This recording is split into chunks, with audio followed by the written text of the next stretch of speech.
Hey guys, welcome to my channel, and today we're going to take a look at another horrible case with you.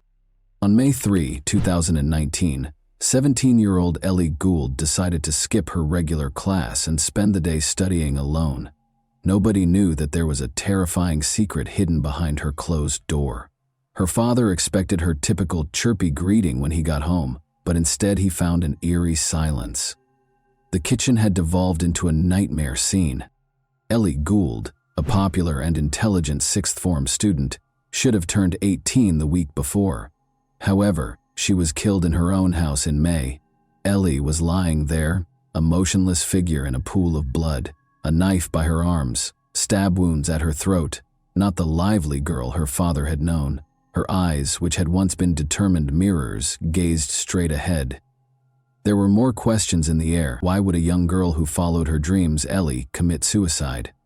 However, there was more to this tale than first appeared.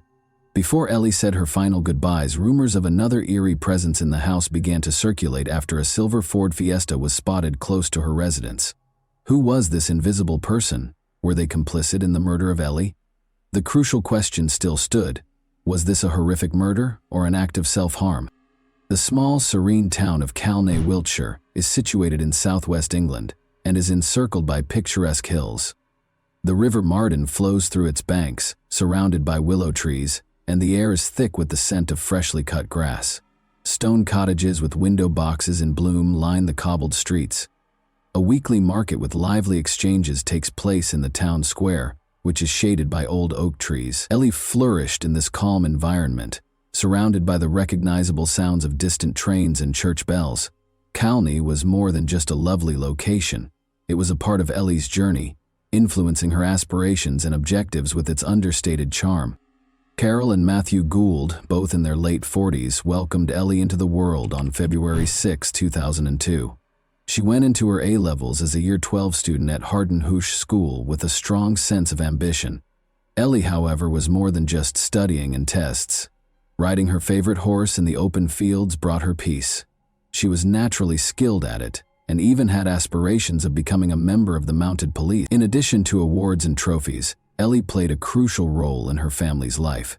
Ellie was regarded by her contemporaries as a reliable friend who would listen to your darkest secrets and make you laugh until your sides ached. Ellie got along well with her cousins as well as her friends. Jess Vine, 17, was one of her closest cousins. Like sisters, they couldn't be separated. When someone said, "It was almost like we had twins in the family," Ellie desired to study psychology as well. Understanding the intricacies of the human mind, the positive, negative, and intriguing gray areas in between, was made possible by her A-levels. She wished to improve the world by assisting people in discovering their inner motivations. But Ellie's life took a surprising turn. No one could have imagined how brutally she was removed. Ellie Gould decided to study at home for her A-levels on May 3, 2019, rather than attending class. This day, however, was different. Everything changed when her father, Matthew Gould, returned from his job. There was a silence that persisted in the house indefinitely, replacing the usual routine and laughter. In a state of shock, Ellie's father, Matthew, called for an ambulance in a panic, unsure of what to do or how to react to what he had just seen. He then contacted Ellie's mother, Carol. His once bright daughter was now lying on the floor, her laugh gone, her beautiful face scarred, her eyes open and emotionless. Ellie had been lying dead in her kitchen for at least 4 hours, according to the Wiltshire police investigation. Unbelievably, she had 13 separate neck stab wounds and displayed symptoms of strangulation.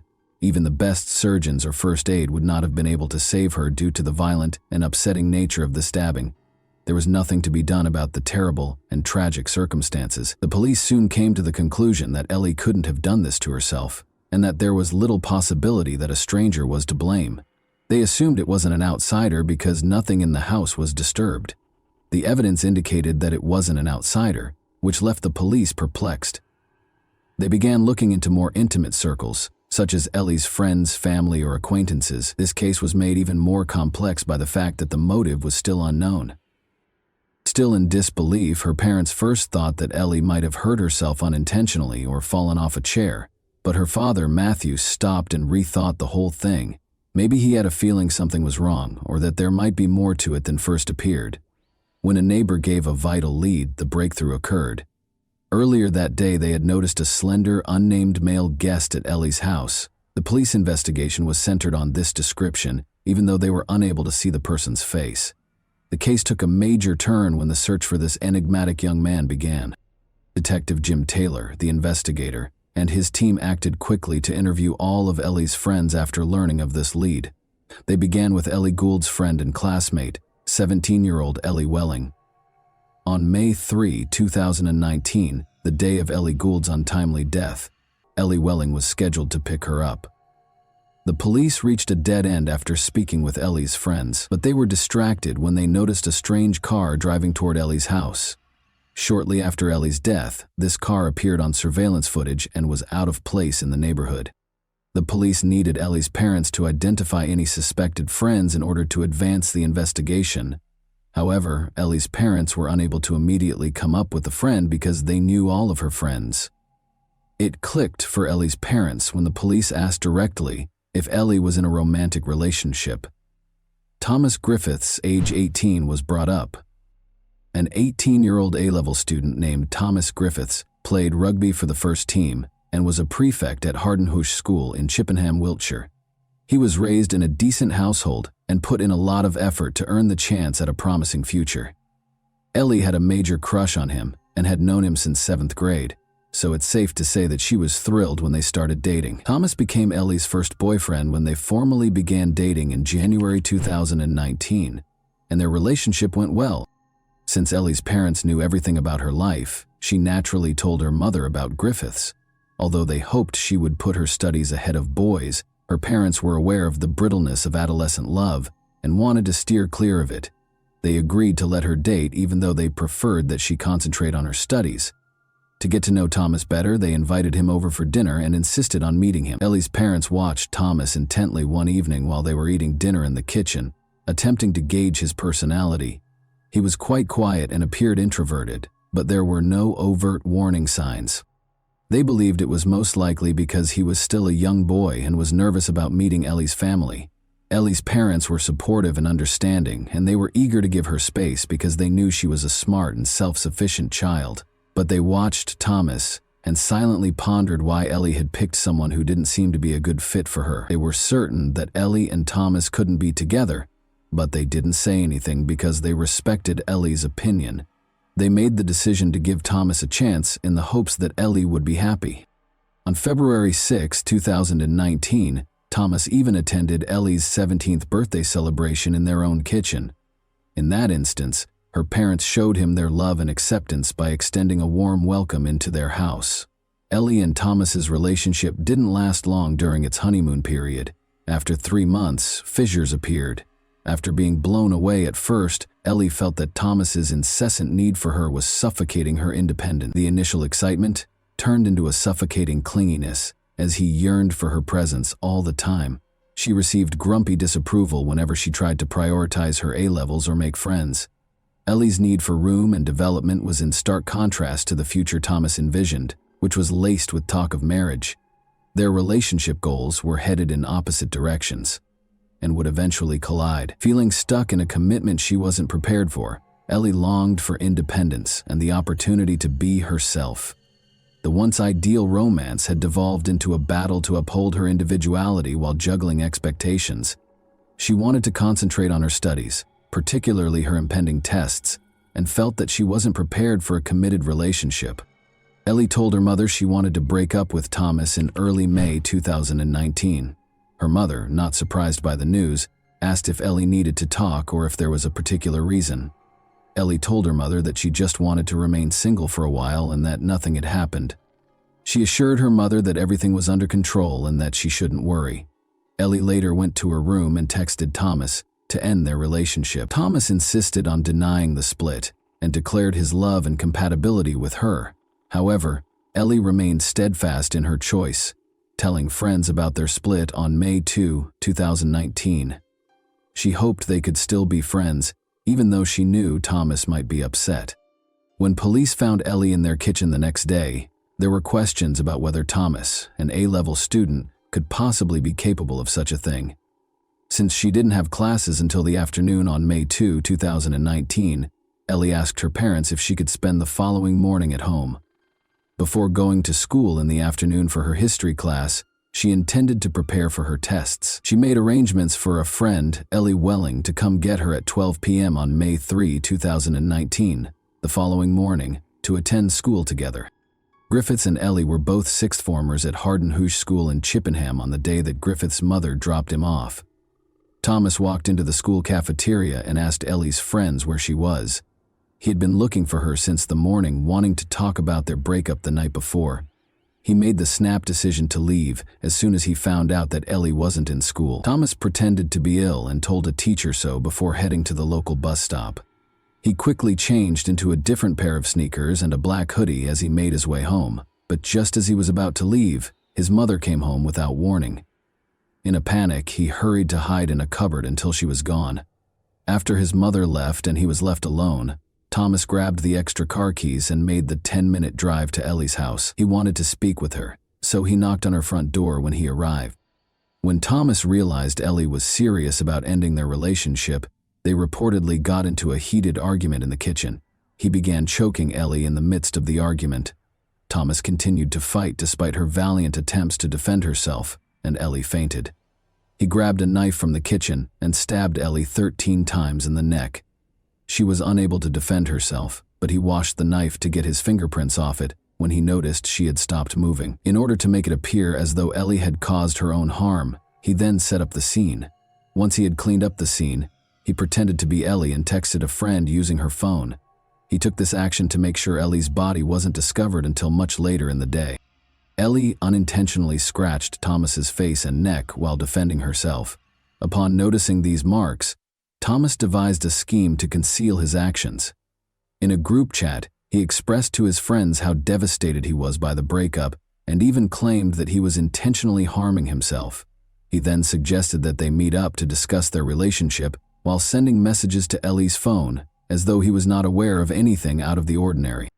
To ask Thomas about Ellie, the police visited his home. His neck, which had new scratches from Ellie's brutal murder of him, caught their attention right away.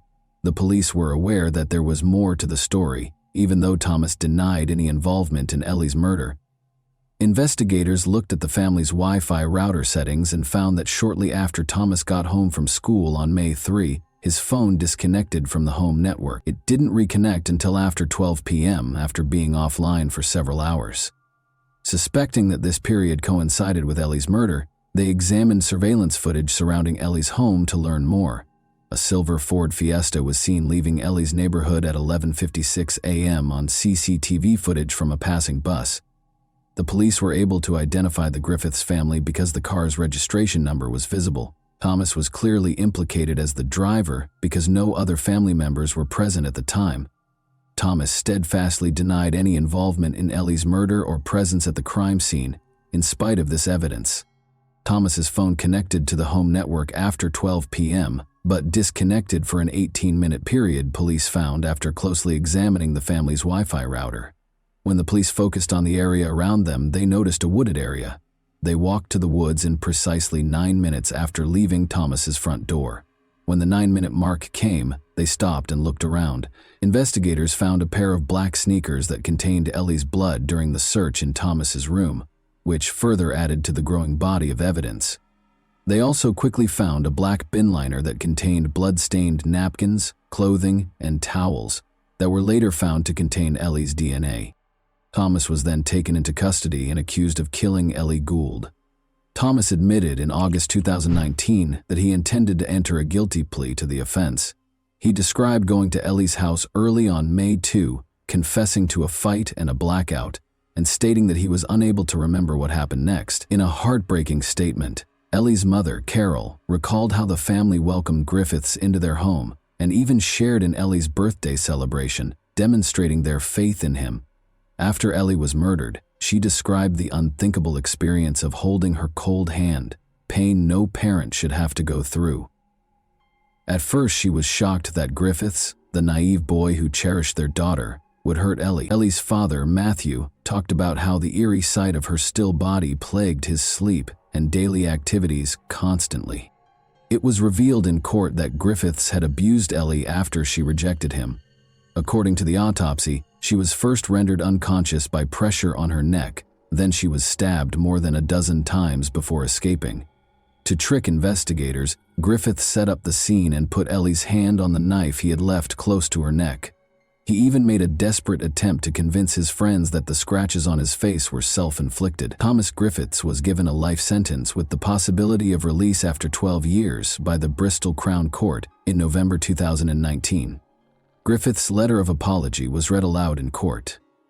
Ellie's mother shook her head while gazing at Thomas. The court also pointed out that his use of a knife from the victim's home does not imply premeditation, taking into account his age as a mitigating factor, since life sentences for those under the age of 18 are prohibited by UK law.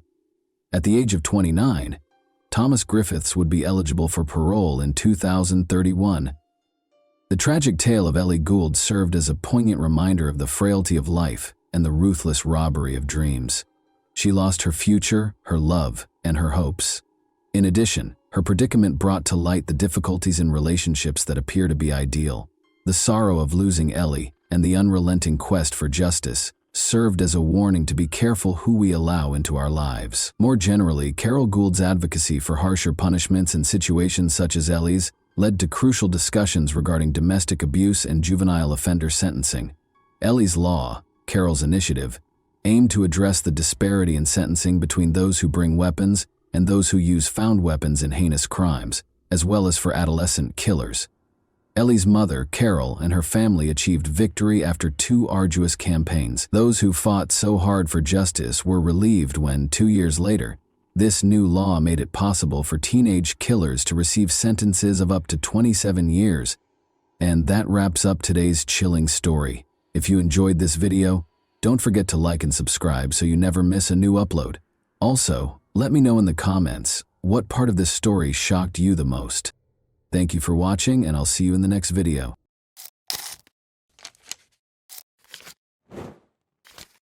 Hey guys, welcome to my channel, and today we're going to take a look at another horrible case with you. The discovery of the victim's body is usually the first piece of information we receive after a murder. From that point forward, the police begin their investigation to determine what happened and who committed the crime. But not this time. In this case, the typical scenario was disrupted when the victim identified their assailant before he committed the crime.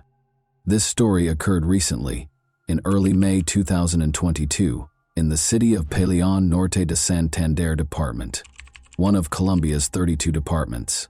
In this city, there lived a 16-year-old girl named Ana Karina Blanco Duran. She was the oldest of 3 children in a modest family, similar to many others in the region. However, this had no impact on Karina's personality or dreams. She was in the 11th grade and eagerly awaiting graduation. Karina's relatives and friends described her as disciplined and determined, but also cheerful, sociable, and optimistic. However, like most teenagers, she had doubts. She expressed her thoughts in a letter she wrote for a school assignment 2 weeks ago.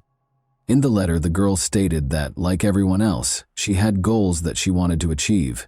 However, at the time, she was preoccupied with being happy, studying, and assisting her mother, whom she described as a beautiful, strong, and resilient woman who had a huge influence over her. The following year, the girl intended to attend university and study psychology or philosophy. This would allow her to pursue her dreams, the most important of which was to buy a house for her mother. At the same time, Karina acknowledged her overwhelming fears and doubts. She wrote that she was afraid of growing up and facing the big world alone. She sometimes wished she could go back in time and play with dolls again, something she didn't get to do as a child because she had to grow up quickly and help her parents. Karina, almost prophetically, explained what would happen to her in 2 weeks in her final sentence. She wrote that she feared human evil, and she was not mistaken. What she was afraid of eventually shattered her dreams. Karina awoke early on May 3, 2022, as she usually does. She lived in La Vega, a village in the Cashra municipality. Karina had to walk for at least an hour every day along several country roads to the bus stop that would take her to school because her village was relatively remote. The morning progressed as usual. The student awoke, ate breakfast, said her goodbyes to her family, and left the house at 5:30 a.m. However, shortly after Karina left, her father began receiving messages from her. It was unusual. Karina wrote to her father that while walking down the country road, she noticed someone following her. A man was approaching her very closely. When the girl quickened her pace, the stranger did the same. If she attempted to take a different path, he would follow her. Karina was understandably uneasy and suspicious. She mustered the courage to take a discreet photo of the stranger and send it to her father so he would know who was after her. Cesar Blanco, Karina's father, became extremely concerned for his daughter's safety. He dashed out of the house, taking the same route to the bus stop that she had taken, but he couldn't find her anywhere. The man assumed the danger was over and Karina had safely boarded the bus. Unfortunately, this was not the case. Karina's parents were later informed by the school that she did not attend class that day. Karina's parents reported her disappearance to the police. Because it was a small village where everyone knew each other, word of the incident spread quickly among the locals. The girl's family distributed a photograph of the stranger who had been following her since the morning. A few hours later, a man who worked at a local farm mentioned another farm worker who looked very similar to the man in the photograph. Despite the blurry image, he believed he recognized him. Additionally, that worker was late for work on the same day. Armed with this information, several villagers and Karina's relatives went to the farm where these men worked and demanded answers from the person Karina had most likely photographed. The man in question was Alexander Keogh, a 55-year-old Venezuelan native. He had arrived in town 4 months ago and was staying with a relative. Alexander had found work on the farm where he was located. The people were outraged by the schoolgirl's disappearance and acted aggressively. He eventually admitted to assaulting Karina, killing her, and disposing of her body in the Kashra River. It's understandable that the villagers, particularly Karina's relatives, wanted to take matters into their own hands following such a confession. However, the police arrived just on time. The officers apprehended the suspect, rescuing him from the angry mob. The police took Alexander Carrillo to the station and began interrogation. He repeated what he had previously told the villagers. He admitted to killing the schoolgirl and revealed where her body was disposed of. Following the crime, he cleaned himself up, changed his blood-stained clothes for clean ones, and returned to work. The man truly believed he would never be found, unaware that the victim had taken a photograph of him. During the interrogation, villagers gathered near the station. They were furious and wanted to take matters into their own hands. Concerned for the man's safety and believing his life was in danger, the police decided to transport him to another location. They escorted the suspect out of the station and attempted to get him into the car. However, when the crowd began to act, they dragged Carrillo from the vehicle and attacked him. The police couldn't intervene because there were so many of them. The mob beat the perpetrator with sticks and stones before someone attacked him with a knife, killing him. Even after that, the crowd refused to disperse and blocked the police from approaching until they were certain that the man had died. Karina's body was discovered on the riverbank, exactly where her assailant had indicated. Her bag was nearby. The girl was partially undressed, and the autopsy revealed she had been sexually assaulted. She died of 2 penetrating wounds to her chest and neck. According to the police, Alexander Carrillo had been watching Karina for several days, meeting her every morning as she walked to school while he went to work. This version is supported by the fact that, a few days before the attack, Karina informed her school friends that she was being followed by a stranger, which made her extremely uncomfortable. The police have stated that the investigation will not be terminated at this time. They will investigate the actions of the local police officers who allowed the man's lynching, as well as who initiated the attack and delivered the fatal blow. According to local media reports, it was a relative of Karina, but the individual's identity has not been revealed. Pain and outrage swept through the city. An event was organized at Karina's school to honor her memory, while also protesting the killing of women. Students and teachers wrote an open letter to express their outrage at the current state of affairs. She wasn't drinking, she was not dressed provocatively, she wasn't in a bar. She walked to school every weekday wearing rubber boots because she lived on a farm, and she, like many other boys and girls in the country, had to overcome obstacles in order to receive an education. She feared that someone was following her. She was just 16, terrified. Her dreams, desires, and life were stolen from her. After Karina's voice was silenced, all that remained were the voices of those of us who demanded a safer environment and normal families in which children were taught not to hit, violate, or murder one another. Karina's killer did not see her as a person with her own life, dreams, and loving family, so the villagers decided to repay him in kind. Lynching is considered unacceptable by many, and it has no place in a civilized society. However, for many others, it simply reflects a lack of faith in the justice system. They are dissatisfied with the prevalence of impunity and the fact that the criminal will never face the harshest penalties. They believe the police are not doing their jobs, so they have decided to take action to remedy the situation. It is heartbreaking to see girls who leave for school and never return, becoming victims of murder. But in this case, Karina was the one who exposed the criminal. Karina did not behave recklessly. She immediately sensed the danger emanating from the persistent stranger, secretly photographing him and sending it to her father. She let him be caught before he could harm another innocent girl. Unfortunately, it was too late for her. However, without that photograph, the police could have gone days, months, or even years without finding the killer. And that wraps up today's chilling story. If you enjoyed this video, don't forget to like and subscribe so you never miss a new upload. Also, let me know in the comments what part of this story shocked you the most. Thank you for watching, and I'll see you in the next video.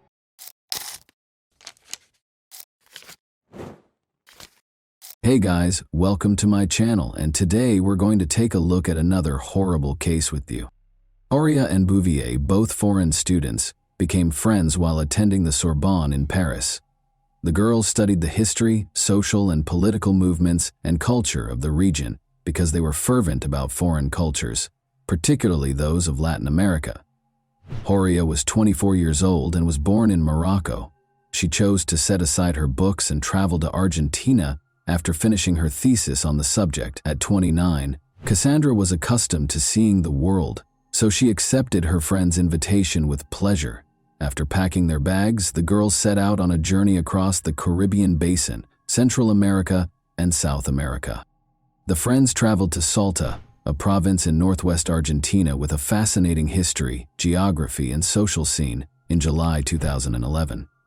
The terrain varies from tropically dry plains in the east to snow-capped peaks in the west. Curiosity-driven students can explore and study the architecture, which includes churches and cathedrals constructed during the colonial era. It is important to note, though, that Salta upholds conservative traditions, much like many northern provinces in the nation, and most likely throughout Latin America. The distinctions between social classes are noticeable, and the Catholic Church has a big impact on people's daily lives. A small number of powerful families have dominated politics for many years. It should be noted that the details will become clearer as this story develops. Since they intended to return to Buenos Aires, Cassandra and Horia checked into a hotel in Salta on July 15 and left to explore the sites without unpacking. A popular tourist destination, Salta is renowned for its low crime rate and welcoming locals, particularly to visitors. The natural reserve known as Quebrada de San Lorenzo is Salta's main draw. The girls bought tickets to the reserve at precisely 4:23 p.m. on July 15. Instead of hiring a guide, they went far into the forest. They were expected to get in touch with their families from Buenos Aires and let them know which city they would be visiting next, but there was no word from them. Unable to handle the uncertainty, their families contacted Cassandra and Horia's Argentinian acquaintances on the 19th and requested that they call the police. 2 weeks later, a group of visitors from a nearby town followed the French girl's path. Although it was not uncommon in this region, they reached the reserve rather late in the evening. One of the tourists broke away from the others at around 6 p.m. in order to locate a private area in the thickets. He saw what appeared to be a body there. He screamed and hurried back to the group to tell them about his discovery, after approaching and verifying that it was, in fact, a body. Around 10 p.m., the police showed up at the reserve. The tourists had only noted that the body was close to a viewpoint. They had not marked the precise spot where they discovered it. As a result, the police first had trouble finding it in the dark and among the thickets. The body was eventually located, but before they could start their work, they found 2 more victims a short distance away. It was the 2 French tourists who had gone missing. Given that many people in the area hunt for food, the police came up with a number of theories, one of which was that the girls might have been unintentionally shot by a local hunter. Thus, locals were the target of the search. Francisco Tojeder, a tourist guide for horseback riding, was taken into custody by the police. But since there was no proof linking him to the crime, he was freed a few days later. The police needed a scapegoat to placate the public, so his wife told the media that her husband was arrested only because they were impoverished. The police told the media right away after the bodies were found that they had been lying in the forest for roughly 3 days. There were several theories as to what might have happened to the girls during the remaining days when they were reported missing, because they had retained their tickets to the reserve for the 15th. There was conjecture that they were abducted, held captive, and subsequently disposed of. The police later explained that the girls had been lying in the reserve close to the viewpoint for 14 days before they were killed. There were rumors of violence against the girls because of Cassandra's ripped clothes, and Horia's pants and underwear being pulled down to her knees. This was verified by the autopsy. The tourists were sexually assaulted, severely beaten, and then shot with a .22 caliber gun. The police discovered a matching shell casing in the reserve. They went back to the reserve's entrance after determining that the girls had successfully gone for a walk. There weren't many people there because it was getting late, and the weather wasn't suitable for strolls. The perpetrator or perpetrators obviously approached their victims at that point, and one of them assaulted Cassandra. The girl was kneeling in front of her killer when she was shot in the head, following the abuse she had endured. After witnessing Cassandra's murder, Horia made the decision to persevere. She struggled with at least one attacker, as evidenced by the clump of hair that remained in her clenched fist. Then, based on the investigators' assumptions, the girl was shot and ran down the slope from the height. It went through her shoulder and struck her in the back. The criminals departed, thinking Horia was done as well. She tried to crawl back to the trail, but she was still alive. Her efforts were in vain, however, for she was too feeble and suffered for several more hours before passing away from blood loss. When the investigators looked through the girls' hotel room, they discovered that there was only one phone among their possessions, rather than the 2 they had anticipated. They found that a local girl named Maria Fernanda Canyons, RS, the daughter of a former police officer, was using Horia's phone after tracking it down. They also discovered that Horia was in possession of her camera. According to the girl, these were presents from Gustavo Lassi, her boyfriend. The 23-year-old Gustavo was a guide in the reserve, and his father was a tourist ticket vendor. Gustavo had offered the French girls his services, but they turned him down. Gustavo thought that changing the SIM card in the phone would be sufficient to evade detection. Gustavo Lassi admitted to being at the crime scene and taking part in the violence, though not right away. He asserted, however, that he was only a witness and neither the murderer nor the instigator of the French girls. He described how, after hearing a commotion and rushing to the cries, he saw 2 men, a stonemason named Daniel Vilt, 24, and a gardener from the plains of San Lorenzo named Santos Clemente Vera, 31, tormenting the girls. These men allegedly forced him to take part in the violence before letting him go. He did, however, remember to bring the girls' camera and phone. The gun that fired the deadly shots was found by the police during a search of Gustavo's house. The police were able to determine the precise moment of the attack on the French girls thanks to Horia's camera. Before starting their hike through the reserve, the girls took a few pictures while they were sightseeing. The tourists' final photograph, taken at 6:28 p.m., 2 hours and 5 minutes later, was hazy and ambiguous, leading investigators to surmise that the attack happened at that exact moment. Murder charges were brought against all 3 men. Witnesses came forward right away and identified Vilt as the individual who tried to sell a rifle. But since he was at a bank when the attack happened and could provide proof, he had a strong alibi. Vera was freed because of insufficient evidence and his denial of guilt, while Gustavo Lassi was sentenced to 30 years in prison in 2014. He said he had an alibi too. Both men were given life sentences in prison in 2016, though, after the prosecutor insisted on a review of the case. One of the most well-known cases in Argentine history appeared to have come to an end. The story doesn't stop there, though. The case was investigated by French journalist Jean-Charles Chattard, who spent 4 years writing a book outlining his reasons why the girls could not have been killed on July 15 in the nature reserve, as the investigators claim. The journalist is certain that the girls' bodies were just taken to the reserve following the murder, not that they perished there. First of all, in contrast to the victim's shoes, his were covered in dust and dirt even after a brief stroll through the reserve. Such a path, enduring violence, fighting for their lives, and still having clean shoes would have been impossible for the girls.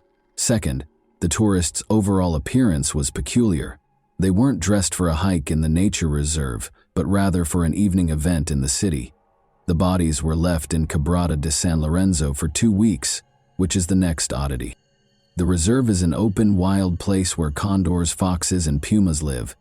The police might have discovered fully gnawed bones after such a time. Despite the fact that the bodies were found in a well-known reserve close to a popular viewpoint, they were found to be spotless.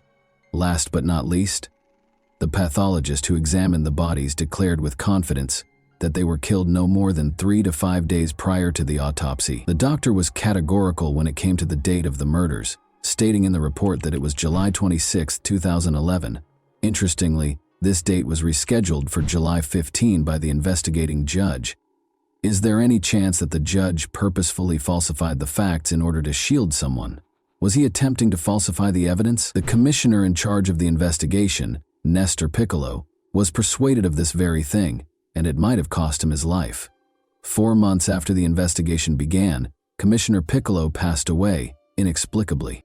He was discovered with a bullet wound to his head at the commissioner's office entrance. Although his mother claimed that her son made the decision, she is positive that he was executed. Nestor was developing a new version prior to his passing, and no signs of gunpowder were discovered on his hands. Clemente Vera claims that Gustavo Lassi is merely an accomplice of the true criminals, who are representatives of the province's upper classes, and that he is innocent. Many people, including the judge and powerful local families, were concerned about Nestor's investigation because they did not want the truth to be revealed and could not permit the deaths of the French girls to come to light. But in April 2014, an anonymous letter detailing the same trail that Commissioner Piccolo was looking into broke this conspiracy of silence. The families of the victims in France received the letter. After obtaining a copy, Chittard followed up on this lead.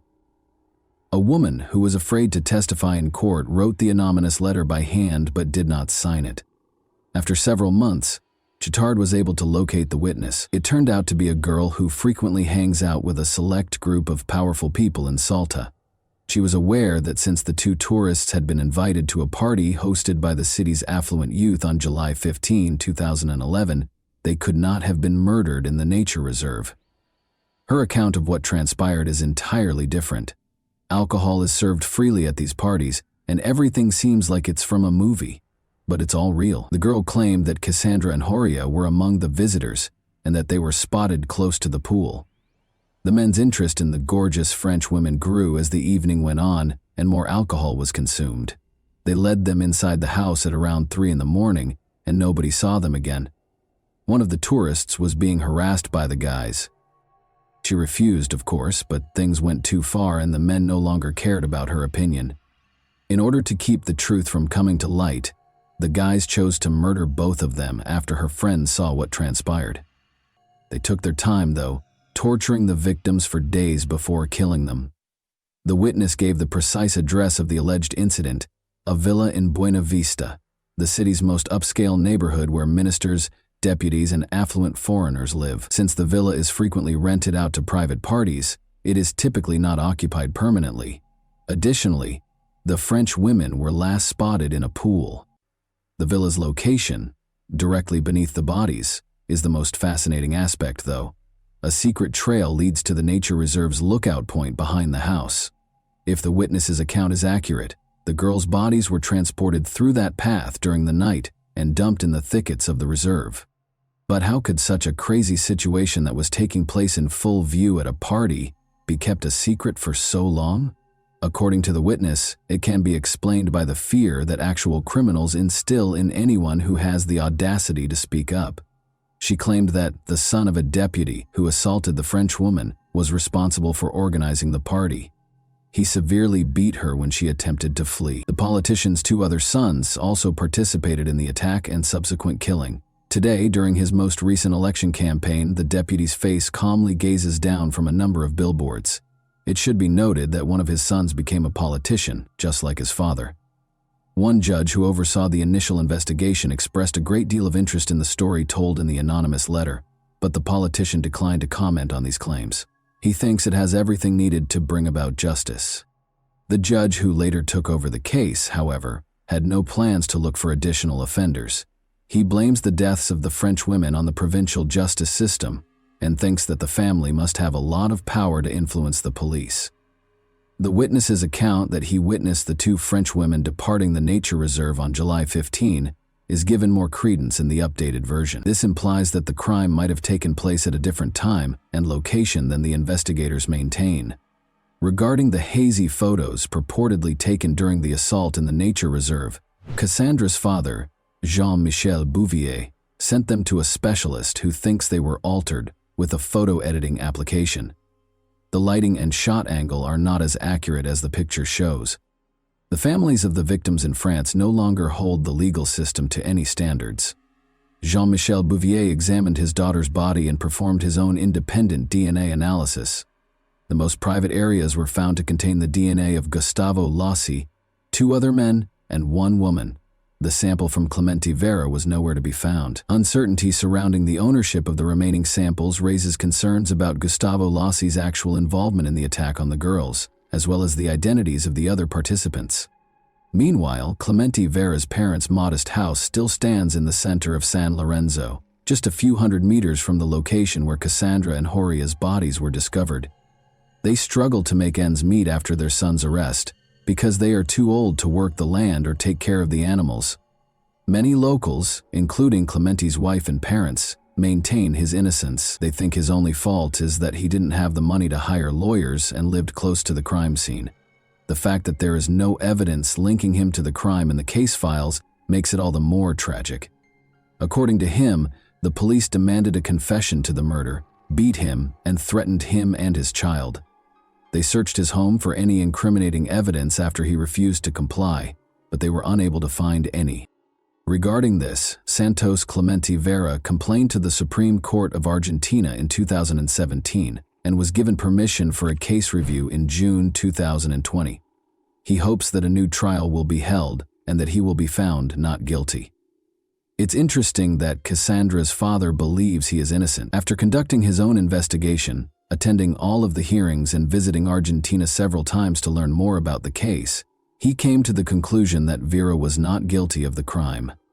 As a result, he apologized to Vera while he was incarcerated and launched a social media campaign to secure his release. Bouvier worries that while an innocent person is still incarcerated, the case review process is taking an unreasonably long time. On November 25, 2013, the International Day for the Elimination of Violence Against Women, a monument honoring Cassandra and Horia was formally unveiled in Salta. In response to Jean-Michel Bouvier's request to take on this piece, Salta-born sculptor Alfredo Garzon, who lived in Paris, created a face with an agonized expression, eyes, and an outstretched hand. Alfredo was able to capture the anguish, terror, and suffering that the girls endured in a very potent image. The bodies of the victims were discovered in the San Lorenzo ravine, where the sculpture is situated. And that wraps up today's chilling story. If you enjoyed this video, don't forget to like and subscribe so you never miss a new upload. Also, let me know in the comments what part of this story shocked you the most. Thank you for watching, and I'll see you in the next video.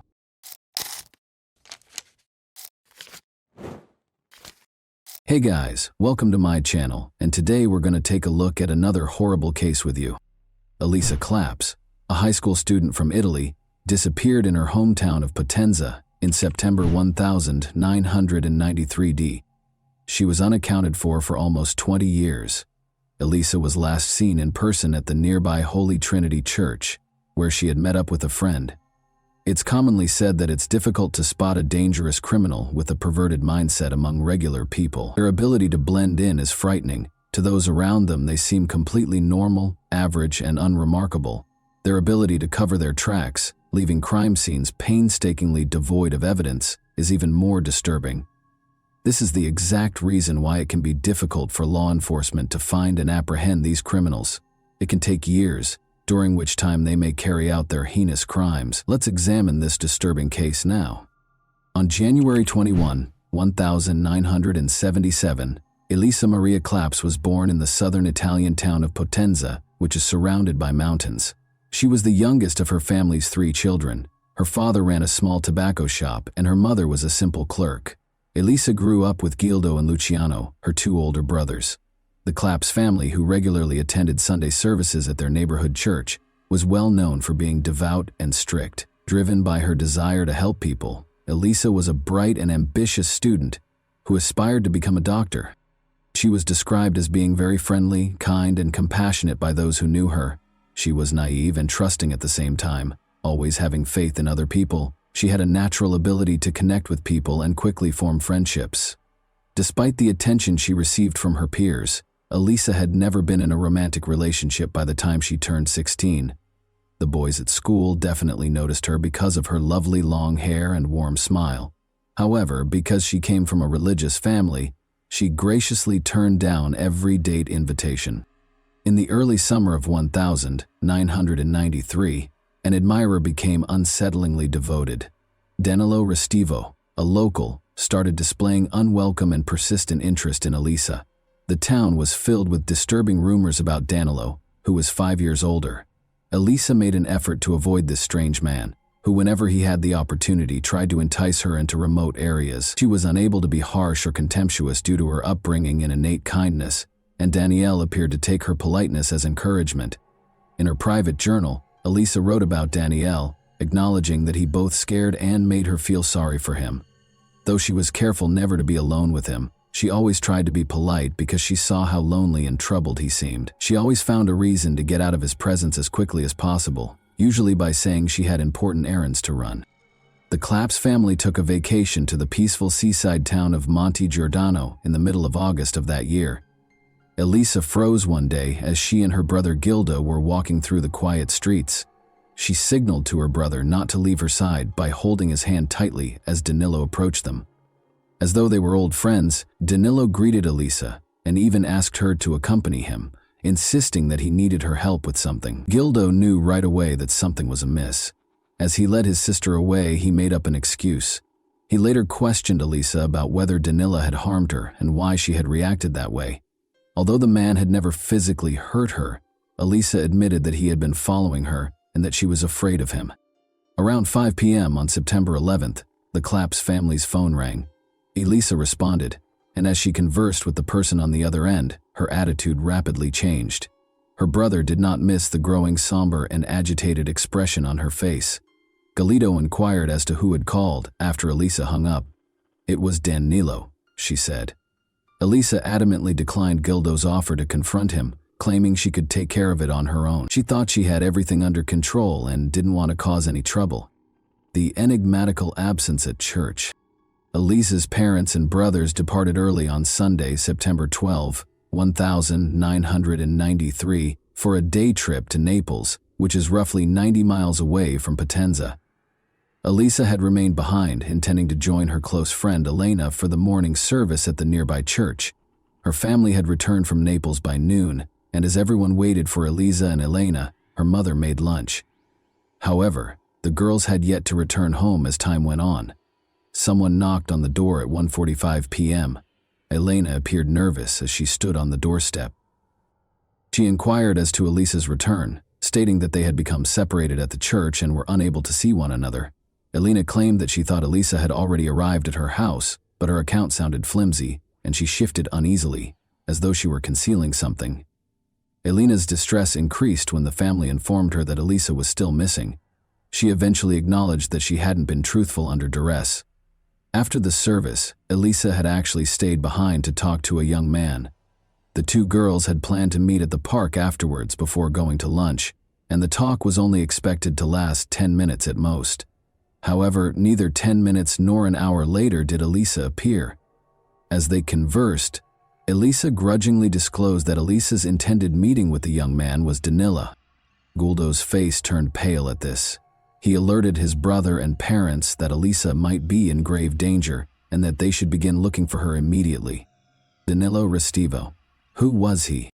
On April 3, 1972, Danilo Restivo was born in Irice, a tiny commune in the Sicilian province of Trapani. He came from a reasonably well-off family and was the youngest child. He was pampered and used to getting what he wanted as a child, and he was taught early on that there would never be any real repercussions for his actions. Regardless of the trouble he caused, His father was always there to support him. The Restivo family relocated to Potenza in the early 1980s, where Danilo's father, Mauricio, founded a prosperous company. In a matter of years, Mauricio rose to prominence as one of the richest and most powerful people in the city, developing close ties with local government and law enforcement. Danilo was notorious for being strange, impolite, and unsettlingly violent when he was in school. He was a reclusive and vicious youngster who was notorious for abusing animals, a habit that apparently gave him a deranged sense of fulfillment. In addition, he had a disturbing fixation on sharp objects. Despite being caught spying on girls in locker rooms on multiple occasions, Danilo appeared unaffected by any kind of intervention or discipline. He showed no remorse or desire to change, and he persisted in these actions with a stubborn, almost compulsive determination. Danilo Restivo had no true friends and was a recluse who was mostly shunned by his peers. He would frequently cut the hair of gullible girls because he had the unsettling habit of always having scissors with him. Parents complained repeatedly, but this unsettling behavior was ignored. Danilo would collect a large collection of hair clippings and take his trophies home. Strangely, his family didn't seem to notice any warning signs and instead dismissed this behavior as simple, childish mischief. Danilo's actions became more concerning as he grew older. His cruelty was not limited to animal abuse. He seemed to enjoy hurting other people. He still had trouble relating to people, especially girls, with whom he frequently acted aggressively and made an effort to threaten or harm them. The initial victim. Sonia, Danilo's younger cousin, was roughly a year and a half younger than him. They frequently walked home together from the same school. Danilo would often invite her to remote locations after class, making up a variety of reasons to entice her away. But Sonia was suspicious of her cousin. Her mother had specifically warned her not to go anywhere with him by herself, and her instincts told her to exercise caution. After promising to show Sonia a secret hiding place, Danilo was able to persuade her to follow him in the spring of 1987. Sensing that something was wrong, Sonia made the safe decision to bring her younger brother, Angelo, who was 11 years old. The three of them went into a wooded area where an old deserted shack stood after school. Danilo proposed a game in which players would be blindfolded. After Sonia and Angelo agreed to temporarily trust him, Danilo covered their eyes with blindfolds. There was a tense silence. Uneasy, Sonia shifted her blindfold just enough to get a glimpse and saw something horrifying. Her cousin was approaching Angelo, getting ready to attack, and taking a pair of scissors from his backpack. Sonia startled her younger brother by screaming as loudly as she could. Angelo jerked away in an instinctive reaction, still with his eyes covered. Danilo's hand swung down, but the scissors sliced his shoulder rather than his neck. Danilo appeared to be stunned by the sight of blood and Sonia's shrill cries, which allowed the kids to flee in the few seconds they had left. With their cries resonating through the forest, Sonia and Angelo fled the shack and fled for their lives. Danilo screamed threats and demanded they keep quiet about what had happened as he pursued them. Sonia and Angelo outran him and made it to safety, motivated by their instinct for survival and sheer terror. What had happened appalled the parents of the injured children. They hurried Angelo to the hospital, where medical professionals were able to treat him in time to save his life. Despite suffering severe blood loss and nearly dying, the boy managed to survive. The parents reported the incident to the local police that same day, filing charges for attempted assault with deadly intent, but the case was quickly dismissed, and Danilo was spared any serious repercussions. There were rumors that his father shielded his youngest son by using his considerable influence. With the help of a local priest, Mr. Restivo assured Angelo's family that Danilo would be committed to a mental health facility for required therapy in order to stop similar incidents in the future. He also paid the family a sizable amount in compensation and paid for Angelo's medical bills. Soon after, the parents of Sonia and Angelo made the decision to relocate their family to Naples in order to avoid any more interactions with their dangerous relative. Although Danilo's father made solemn vows, he never fulfilled them. Danilo never even saw a specialist and was never sent for treatment. Mr. Mauricio Restivo was too worried that his son's reputation and social standing would be permanently harmed if he were to be classified as mentally unstable or a danger to others by a formal psychiatric evaluation. A a perilous preference. After parents and students repeatedly complained about Danilo's violent and intimidating behavior, he was expelled from 4 different schools. He ultimately had to turn to homeschooling to finish his coursework and obtain his diploma. Since he was considered physically capable of serving, Danilo was drafted into the military at the age of 18. However, due to his unpredictable and erratic behavior, he was released within a few months. He went back home and remained protected by his powerful and affluent father, who continued to absolve him of responsibility. Danilo's actions only became more unsettling with time. When he fell in love, he would stalk girls, spy on them through their windows, make eerie late-night phone calls while remaining silent, and harass them in an uncomfortable way. His attempts to show romantic interest frequently turned violent, including luring them to abandoned places or attempting to chop off strands of their hair. Danilo's responses to these girls' rejection of his advances were frightening. He sent them letters outlining his disturbing fantasies or packages containing fictitious explosive devices marked with words like boom.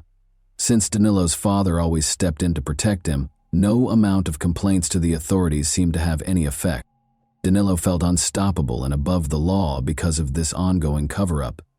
He seemed rather innocuous to outsiders, more like a peculiar locality than a cunning or dangerous person. People like Elisa felt sorry for him because of his dishonest appearance, and they even wished they could assist. The church is the target of the missing girl's search. Elisa's brothers and parents immediately began a frantic search. The local church where she was last seen was their first destination. Elisa had intended to confront Danilo Restivo that day to request that he stop pursuing her and give her some space. According to her friend, a number of witnesses were promptly located who attested to seeing the high school student conversing with Danilo outside the church. However, none of them were able to provide information regarding the two's subsequent whereabouts. In an effort to talk to Danilo, Elisa's mother tried calling the Restivo residence, but Mauricio, Danilo's father, picked up the phone and wouldn't let her talk to his son. The Claps family drove to the Restivo home, growing more and more alarmed, but nobody answered the door. They had no choice but to report Elisa missing to law enforcement. Mauricio met officers at the Restivo residence and informed them that his son had left for Naples on some errands and would not return until the next day. Authorities quickly learned, however, that Danilo was in fact at home. After returning home, the police demanded to speak with Danilo and took him to the station so they could question him. His father kept getting in the way, making it hard to get definitive answers, so they had to do this. Danilo's account was riddled with contradictions. He acknowledged that he had talked to Elisa at the church, but he said she had left shortly after, leaving him to pray. He gave a hazy and contradictory account, and it was obvious that he was lying because of his obvious nervousness. After leaving the church, Danilo was unable to explain where he had gone and was unable to produce the clothing he had been wearing that day, which he seemed to have thrown away. Additionally, investigators found a pair of his shoes that had been left in a bleach-filled tub for almost 2 days. Any possible blood traces had, of course, been eliminated. Danilo was unable to provide a satisfactory explanation for the suspicious cut on his hand, which detectives also noticed. He was unable to provide the precise location of the incident, but he stated that he tripped and cut himself on something sharp as he was leaving the church. His story was further undermined by the fact that the wound looked as though it had been caused by a sharp blade. The suspect is safe with the prosecutor. Danilo's father moved quickly to defend him in spite of his evasive behavior, refusal to give up his clothing and shoes for examination, and convoluted web of contradictory statements. Maurizio promptly engaged 2 of Naples' top defense lawyers to defend his son. In light of these challenges, the investigating police asked the city's chief prosecutor for authorization to acquire a warrant in order to search the suspect's house and confiscate his clothes and shoes in the hopes of discovering any evidence connecting him to Elisa's disappearance. They required legal authority. Surprisingly, the city's chief prosecutor showed no concern in the face of overwhelming evidence linking Danilo to the young girl's disappearance. He declined to grant a search warrant for either the church where Elisa was last seen or Danilo's house. The church was only briefly searched, and Father Domenico Sabbia, the lead priest, steadfastly refused to let anyone into the padlocked wooden staircase secured upstairs room. The prosecutor refused to issue a warrant to conduct a thorough investigation of the church and the rooms that are adjacent to it, despite pressure. Father Domenico suspiciously used the past tense when referring to Elisa right away, as though he was aware that she was dead. 3 weeks following Elisa's disappearance, Danilo was featured as the main suspect and his photo was displayed in a local news segment about the case. After this broadcast, dozens of women called the police station to report that Danilo had been harassing and stalking them. They disclosed his unsettling fixation on women's hair and his propensity to carry scissors, which he used to try to covertly chop off strands of hair from gullible victims in parks, city streets, and even on public transit. Dedicated investigators' persistence allowed them to ultimately accuse Danilo of making false statements. He received a sentence of 2.5 years in prison in the spring of 1995. However, his sentence was commuted to community service, ironically at the same church where Elisa had vanished, after less than 2 months in prison. A new investigation and a new prosecutor. When police detained a criminal organization's leader in 1999, the investigation into Elisa's disappearance came to a standstill. Despite his lack of knowledge regarding Elisa's case, he revealed damaging details about the city's top prosecutor. He claimed that the prosecutor had engaged in corruption by taking bribes, concealing crimes, and purposefully sabotaging investigations. These claims led to a major shift, even though they were regarded as hearsay and the informant was subsequently charged with defamation. Elisa's case was given to a new lead investigator and prosecutor, who essentially began from scratch. They were eventually given a search warrant for Danilo's home this time. The search turned up something concerning, even though the exact clothes and shoes he had worn on the day Elisa vanished were not there. Danilo's room was filled with a large collection of hair strands from many different girls. Investigators discovered a sizable box containing pictures of nude and semi-nude women beneath Danilo's bed. By spying on his victims in showers, locker rooms, fitting rooms, and even through their home windows, he had taken these pictures himself. Sadly, he also retained a different collection of pictures showing women who had had limbs amputated. Although his severe psychological problems were evident, this did not lead to any new information in the case of Elisa Claps, who went missing. 6 years after Elisa's disappearance, police attempted to search the church once more, but Father Domenico refused to let them into the locked upstairs room. By using his connections and portraying the investigation as an effort to desecrate a place of worship, he went to considerable measures to stop the search, and even mobilized churchgoers against the officers. A letter from the beyond and a move. Even after the new investigation, Danilo left his hometown and set out on a lengthy journey across Europe because there was no conclusive evidence against him. He persisted in stalking women and cutting their hair whenever he could, but he had to be more careful without the protection of his powerful father. Danilo would immediately relocate to a different city or even a different nation if his actions were likely to result in legal repercussions. An unexpected letter, purportedly written by Elisa herself, was delivered to the Claps family in the early 2000s SS. According to the message, she was still alive and well and had fled to Brazil with a romantic partner. The author requested that her family not try to find her or get in touch. However, the handwriting clearly differed from Elisa's.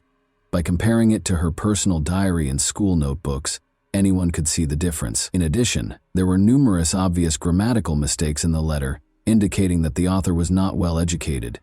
Unsurprisingly, the Claps family's own investigation revealed Danilo to be the source of their suspicions. He had somehow chosen to write the letter while he was visiting his parents, posing as Elisa in an unsuccessful attempt to deceive her loved ones. A fresh victim. Heather Barnett, 48, was killed in a vicious crime that shook the sleepy British town of Bournemouth on November 12, 2002. When her 2 teenage children got home from school, they made the terrible discovery.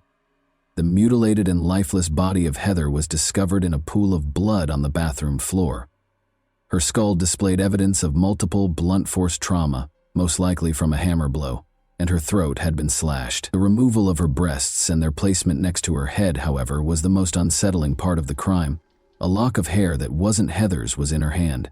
There had been no struggle to tear this hair out. The scissors had cut it neatly. Furthermore, Heather had had a portion of her own hair cut. These unsettling specifics raised the possibility that the crime was ritualistic. Investigators quickly focused on Fiamma Marsango and her husband Danilo Restivo, Heather's odd neighbors. The victim's house was only a short distance away from the couple's residence, which was next door. Danilo had approached her inappropriately, and Heather had complained about him on multiple occasions. She told a friend that she was afraid of her husband, even though they were married, right before the crime. Heather took custom orders from her home and worked as a seamstress. Under the guise of commissioning clothing, Danilo frequently attempted to visit her. He insisted on going inside to discuss specifics, even though he never placed any specific orders. Heather discovered her house keys were gone 2 days prior to the tragedy, following one of Danilo's visits. At the time, she assumed she had just lost them and didn't relate this to her neighbor. Regretfully, she hadn't managed to change the locks yet. Even before the police and emergency personnel arrived, Danilo was among the first individuals on the scene. He said he was on his way home when he heard Heather's kids screaming in terror and hurried to assist. Officers brought him in for interrogation, but they soon let him go because he seemed incompetent and unthreatening. But after his most recent visit, Heather's kids pointed to him as a cause for concern, stating that they were also uncomfortable around their odd neighbor and brought up the missing keys. The police chose to closely monitor Danilo because they had no immediate reason to search his house. They soon discovered him performing a disturbing act. Danilo was discovered stalking a young woman and trying to cut a lock of her hair while holding scissors on the street. He was taken into custody by officers, who also searched his car and requested his identification. They discovered an unsettling assortment in the trunk, including extra pairs of shoes, a change of clothes, and a set of knives. This, along with his questionable actions, ultimately produced sufficient proof to secure a search warrant for his home. When investigators searched Danilo Restivo's house, they were shocked by what they found.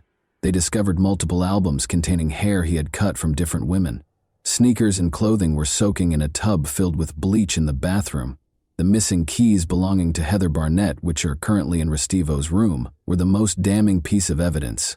Although there were blood traces on the clothes, the samples were too badly ruined by the bleach to be identified. But Danilo's DNA was found on a towel in Heather's restroom, indicating that he used it to wipe blood splatter off his face.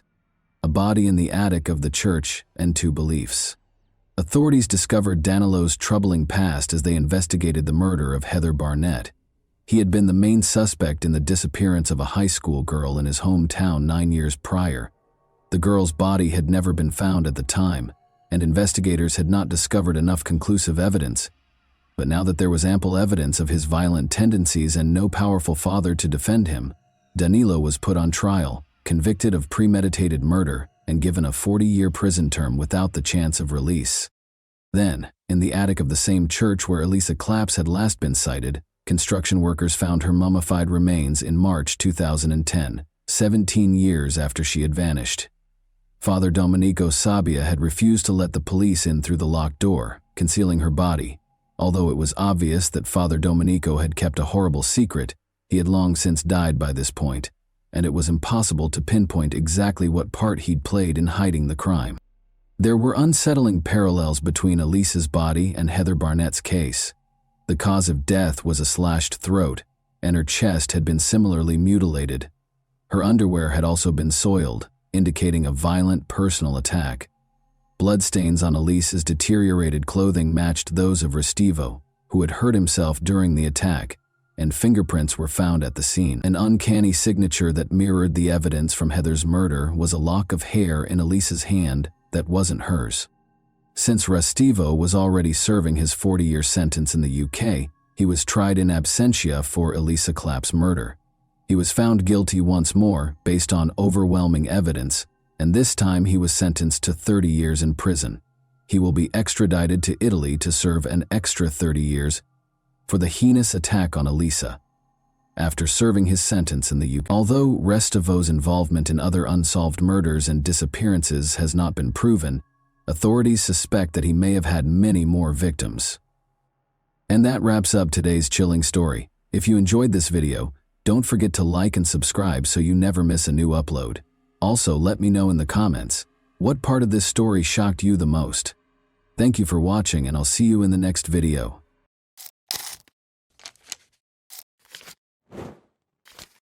Hey guys, welcome to my channel, and today we're going to take a look at another horrible case with you. Little Bria had only ever been frightened by imaginary monsters. She called her mother, Michelle, on November 20, 2000, claiming to have seen someone outside the window. The day before, 3 armed men wearing masks broke into her house. Michelle looked out and saw no one, so she dismissed her daughter's words as the product of her young imagination. The difference with this incident, though, was that Bria saw them. They had looked through the window. Michelle and Bria were being held at gunpoint in their own home's living room by the same individuals who had been there the previous evening. In a peaceful San Diego, California suburb, it was November 2009. Michelle Renee was 35 years old and had just returned home from her job as a manager at the bank. She and her 7-year-old daughter, Bria, resided in a rather remote home. Michelle had been a bank manager for more than 13 years, putting in a lot of time and effort to advance through the ranks and land a job where she was respected and trusted. She was happy to be home with Bria after a long day. The two of them were playing Game Boy on the couch when a loud noise suddenly burst from somewhere behind them. Michelle saw 3 people when she turned around. As though they were a takeover squad, they stormed into the house. This was obviously not a SWAT team, though. The strangers wore all black clothing and were armed. Bria and Michelle screamed. When Michelle was grabbed by her hair, a gun aimed at her face and flung to the floor close to the couch, she was able to see her daughter running into another room. After securing her with duct tape, they turned the woman to face her daughter, who was lying face down close to the door with her hands and legs bound. "Are you going to kill Mommy?" Bria asked. "Do you intend to murder me?" The stranger said, "No, if the mother does everything we tell her to Michelle's belief that they had broken in to kill them. Michelle was told bluntly by the illegal intruders, "You will rob the bank for us, or we will kill you, and your daughter will be first." The intruders told Michelle that they had been watching her for months and had a plan because they knew she was a bank manager. They would stay with her all night to give her instructions and make sure she understood exactly what she was supposed to do. As they held her and her daughter bound on the couch with tape, the gang leader gave her explicit instructions throughout the night, stressing what she needed to do repeatedly. He told Michelle that 6 more gang members were standing guard outside, waiting to murder her if she did anything stupid. Around 11, a female voice on the radio caught his attention, as if to reaffirm what he had just said. He was told by the accomplice that a car had pulled into the driveway. The neighbor of Michelle and Bria had shown up. She lived in the same building and was named Kimbra. She was obviously very drunk after returning from a night out. She shocked the criminals by resisting their attempts to grab her. One of the criminals shouted at Kimbra not to move while pointing the weapon straight at his face. In an attempt to shield her friend, Michelle pushed his arm away, but he pointed the gun at her and hissed at her to never touch him again. Kimbra was finally restrained, and they all waited for dawn. Michelle became aware that she might be spending her final evening with her daughter. She needed to share everything with Bria. Thinking that this might be the last time she would ever touch her daughter's hair or see her sleeping, the mother smoothed her hair to give her some space to rest. The nightmare persisted in the morning. The robbers' leader told her to get up and prepare for work at 6 o'clock. He interrupted her to apply dynamite to her as she was getting dressed and arranging her hair. She was in excruciating pain as he taped it firmly to her back. Kimbra and Bria were also outfitted with sets of explosives by the criminals. The girl sobbed and asked what it was, but the mother merely muttered something because she didn't want her to become even more terrified. Then they showed Michelle something that looked like a lock on a door. According to the man, it was a detonator, and he would press the button if she made even the slightest mistake. The detonator had a 10-meter radius, he added. Bria was placed in her bedroom closet by the criminals. The mother reiterated that everything would be all right and that she would be back shortly. "Mom, have courage," her daughter said. 2 men remained inside the house as Michelle left, and the gang leader gave her a suitcase containing a sports bag before hiding in the backseat of her Jeep. As she always did, she was headed to work in a minute, but this time she had a gun pressed against her side and dynamite strapped to her back. She parked in her usual spot when she arrived, and the man told her she had 5 minutes to come out with the money after the cash collector arrived before she got out of the car. He had his finger on the detonator in case something went wrong. Around 9 o'clock, the cash collector showed up and handed over the cash. Michelle was in charge of getting the money because she was a bank manager. Michelle asked her colleague to go with her to the vault as soon as his car pulled away, and she explained the situation. Michelle was left with no choice but to stuff the bag full of cash while her colleague watched in horror as the bank manager did something so unthinkable. Her heart pounded. Was she moving quickly enough? Naturally, Michelle's co-workers informed the police about the incident. But first, she took $360,000 out of the bank. She climbed into the Jeep and got ready to do whatever was asked of her. The criminal told Michelle that she would find her Jeep further down the street and told her to get out of the car after a few blocks. And so, it came to pass. She located her vehicle, got into it, and drove quickly home. The woman didn't know if she would find her daughter alive when she got home. She saw Kimbra's car was gone as soon as she pulled up to the house. She called for Bria as she entered the house, but the silence was uncanny. At last, she heard a small voice. From the other side of the house, Bria was calling to her. Her mother had left the girl in the closet, and she was still there.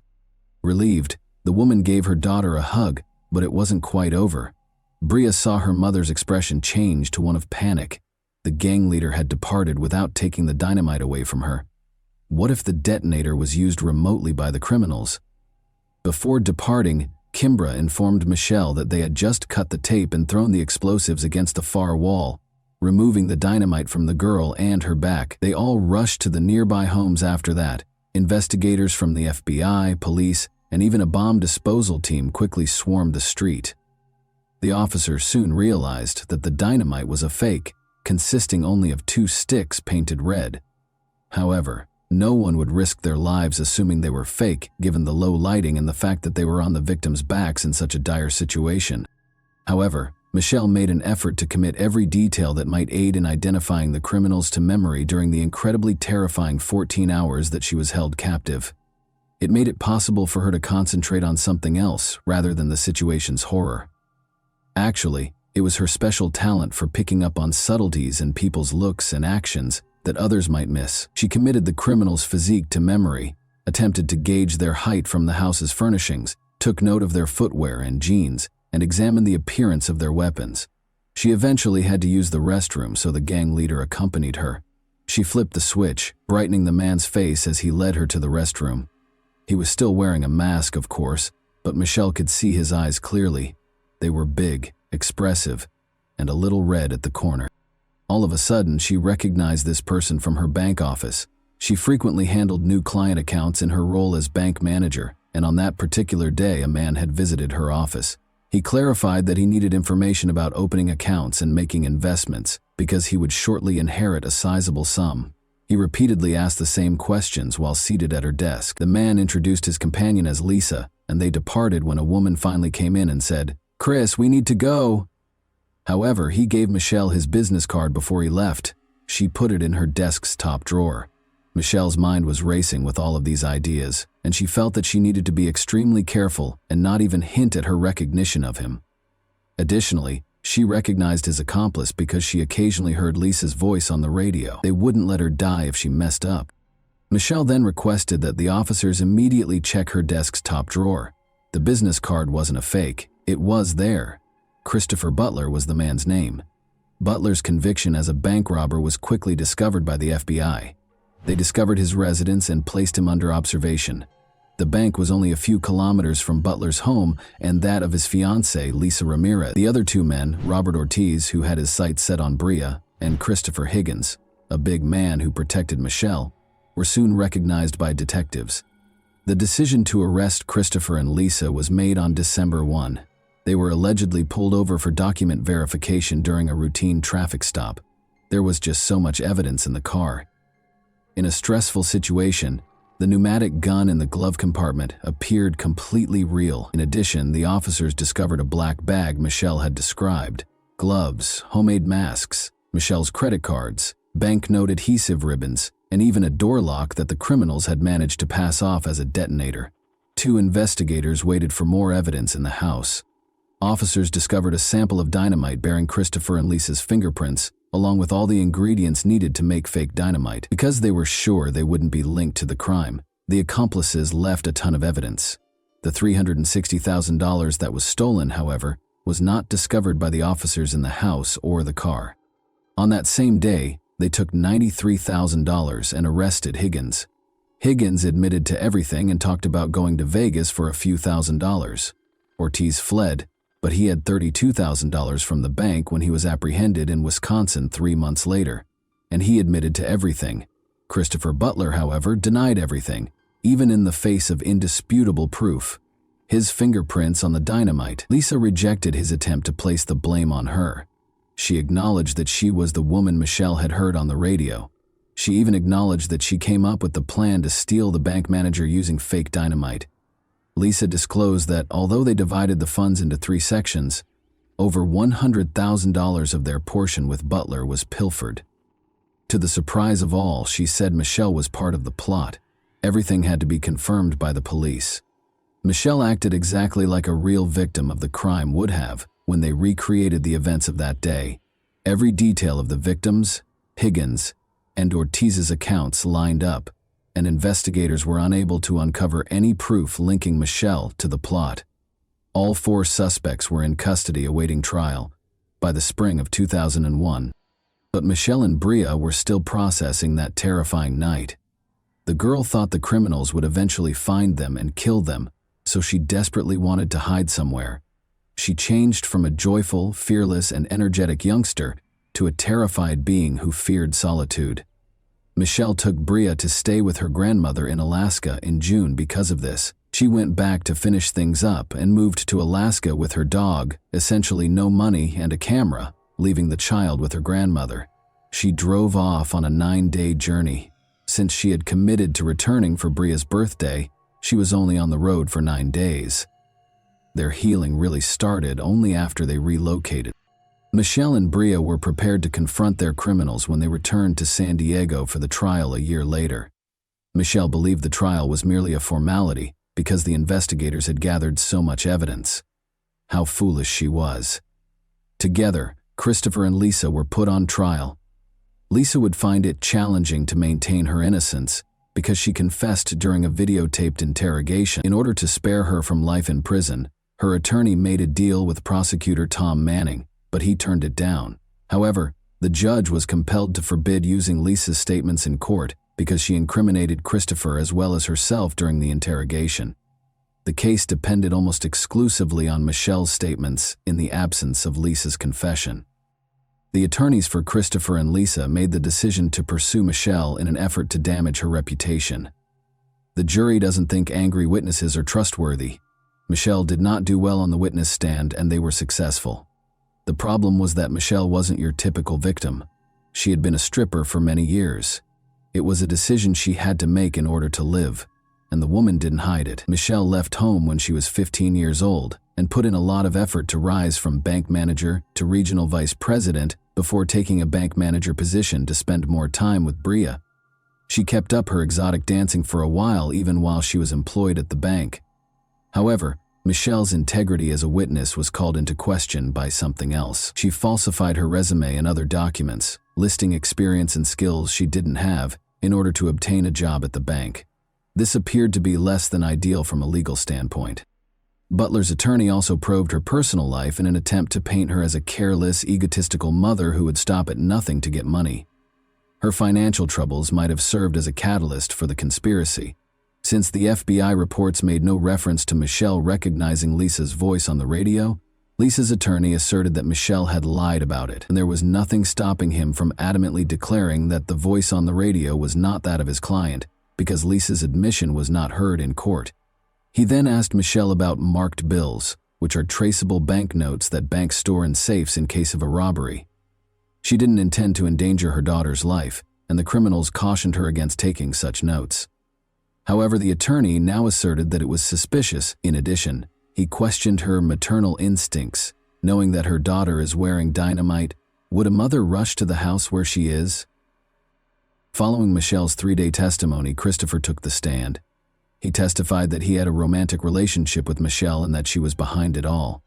He had no proof, of course, but his plan was obvious. First and foremost, he was committed to keeping Lisa safe at all costs. Second, compared to kidnapping for robbery, the robbery was deemed less serious. However, his plan only partially succeeded. After 5 days of deliberation, the jury found Christopher guilty of robbery and kidnapping Kimbra and Bria, but they were unsure about Michelle's abduction.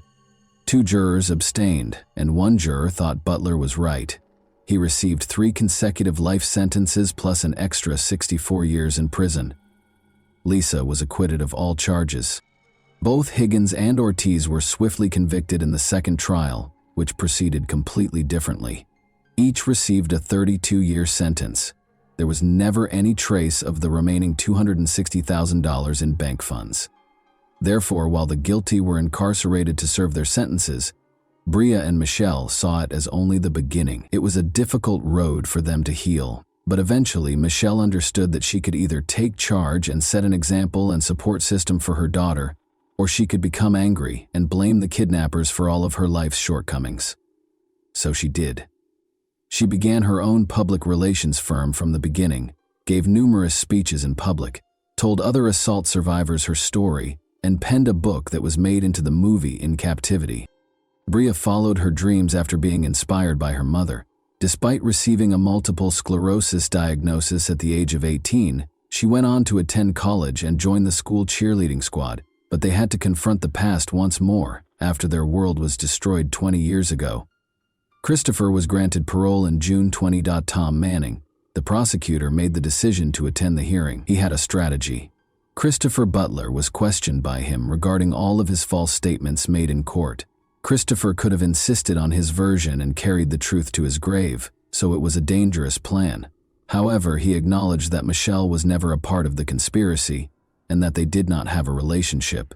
He blamed his ex-girlfriend Lisa Ramirez for the crime, but he refused to accept responsibility for it. He conveyed his profound apologies for the suffering his victims had endured as a result of him.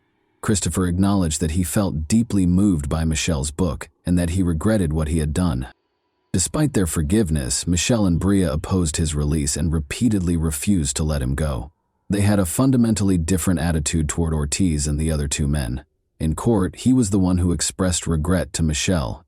Ortiz was released in January 2021 after Bria spoke favorably during his parole hearing.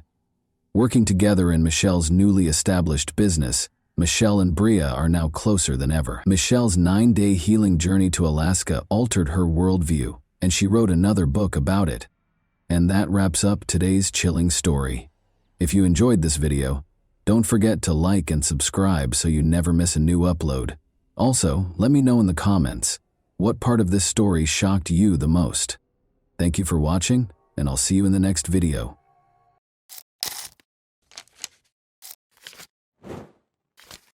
Hey guys, welcome to my channel, and today we're going to take a look at another horrible case with you.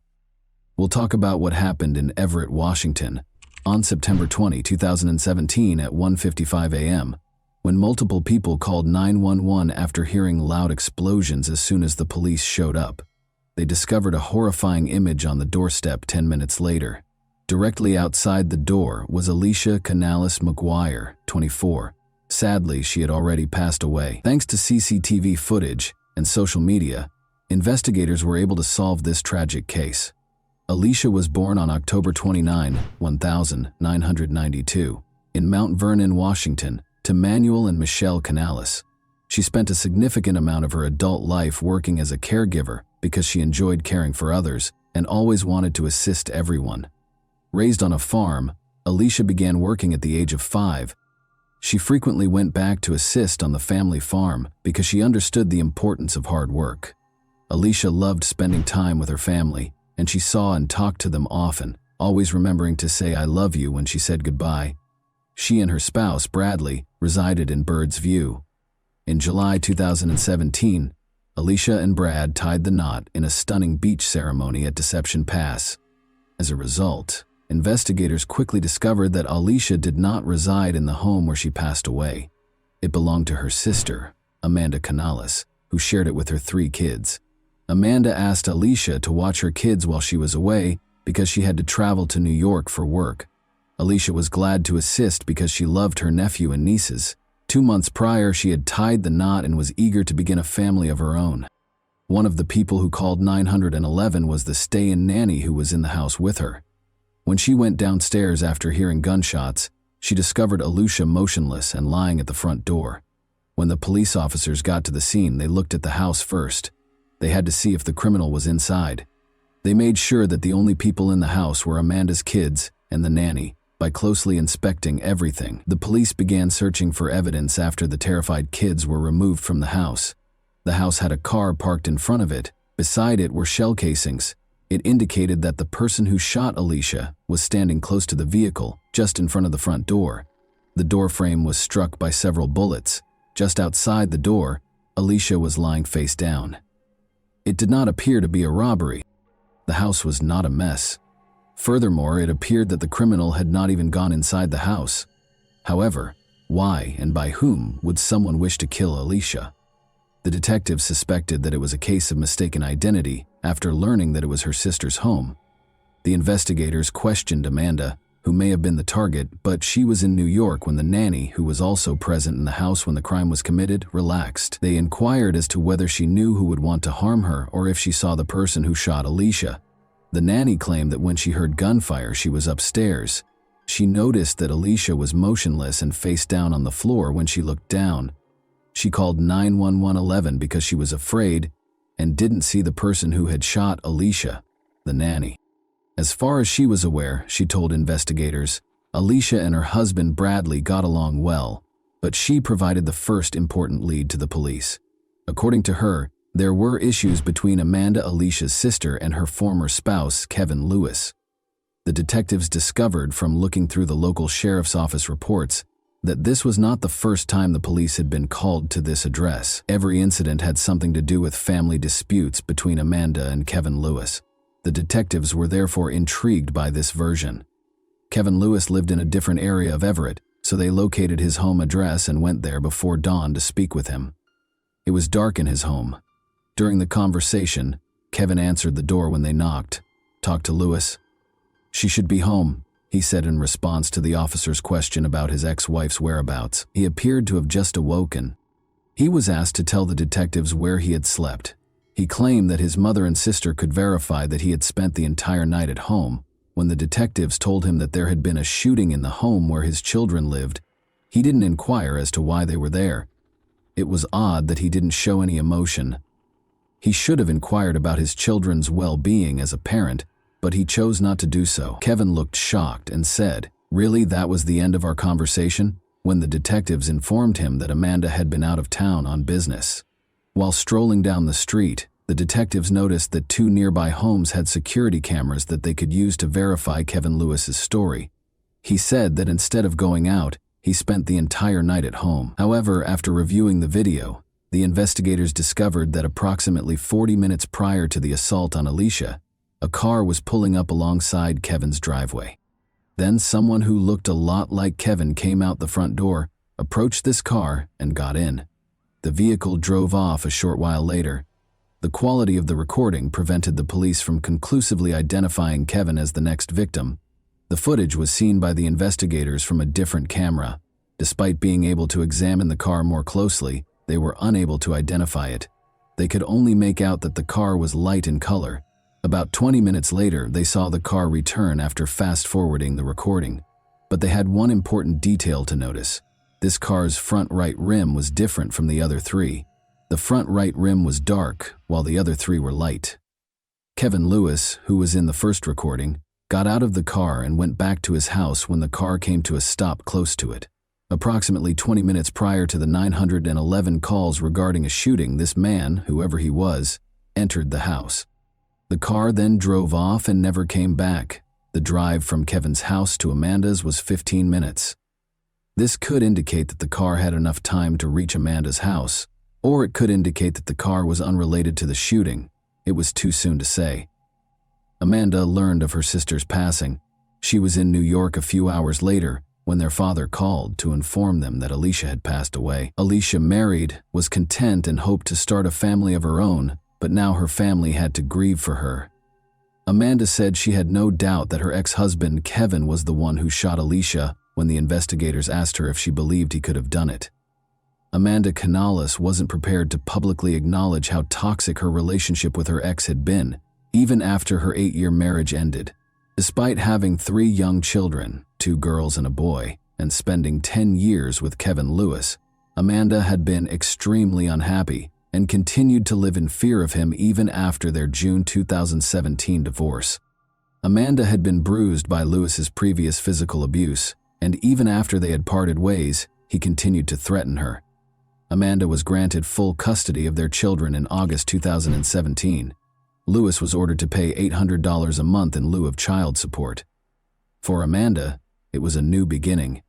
As a single mother, she was grateful for the support she received from her family and concentrated on her home in Everett, Washington. Amanda was threatened by Kevin. He threatened to kill her. He had the training because he had served in the military. Although her sister passed away, Amanda thought she was the one who had been attacked. Rather, she even obtained a restraining order against Kevin, which he repeatedly broke. Amanda and their 3 kids were both terrified when he wandered outside her house and peered in the windows. Kevin was not charged by the police with any of the restraining order violations. Amanda was returning home late at night and parked in the driveway next to her house when she was brutally beaten as she got out of her car a few weeks prior to her sister's death. Someone attacked her as soon as she opened her car door. She didn't have time to see the attacker's face because everything happened so quickly, but given everything, she was certain that Kevin Lewis, 30, was responsible for Alicia Canales McGuire's death. The investigators thought he was planning to kill his ex-wife. At the time, Kevin was unaware that she was in New York. He was unaware that Alicia had been asked by Amanda to watch her kids while she was away. Today, though, this version contained an error. Kevin would have been at his house when the shooting occurred, if the man in the video was indeed him. He was also given an alibi by his mother and sister. As a result, the police kept looking into the incident and took into account various theories. After going back to Amanda's house to take another look at everything and analyzing the bullet trajectory, experts came to the conclusion that Alicia was shot while the door was partially open and that the shooter fired at least 7 shots that entered the house from the outside. According to the evidence found at the scene, someone fired a shot while standing next to the garage, then proceeded to the house's door and fired once more inside. Multiple gunshot wounds to the head and torso were determined by the medical examiner to be the cause of Alicia's death. She was hit by 5 shots. There were gunpowder stippling injuries in 2 of the wounds. The last 2 gunshot wounds to the head were most likely the last 2 wounds administered, according to the medical examiner, who testified that he was unable to ascertain the order of the 5 shots. The 7 shell casings discovered at the crime scene were fired from the same firearm, the experts concluded. Alicia was shot at close range, resulting in head injuries. After examining this version, the investigators were unable to locate any proof to support this. Due to the rarity of this particular brand of shell casings, the police were also interested in the ones discovered at the crime scene. These casings were produced in Russia and sold under the Tulimo name. The investigators hoped to identify the seller of these cartridges and possibly the buyer because the brand was not very popular. The investigators found that this brand of cartridges was sold by Walmart. The crime scene was close to one of these shops. Walmart representatives informed the detectives that they had CCTV footage showing a man paying for 9mm Tulimo cartridges that he had recently purchased. The detectives went straight to Walmart to view the video. They thought Kevin Lewis might be the buyer when they made the recording on September 18, 2 days before Alicia passed away, but they were mistaken.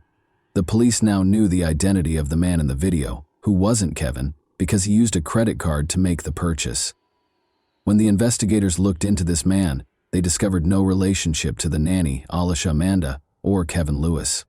They now had to find fresh evidence. The investigators looked through every version that was available at the time before turning to Amanda for fresh details about Kevin. They had a good relationship at first, she said. Kevin was restrained in his behavior during the honeymoon. She didn't anticipate that he would start hitting her and grow more hostile over time. After their relationship ended, Amanda was granted full custody of the children, a restraining order was issued, and they got divorced. However, a distraught Amanda was aware that Alicia wasn't supposed to be killed in the shooting and thought it was a case of mistaken identity. She told police that Lewis had somehow planned the attack and that Kevin was home when it happened. The footage from the night of Alicia's death has been examined by the investigators once more. They saw something now that they had never seen before. The man who left his house, Kevin, can be seen approaching the car and settling into the back seat behind the driver in this grainy video. Why, though, did he not take the front passenger seat? As the investigators searched for a solution, They came to the conclusion that someone else was already occupying the front passenger seat. As a result, by the time the car arrived at Kevin Lewis's house, there were most likely 2 people inside, which may have been the reason he had to take the back seat. There was insufficient evidence for the police to connect Kevin to Alicia's demise. But after gathering proof of Kevin's assaults on his ex-wife Amanda, they detained him in November 2018 and gave him a 3-year prison sentence. In the meantime, Alicia's case was still unresolved over a year after her death. The only break in this case came in 2019 when a woman with crucial information called the police station. A girl from nearby Spokane who had attended a party and boasted about being hired to kill someone on York Road, the street where Alicia was shot, was the source of the detective's tip. Given that Spokane was roughly 5 hours away from Everett, the police were unsure of what to believe. According to the caller, she was at a party when a young woman walked in. Angelica is who she is. The latter boasted about her involvement in the crime with her boyfriend. This woman claims that Angelica stated that a person died as a result of being shot in the head. They were hired to shoot from around the corner by the children's father. Additionally, according to Angelica, they killed the wrong person.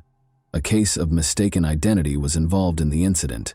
The specifics of this case have never been made public by the police. Alicia's head injury was only known to the investigators and her family. Angelica's knowledge of numerous details about the crime piqued the police's interest as they searched for her. Her true name, Alexis Hale, was discovered by the investigators. On her social media, they discovered pictures of her brandishing a 9mm handgun.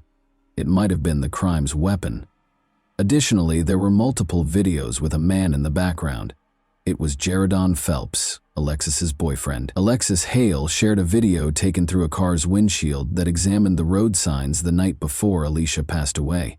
The investigators were able to pinpoint the precise location of the car at that time, which was roughly 10 minutes away from Kevin Lewis's home.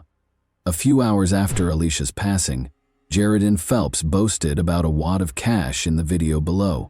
One of the 5 comments that the investigators saw on Phelps's social media photo was from his aunt. They identified his aunt as Kevin Lewis's mother after clicking on her social media profile. As it happened, Kevin's cousin was Jaredon Phelps. The police had good reason to make an arrest. Alexis Hale was the first to be placed in handcuffs. She screamed and claimed that because she was only 17 years old, the police were unable to arrest her. She demanded a lawyer because she understood why she had been arrested. Jaredon Phelps was taken into custody by the police in a different area of the city at the same time. Phelps and Hale had driven from Spokane to Everett to carry out the shooting, according to the investigators' phone records. Additionally, early on September 20, Lewis's neighbor's security footage captured someone getting into a car. At 1:13 a.m. EM, the man in the white top departed, and at 1:37 a.m. he returned. Following Alicia's passing, Lewis was wearing a white top when the police visited him. Alexis kept everything from the investigators. At the time, Kevin Lewis was serving a 3-year prison sentence for assaulting Amanda. As a result, the researchers were hoping that Phelps would provide some information. The investigators suspected it was Kevin Lewis, and now the police had a confession and the name of the man who hired Hale and Phelps. Phelps provided them with additional information about the crime when they brought him to the scene. Following Alicia Canales McGuire's death in September 2017, Kevin Lewis, who was already incarcerated on an unrelated charge, was charged with aggravated murder with a firearm, conspiracy to commit murder, and solicitation to commit murder in July 2020. At the age of 20, he entered a guilty plea to first-degree premeditated murder. He was given a 31-year prison sentence by the court. At age 18, Hale entered a guilty plea to the same charge and received a 15-year sentence. During the trial, Phelps testified that he had committed the crime for financial gain and to gain notoriety. Lewis gave Phelps money, which he used to purchase a Ferragamo belt buckle, Timberland boots, and some tattoos. He asserted that he had given his ex-girlfriend $200 after she obtained the pistol from a family member. Later that year, Lewis entered a not guilty plea and was put on trial by the prosecution. Claimed that in order to get his ex-wife out of the way, he had given $2,400 to his cousin and his girlfriend. Although he had made them into adolescent killers, Alicia had unintentionally opened the door in a tragic case of mistaken identity. Lewis gave Phelps an envelope of cash on the way back. Phelps said Lewis had led them to the house, but that he didn't know who the target was. Phelps and Hale dropped Lewis back at his house and then went back to the spot Lewis had indicated. After getting out of the car, the two headed for the house. Hale went to knock on the front door and Phelps stopped beside the garage. Hale left as soon as Alicia opened the front door, and Phelps fired the gun until it was empty. The gun's muzzle crossed the threshold as Phelps fired the first few shots from his position close to the garage, and the final two after approaching the front porch. The final two shots were directed at the head and neck region. Phelps and Hale returned in their vehicle because of a glove that might have been left at the scene. They turned around and departed when they saw police cars upon their return. After getting GPS directions, they returned to Spokane by car. The defense contended that Lewis had only said to move the target out of the way and had never used the word kill in his conversation with his cousin. However, the court was reminded by the prosecution of Kevin's violent past and his threats against Amanda. They claimed that power and control are at the heart of this case, and it was obvious what the goal was. Amanda described him as pure evil. He had played with their kids, who were in the house when she was supposed to die, she remembered incredulously. I assumed you loved them, but a person who truly cares for someone would never want to put them in danger or cause them any trauma.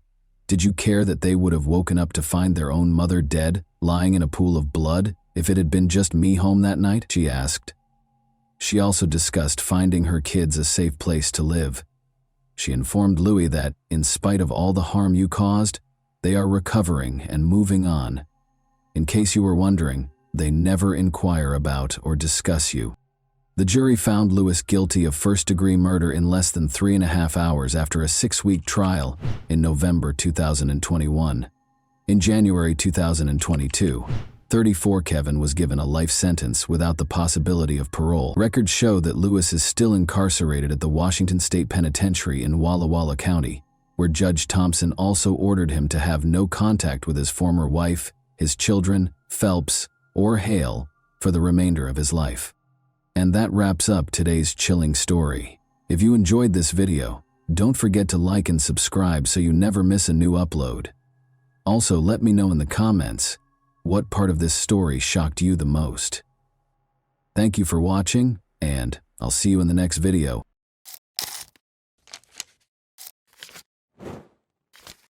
Hey guys, welcome to my channel, and today we're going to take a look at another horrible case with you. The tragic death of Barbara Faye Villarreal occurred in Garland, Texas, on November 7, 1986. A large kitchen knife was found embedded in her body after she was brutally stabbed and murdered in her own home. There were bloodstains all over the crime scene, which was horrifying and gory. Despite detectives' efforts, the case remained unsolved for almost 40 years. The killer had been hiding in plain sight, leaving a trail of unsolved questions until 2023, when advances in DNA technology revealed the truth. What sinister motives drove Barbara's horrific fate, and who was the mastermind behind it? You'll be amazed at the response. Let's examine the specifics. Garland is a city with a tale of resiliency and hope located in the center of the Dallas-Fort Worth metroplex. The city was named in honor of Attorney General Augustus H. Garland, and was established in 1887 as a result of the merger of Duck Creek and Embry. Garland eventually became Dallas County's third most populated city. However, there were difficulties along the way. The city, which is in Tornado Alley, had one of its worst days in May 1927, when a terrible tornado ripped through the streets, killing 17 people and leaving a path of destruction in its wake. Even though the city was brought to its knees, its spirit was unwavering. A feeling of solidarity and resilience surfaced as the residents of Garland rebuilt their homes and lives. They banded together and helped one another through the difficult times. One family's joy and love served as an example for others. They were so cherished and admired by everyone that nobody could have predicted the heartache that would soon ensue. Everyone was delighted by Barbara's radiant smile. Her family's love was evident and strong, and her presence brightened the space. However, life had other ideas, and this family would soon experience a tragedy that would upend their entire way of life. On December 23, 1958, Barbara Faye Villarreal was born in Peru, Indiana. She was the youngest of her mother's first marriage's 4 children. Barbara suffered a terrible loss when her father died when she was a little child. The family circle grew after her mother remarried and had 2 more children. 12 Mile, a tiny community a few miles north of Peru, Indiana, was where Barbara grew up. She was surrounded by warmth and love there, which helped to mold her into the kind and sympathetic person she is today. Her early years were characterized by adventure, laughter, and a strong sense of familial values. She loved the little things, like swimming in the local lake and riding her bike to her grandparents' corner store to buy candy. Her extended family, which included many cousins with whom she enjoyed sharing recipes and making memories, was always present on Sundays and holidays. At home, Barbara loved spending time with Kami, her faithful Pomeranian friend. As she matured into a young woman, her compassion, warmth, and understanding nature became increasingly apparent. Her heart was always willing to lend a helping hand to others, and her radiant smile could light up any space. Barbara married Domingo Diaz Villarreal on February 25, 1979, and the two of them created a life full of promise, love, and laughter. Barbara had made a name for herself in the accounting division of DeGolyer and McNaughton in Dallas, Texas, by the time she turned 27. She and Domingo settled in Garland, where they were surrounded by friends and neighbors in the 3600 block of Colbath Street. One of them was Barbara's best friend, Lisa Nugent, who loved her for being a kind, considerate, sweet, and wonderful person in general. A feeling of unease descended upon the tiny New Mexico town of Lovington on the evening of November 7, 1986. In stark contrast to the horror taking place inside the Villarreal residence, the sky was a serene shade of pink and orange. Domingo Villarreal was standing at a neighbor's door at 8:52 p.m., his hands shaking, his eyes wide, and his voice trembling. Slightly lucid from shock, he begged for assistance. "There's a problem with Barbara," he managed to say. After the neighbor promptly dialed 911, emergency personnel reached the location in a matter of minutes. The house was illuminated by the flashing lights of the police cars and ambulances that occupied the street. Officers entered and were greeted by a sight that chilled them to the bone. Barbara was brutally stabbed several times, and a large kitchen knife was still embedded in her body as she lay lifeless on the floor. As a brutal reminder of the evil that had killed her, the knife appeared to mock the scene. In his first statement, Domingo claimed that 2 men had broken into their house, bound him, and pulled Barbara into a different room. He stated that when Barbara's screams shattered the night air, he was in the backyard. She was being held captive by 2 armed men when he hurried inside. Barbara was led to a different room by 1 man, and Domingo was able to flee after the other man made him perform a sexual act at gunpoint. The police listened carefully, but every second that went by made them more skeptical. Domingo's face looked emotionless and his story sounded scripted. Fueled by doubts and questions, the investigation got underway. What actually took place that fateful evening? Did Domingo commit the crime, or was he a victim? Although paramedics responded quickly, Barbara's injuries were obviously serious. Although it was later discovered that she had been dead for more than an hour prior to their arrival, she was declared dead at 9:50 p.m. The full scope of the horror was disclosed in the medical examiner's report. She had numerous stab wounds all over her body, each of which was a testament to the attacker's violence and rage. An investigation into a homicide was started. For the Garland Police Department, the initial investigation into Barbara Villarreal's murder was a difficult and complicated procedure. It was evident as soon as they got to the crime scene that this case would call for painstaking attention to detail and unwavering resolve. With furniture overturned and personal belongings strewn all over the floor, the house was in a state of chaos that suggested a violent struggle. Several areas had bloodstains, indicating Barbara had put up a valiant fight against her assailant. To record the scene, investigators collected blood samples, removed fingerprints from different surfaces, and took a ton of pictures. A big kitchen knife that was thought to have been used in the murder was sealed as evidence and sent for forensic analysis. Nevertheless, the technology available at the time made it difficult to draw firm conclusions from the evidence. It simply wasn't adding up. Something was missing. Police interviewed a large number of neighbors, friends, and family members in the days after the murder. Barbara was described by close friends and family as a loving, kind person who had no known enemies. Nonetheless, some claimed she had been involved in a few family conflicts, which made police wonder if there might have been a personal motivation for the crime. As investigators continued their investigation, they discovered startling information about the family. Although many saw Barbara and Domingo as a happy couple, others witnessed them fighting regularly and dealing with serious problems. Their relationship was viewed differently by those who knew them. At first, the police thought Domingo might be a murderer. He was exonerated following a rigorous interrogation, but the investigation came to a standstill because Domingo was no longer a suspect. They had no additional suspects, no evidence, and no fresh leads. The investigation stalled, and the police had no idea what to do next. A faint blood trail discovered outside the house was the only hint, but it didn't belong to Barbara or Domingo. Detectives were left wondering who could have committed such a horrible crime, because this enigmatic blood was the only indication that a killer was present. The loss devastated Domingo and Barbara's family. They struggled to find peace, as the graphic picture of her death tormented them. Fearing that anyone could be the victim of such a horrible crime, the community was also rocked. The suffering and uncertainty were exacerbated by the lack of answers. It took a pivotal discovery to reveal the truth about her untimely death, so the case remained a mystery. It was challenging for investigators to make meaningful progress because of the dearth of eyewitnesses and hard evidence. Blood samples provided no useful information, and fingerprints taken from the crime scene did not match anyone in databases that were currently in use.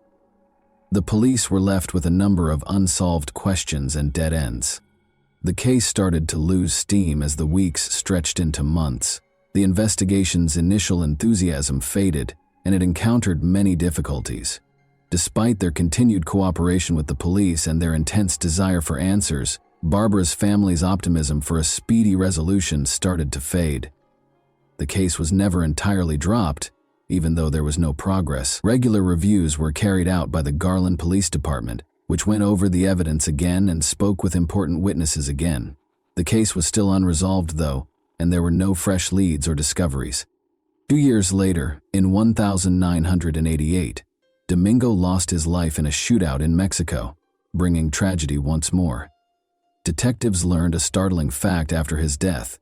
Domingo Villarreal had been using a stolen identity. Fingerprint analysis revealed that his true identity was Jesus Canales. Barbara's parents told police in 1994 that weeks after the murder, Jesus Canales had called them from Mexico and said he had killed one of the victims and was pursuing the other, Liborio Canales of Rodeo, Mexico. Domingo was charged with orchestrating Barbara's murder with the assistance of 2 family members, but because there was insufficient evidence, police were unable to draw any firm conclusions. Detectives also spoke with a neighbor who claimed to have discovered Domingo in her kitchen a month prior to the murder. Later, she realized her kitchen knife was gone. She verified that the missing knife was the same one when detectives showed her a picture of the murder weapon. The Villarreal case became one of many unsolved murders as the years went by. The police department, however, was adamant about solving the case and refused to give up. Public assistance was requested through media appeals. The investigation was given a much-needed boost when a cold case team was brought in to offer new insights and creative expertise. Every tip, no matter how small, was followed by the police department, which worked tirelessly. Over the years, Garland police detectives and the FBI followed up on a number of leads in Mexico and the United States, officials said. However, no noteworthy discoveries were made until 2022. A major development in 2022 was brought about by advances in DNA technology. Detectives were able to re-examine the evidence with new eyes thanks to this creative tool, which gave the investigation new life. Investigators were able to use extensive public genetic databases to find possible relatives of the suspect through investigative genetic genealogy, which blends DNA testing with conventional genealogical research. Detectives could gradually identify the criminal by comparing DNA samples taken from the crime scene with these databases.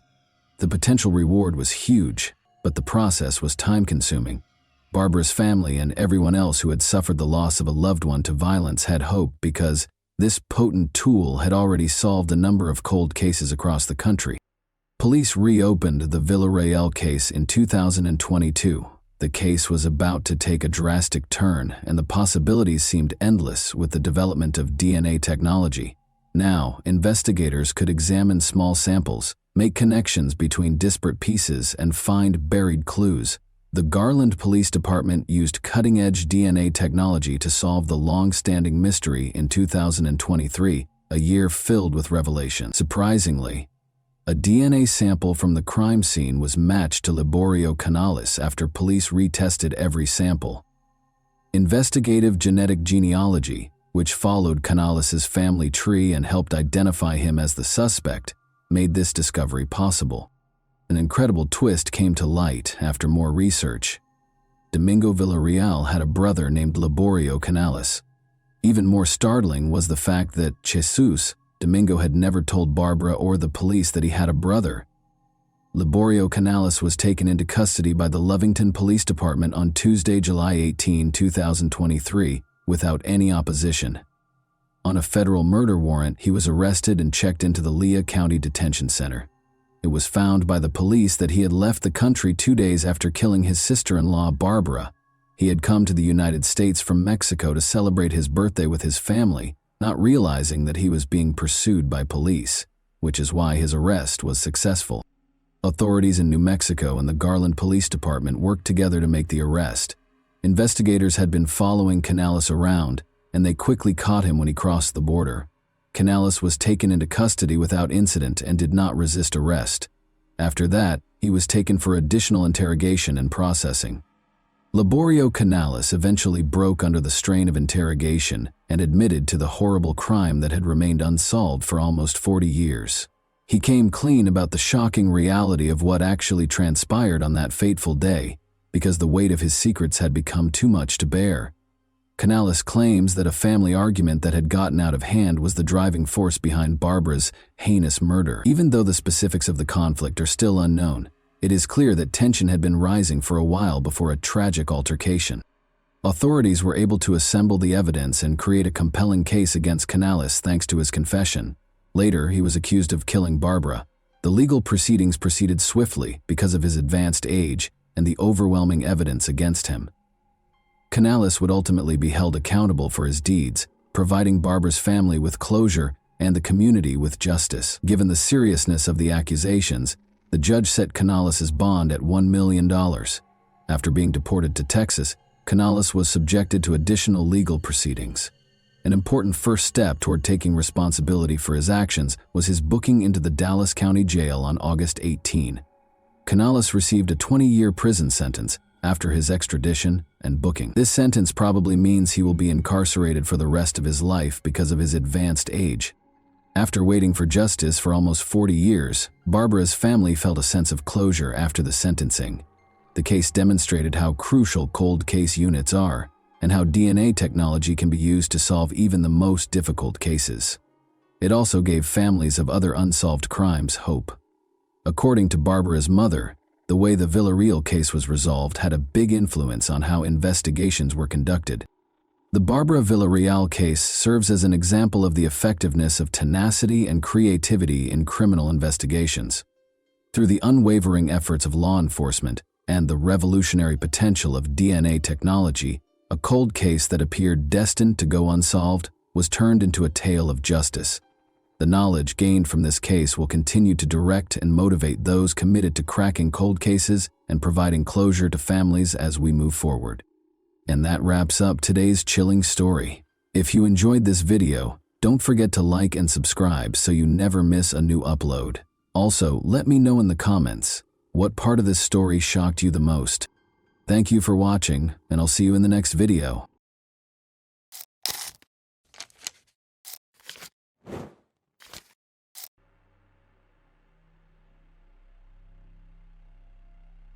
Hey guys, welcome to my channel, and today we're going to take a look at another horrible case with you.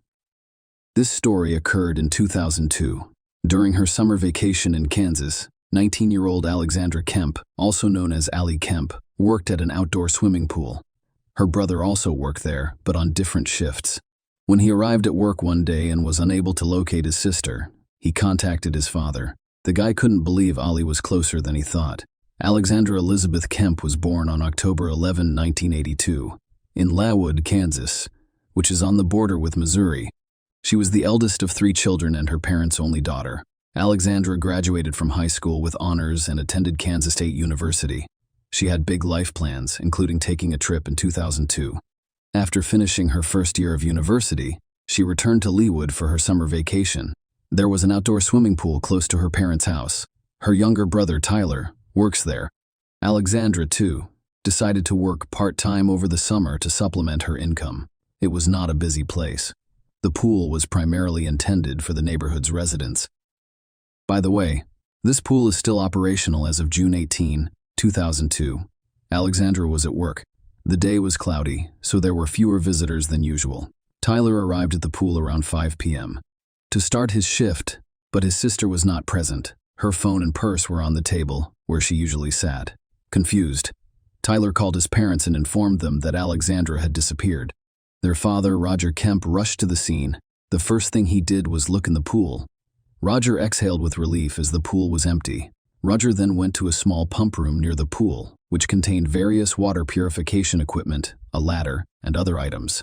Once inside, the man looked around but saw nothing suspicious. But then he noticed a leg sticking out from beneath the tarp. Running up and lifting the tarp, Roger saw his daughter brutally beaten. She was naked from the waist down, with numerous bruises on her face and body. The man immediately dialed 911. While speaking with the operator, he cried and begged Alexandra not to abandon him. When the ambulance arrived, Roger was administering CPR to his daughter. They transported the girl to the hospital. Unfortunately, despite their best efforts, Alexandra did not survive.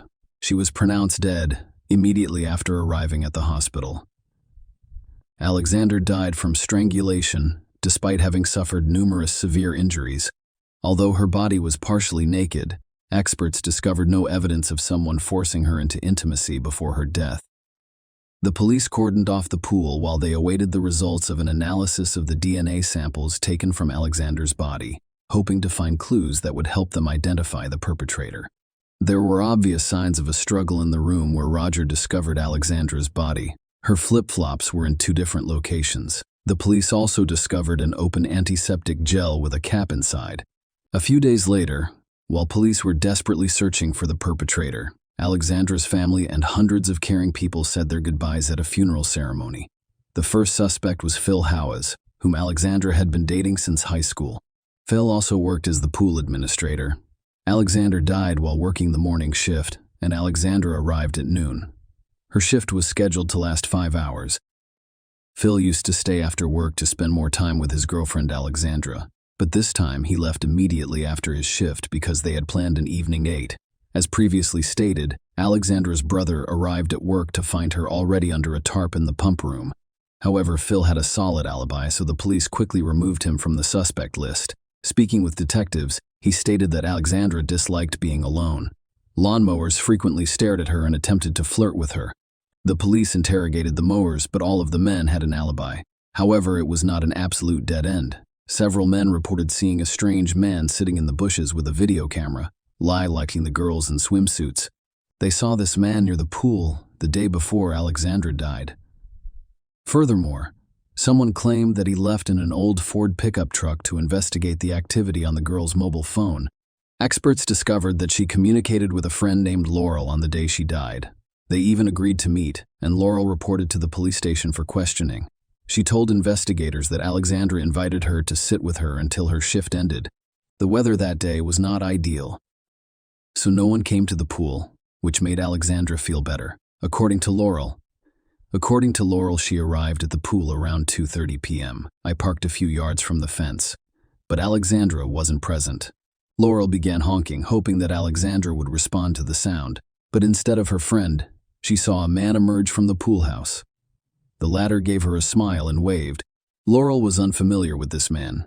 She assumed it was Alexandra's boss and decided to leave so as not to cause any additional problems for her friend. At the time, she believed Alexandra would be in trouble if the boss discovered she was talking to friends during work hours. But that man was not Alexandra's supervisor or co-worker.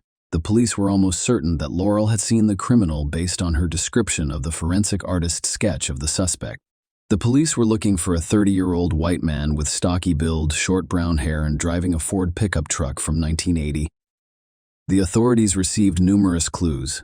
One person stated that the man named James was straight, looked very similar to the suspect's sketch, drove an old Ford pickup truck, and worked as a mechanic about 20 minutes away from the pool. When the police found the man and took him to the station, they were astounded by his resemblance to the sketch based on Laurel's description. James denied being involved in Alexandra Kemp's death. The man's employer confirmed his alibi, stating that James was at work on the day Alexandra died. As a result, they let go more directly. Meanwhile, the police received a report from the laboratory, which revealed male DNA on a tube of antiseptic gel found at the crime scene and on Alexandra's body. However, it was ineffective because the police discovered no matches in the databases when they searched for these samples. Alexandra's friends, family, and boyfriend were officially excluded from the suspect list because their DNA did not match the DNA samples discovered on her body. Alexandra's father, Roger Kemp, was the driving force behind this investigation. Losing his beloved daughter stripped him of the meaning of life, but he regained it by setting himself the goal of finding the person who killed Alexandra. In an interview, Roger stated that you have two choices: stay in bed and pull the blanket over your head, or go out and fight. I decided to fight. Roger's perseverance and tenacity impressed the police department, so he was given his own space at the police station, where he collected all of the information he received and shared potential leads with the investigation. After reviewing all available clues, Roger and the investigators contacted the producers of the television show America's Most Wanted and requested that an episode about Alexandra's death be produced. The creators agreed. It was once the longest-running television show, lasting 24 seasons. After the Alexandra story aired, the police began receiving hundreds of calls containing information. They investigated all the clues, but none of them led to a breakthrough. The investigation ended in a dead end. In February 2003, 8 months after Alexandra died, there was a new, seemingly solid clue. As a result of the search activity, a man has been arrested in Utah. They received 3 statements about this person over a span of several days. 2 women and a 114-year-old girl who are unrelated to each other told the police that a man forced them into intimacy. The criminal fled, but was eventually apprehended in Utah. This man turned out to be James Strader, the same man the Kansas police had previously interrogated. Strader's facial features were very similar to the sketch of the suspect. For some reason, no one collected his DNA sample at the time. Perhaps no one did this because Strader's boss convinced the police that he was at work on the day of the crime and had not left. Everyone thought the Alexandra Kemp case was about to be resolved, but Strader denied any involvement in her death. He admitted that he looked very similar to the suspect's portrait, but claimed he had not been by the pool that day. He provided a DNA sample for analysis. However, the outcome disappointed everyone.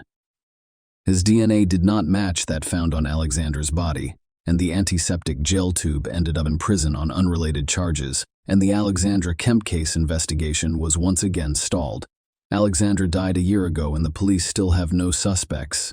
Roger Kemp and Phil House, the man Alexandra was dating, continued their fight for justice. Phil, president of the student community, distributed the suspect's portrait via email to students at other universities. He also requested that students at other educational institutions watch an episode of America's Most Wanted featuring Alexandra Kemp. However, despite the best efforts of her relatives and the police, nothing was accomplished. Another year has passed. Roger Kemp refused to give up and continued to fight for justice for his daughter. He contacted America's Most Wanted again, this time requesting that the episode about Alexandra's death be rerun.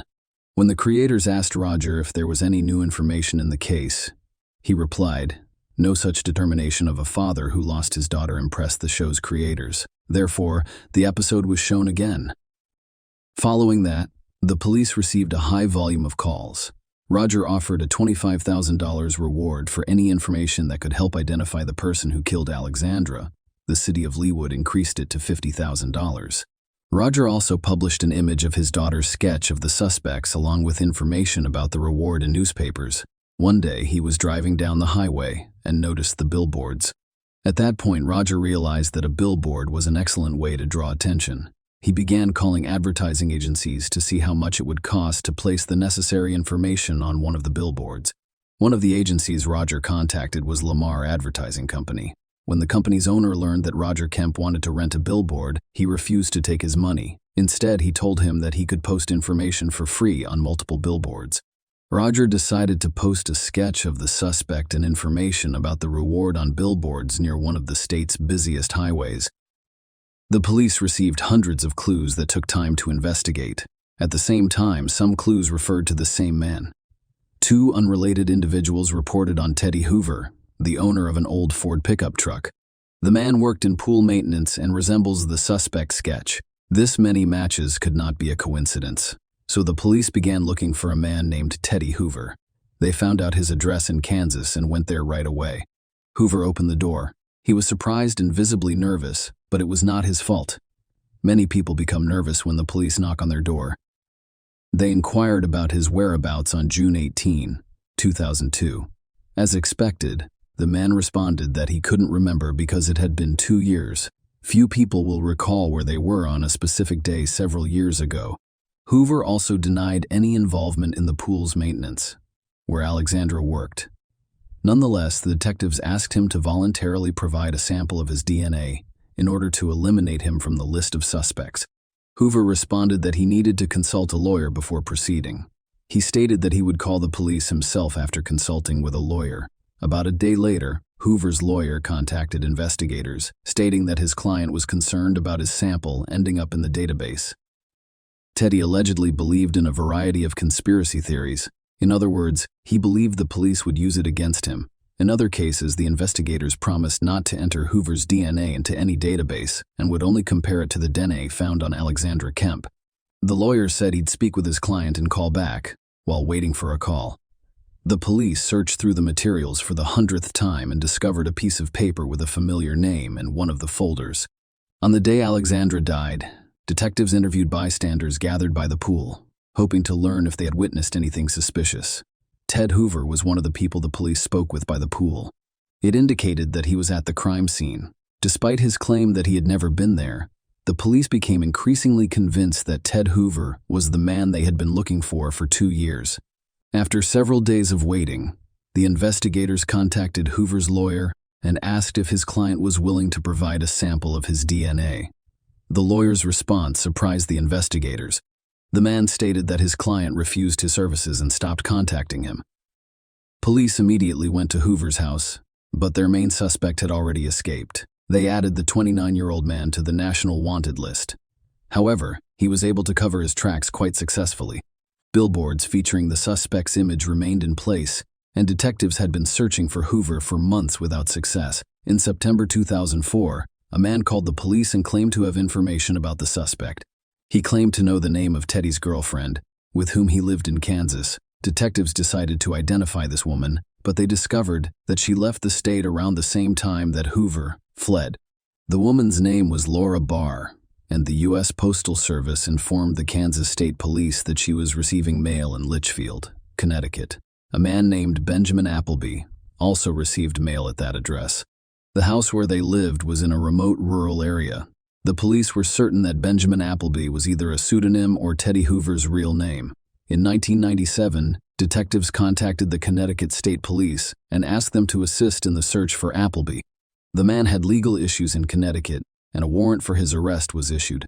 The man exposed himself in front of a schoolgirl. However, Benjamin fled the state, and the police were unable to locate him.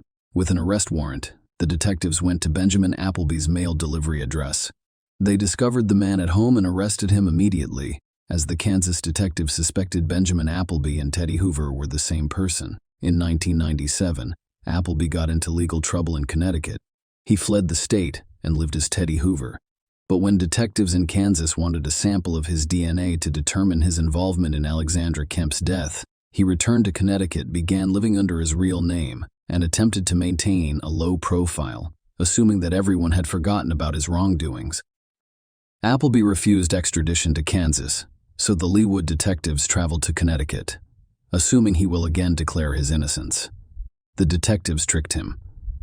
Before bringing the man to the interrogation room, they hung crime scene photos as well as Alexandra and Appleby's pictures, and placed folders on the table with his name on them. The police went to great lengths to give him the impression that the investigation was thorough. When the man arrived in the interrogation room, he was speechless. One of the detectives inquired, "What do you think will happen after we get a sample of your DNA?" Appleby burst into tears and claimed responsibility for Alexandra's death. He recounted the events of the cloudy June day. Benjamin noticed Alexandra, and she appeared attractive. He decided to hit on her, and when she entered the pump room, he followed her and locked the door, preventing her from leaving. Appleby touched the girl, and she hit him back. He beat and strangled her out of humiliation. Alexandra lost consciousness, and Appleby decided to satisfy his lust by partially undressing her. He took a tube of antiseptic gel from the first aid kit and intended to use it as a lubricant. Alexandra's friend, who was sitting in the car behind the fence and beeping, stopped him from carrying out his plan. He was afraid of being caught red-handed, so he covered his body and left the room. When he saw Alexandra's friend, he smiled and waved. Then he got into his pickup truck and drove off. A few hours later, he returned to the crime scene and joined the crowd of onlookers gathered by the pool. The DNA analysis confirmed that the DNA found on the gel tube and Alexandra's body belonged to Benjamin Appleby. Thus, after more than 2 years, and largely due to Roger Kemp's efforts, the police discovered the man who killed Alexandra. Appleby told investigators that he was willing to fully admit guilt in order to quickly close the case and spare Alexandra's family from another emotional ordeal. But at the first court hearing, he declared his innocence, claiming that he confessed under pressure. You can say a lot, but disputing the DNA analysis is pointless. There was only one DNA sample on the victim's body, which belonged to Benjamin Appleby. Realizing this, his lawyers attempted to persuade the court that their client had no intention of killing Alexander. They said Benjamin admitted to killing Alexandra Kemp, but denied doing so on purpose. However, forensic experts reminded everyone that the criminal had been strangling the girl for approximately 10 minutes. He could have stopped, but chose not to. According to the prosecution, he came to the pool for one reason: to watch her. Unfortunately, on June 18, 2002, the pool was cloudy and empty. Appleby took advantage of the situation. In December of 2005, a jury found him guilty. The court sentenced him to life in prison with the option of petitioning for parole after 50 years. He received an additional 19 years for attempting to force her into intimacy. Appleby appealed the court's decision in 2019, and his life sentence for first-degree deprivation of life was upheld. The Court of Appeal ruled that an attempt to establish intimacy with Alexandra was considered when the first sentence was passed. Thus, Appleby was sentenced twice for the same crime. Based on this, the court reversed the second conviction. Even if released on parole, Appleby will be 81 years old at the time. The investigators admitted that Roger Kemp's perseverance helped them find the criminal. When Appleby was in prison, Roger and his wife started a self-defense class for girls, through which tens of thousands of girls and women across the country learned basic self-defense techniques. Billboards were not a new concept in 1991. Following the death by strangulation of 34-year-old Kathy Page, her father began placing billboards criticizing the police, and this story inspired the filmmakers. 3 billboards outside Ebbing, Missouri.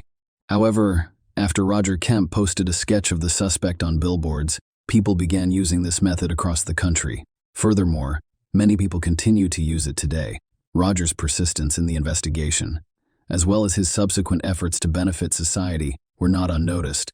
At the White House, he received the Presidential Citizens Medal from President Barack Obama. Roger Kemp, 77, passed away on March 1, 2022. Until his death, he worked for a foundation named after his daughter. He stated that he would consider his efforts successful if they saved at least one person. Share your opinion with us in the comments and subscribe to the channel for more.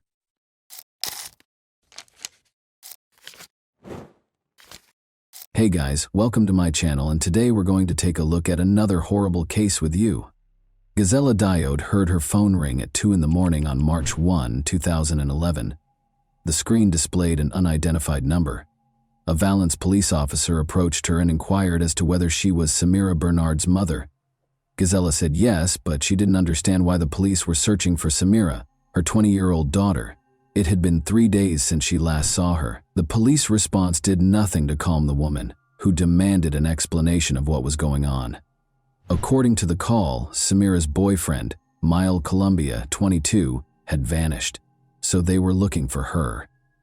The young couple had been dating for 8 months, the police had found out, but Gazella had no knowledge of the man. Mile had met Samira at a party.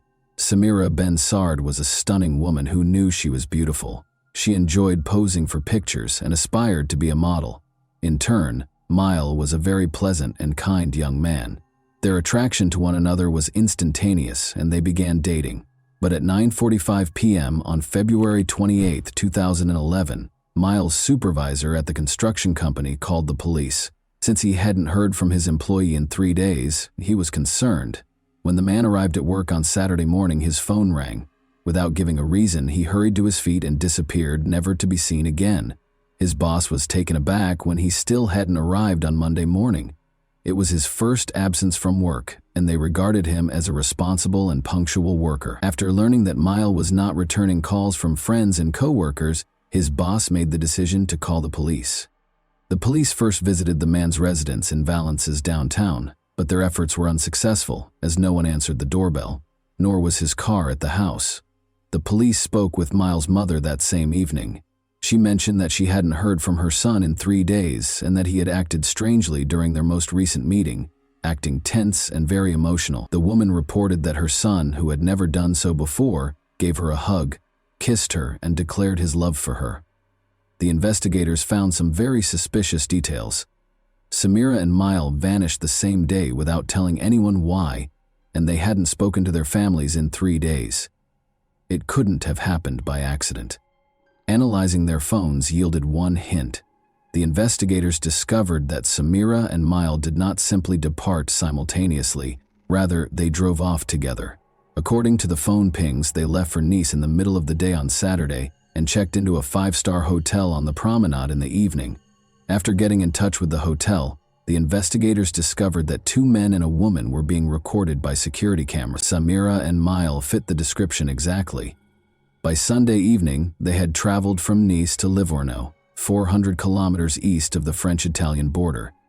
It was evident that the young couple was moving deeper into Italy, so the French police asked their Italian counterparts for help.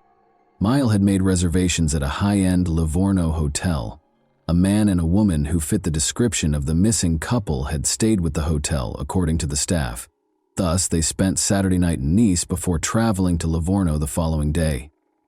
Everything suggested that Samira and Mile had taken a haphazard romantic trip, which was not surprising given how popular the Riviera was for such excursions. Since Samira's mother had received a message from her daughter saying that she had left, but that there was no need to worry because she would return soon, the detectives had no reason to doubt their belief that the young couple would soon return home together. Although it appeared to be another affirmation that the young couple was doing well, Gazella was positive her daughter would never vanish simply by taking an impulsive vacation. Samira never skipped work and was a responsible woman. Additionally, Gazella was troubled by a detail. She couldn't comprehend how her daughter, who loved being photographed and never left the house without wearing carefully chosen clothes, applying makeup and styling her hair, could leave for several days with a young man without taking anything with her. The fact that Samira sent an SMS also baffled her. The problem is that she would typically just give her mom a call. Since they were close and could talk for hours, getting a text message didn't make her feel any better. On the contrary, it made her anxiety even worse. The city of Imperia, which is about 80 kilometers from Nice in northern Italy, provided the next update on the case. Massimo Bessin was traveling to work on Monday, March 3, 2011, when he decided to take a shortcut and turned onto a small street. Something odd caught his attention along the road. When he opened the door, he saw that it was a woman, but initially he thought he saw a mannequin. Massimo yelled something but got no answer, but the woman was obviously on the move. He summoned an ambulance in a hurry. She was identified by Italian police as the French woman who had gone missing. Her skull was pierced by a bullet that had been shot in the back of her head. At this point, the romantic trip theory could be disregarded. The French police couldn't understand. They first believed it to be a romantic escape, then it was a suspicious disappearance, and now they were dealing with a girl who had been injured in an attempted murder. Despite being critically ill, Samira was still alive. Her mother was notified and she was taken to the hospital right away. At first, Gazella didn't even recognize her own daughter when she got to the hospital. The sight is hard to describe. Samira looked like a 9-year-old girl with her head shaved bald. The woman found it hard to accept that her daughter had been shot in the head and ended up in Italy. Since the bullet was embedded in her daughter's skull, the doctors informed the mother that there was little chance of recovery. Gazella refused to accept this and made arrangements for Samira to be taken to a hospital in Marseille. She was told directly by a surgeon there that although he would do the surgery, he would not give her false hope. The patient would never fully recover, even if she lived. Samira had surgery for 10 hours. Despite surviving the surgery, she was unable to speak and did not recognize anyone when she opened her eyes. Like a child, she had to relearn everything. Samira was unable to provide any information regarding the events in Italy, but without her testimony, the police had to look for the perpetrator. There were numerous signs that the crime was being planned. The Italian police were unable to locate any of her possessions when they discovered her lying on the side of the road close to a landfill. No passport, no phone, and no purse were present. This suggested that the criminal did not want her name to be revealed, but the investigators had a lead. Samira's boyfriend, Mile Cambia, was the last person they saw her with. According to the police, Mile fled after committing the crime by crossing the border into Italy, but after Samira was discovered, he erred by using his bank card in France. Only 35 kilometers from his Valence apartment, he used it at a first-rate hotel in Les Turrets. Mile had returned to France the day before according to surveillance footage. But why didn't he return home to his family if he was innocent? He chose to stay in a hotel a few kilometers away instead. Investigators soon learned that he had used Samira's credit card, which was another error on his part. In other words, Miles stayed in a hotel and used the woman's card while the young couple went on an impromptu trip to another country where the woman almost died. The worst suspicions of the police were validated by everything. The detective talked to the young man's friends and family in an attempt to find a motive. Samira and Miles' relationship was evidently far from ideal. Mile was bothered by the fact that Samira was a very attractive woman and that many men were interested in her. Their disagreements frequently turned violent. In front of their friends, Mile had the authority to slap Samira, and once he even put out a cigarette on her. He was obviously not a particularly stable individual. However, the motive remained a mystery. Was everything prearranged, or did Mile act out of rage? Despite Miles' actions, all of their friends were aware that Samira was smitten with him. She'd just learned, though, that her boyfriend was married. He had cheated on his girlfriend on a regular basis after getting married to her when she was 18. He had many mistresses besides Samira. Despite being upset by the information, she didn't end their relationship because she trusted Miles' statement that they were divorcing and living apart.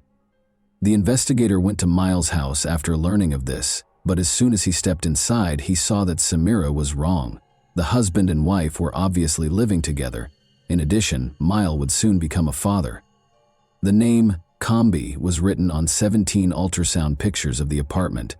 A love triangle involving Mile, his wife, and Samira was clearly in place, and one of them was bound to vanish.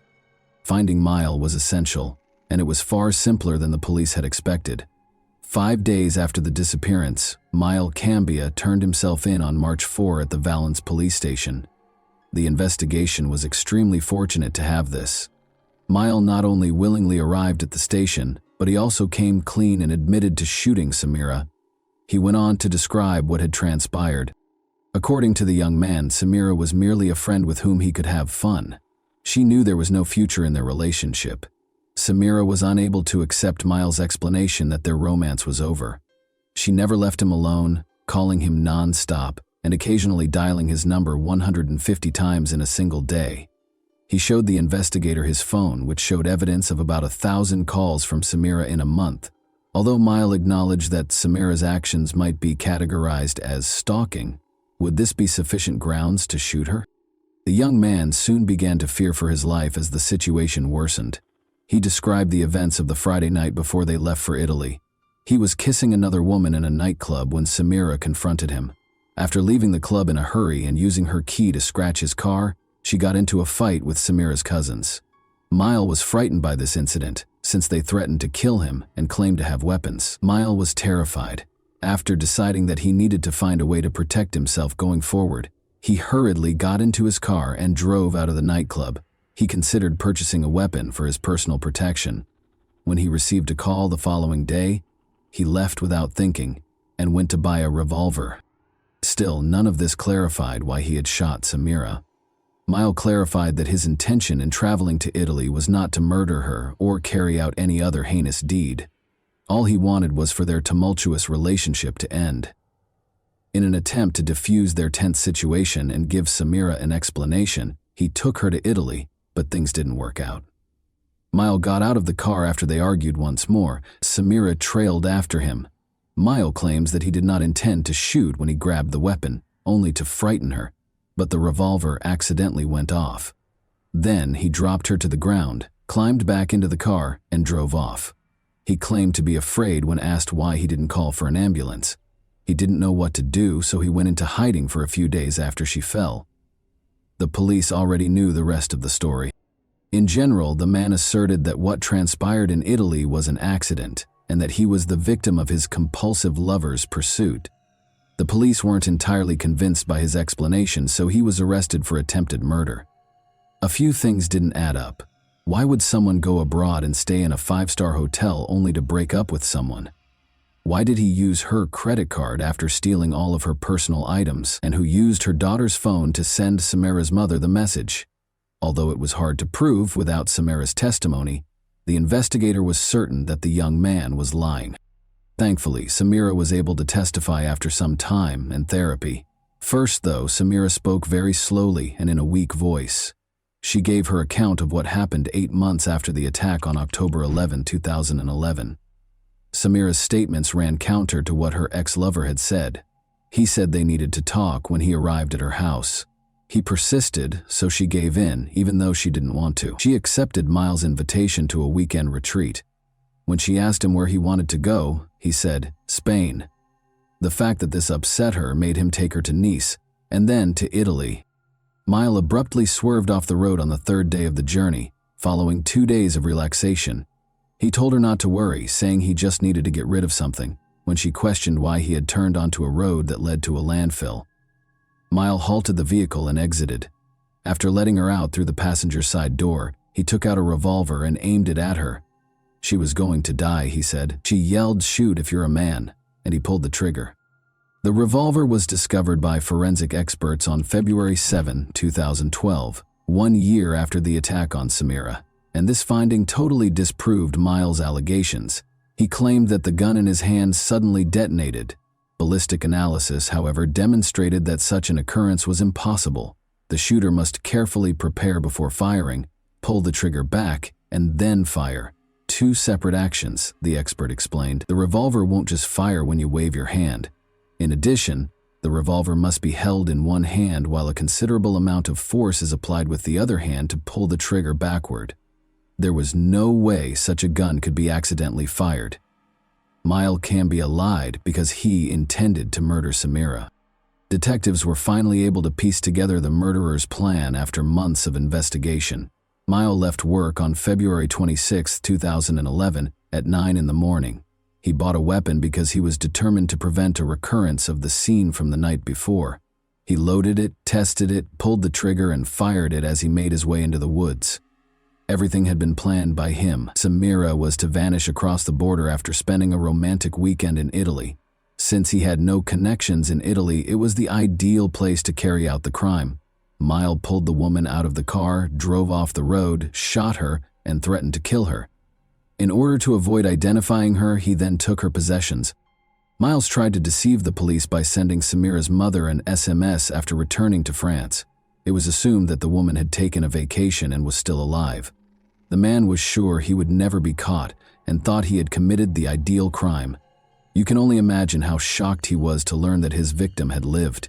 He hid for 5 days close to his hometown while the police searched for him, thinking about what he should do next. He came up with a new self-defense tactic since he lacked the resources and beneficial contacts to flee. Miles Cambia made the decision to tell his version of events to the police. The trial of Miles started in the city of Valence on February 10, 2014. For the victim and her family, the trial was a true ordeal. Miles stuck to his version of events, much to their astonishment. He maintained that everything that transpired in Italy was a regrettable accident, and that he was the victim in this instance, having been harassed by Samira. According to his friends, he had never been violent and bought the revolver out of fear after Samira's cousins threatened to kill Mile and destroy his car and apartment. He took his phone with him when he drove to Italy, keeping nothing hidden. He was emotionally worn out from Samira's incessant calls and just wanted to take the woman on a trip to help her relax. It is also important to note that Mile charmed the jury with his exaggerated displays of civility and respect throughout the trial. His plan worked, and he received a 13-year prison sentence. The lenient sentence raised questions about whether Mile's actions in court and the jury's decision to impose a relatively short sentence were related. After all, it is hard for people to convict a charming young man with impeccable manners, and they frequently associate criminals with unpleasant personalities. Samira feels that this penalty is excessively light. She will always be confined to a wheelchair because she loved a man who chose to kill her, but by the time he turns 40, he will be free and able to lead a normal life. According to the surgeon, Samira recovered 80% of her abilities in a year of therapy, but the effectiveness of rehabilitation drastically decreased after that, leaving her reliant on assistance for the remainder of her life. She acknowledges that he paid her back in this way because she was prepared to do anything for love. And that wraps up today's chilling story. If you enjoyed this video, don't forget to like and subscribe so you never miss a new upload. Also, let me know in the comments, what part of this story shocked you the most? Thank you for watching, and I'll see you in the next video.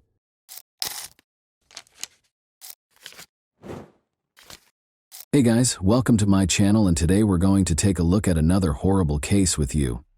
Aurora, then 26 years old, and Mark, then 32, decided to take their honeymoon to the stunning island of Corsica in the late spring of 1995. The girl had chosen this location for their first vacation together after Aurora and Mark got married 2 months prior. The young wife was eager to see Corsica's villages, mountains, and beautiful scenery. They made a stop in the quaint little town of Calvi that day. Here, a restaurant with a view of the bay hosted a candlelit dinner for the newlyweds in the harbor. Following dinner, Aurora and Mark made their way to the Notre Dame de la Serra Chapel, a well-liked tourist destination where lovers go to watch the sunset, the perfect location for a romantic day's end. Around 10:30 in the evening, they got into their car and drove back to the hotel. Right at the end of the railing, some animals abruptly leaped onto the road in front of the car, putting the young couple on a very dangerous road that descended sharply. The car plunged off the cliff as Mark swiftly turned the wheel. Aurora remained calm in spite of the dire circumstances. Before the car fell, she jumped out and opened the door.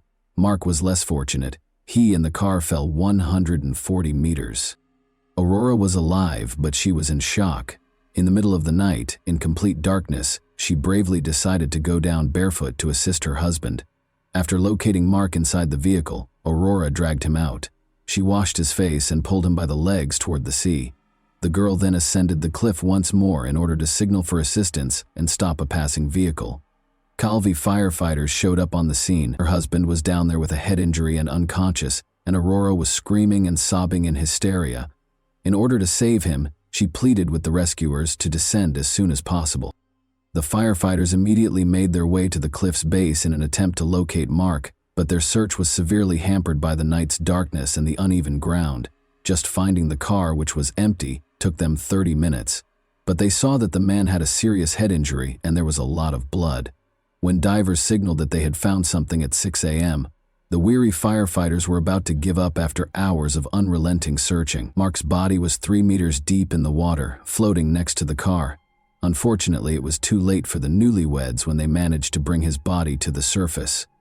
After compiling a report on yet another regrettable incident along that particular stretch of road, the police closed the case.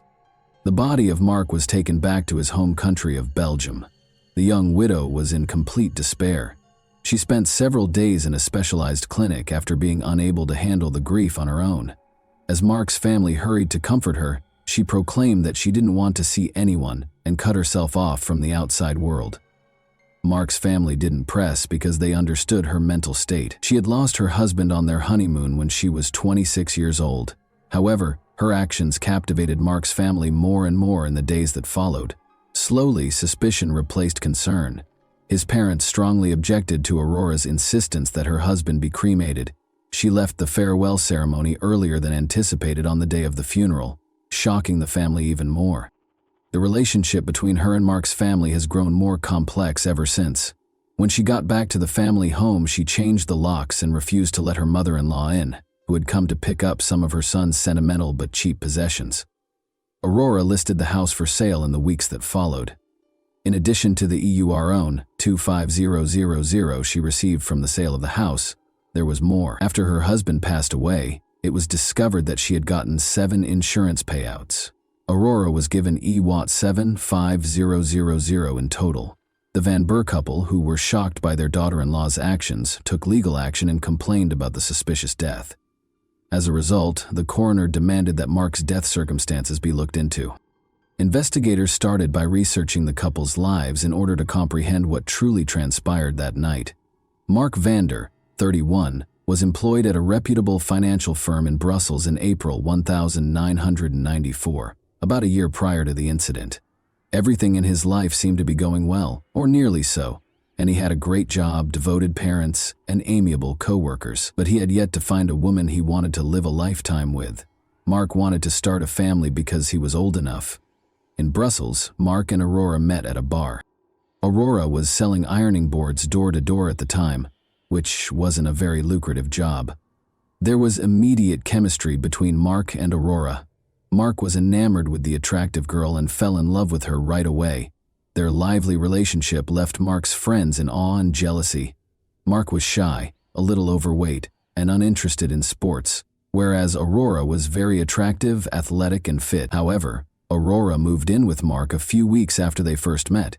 Seeing that their son was content with her, the future husband's family embraced her as their future daughter-in-law and the mother of their grandchildren. When the young couple decided to tie the knot a year later, nobody was shocked.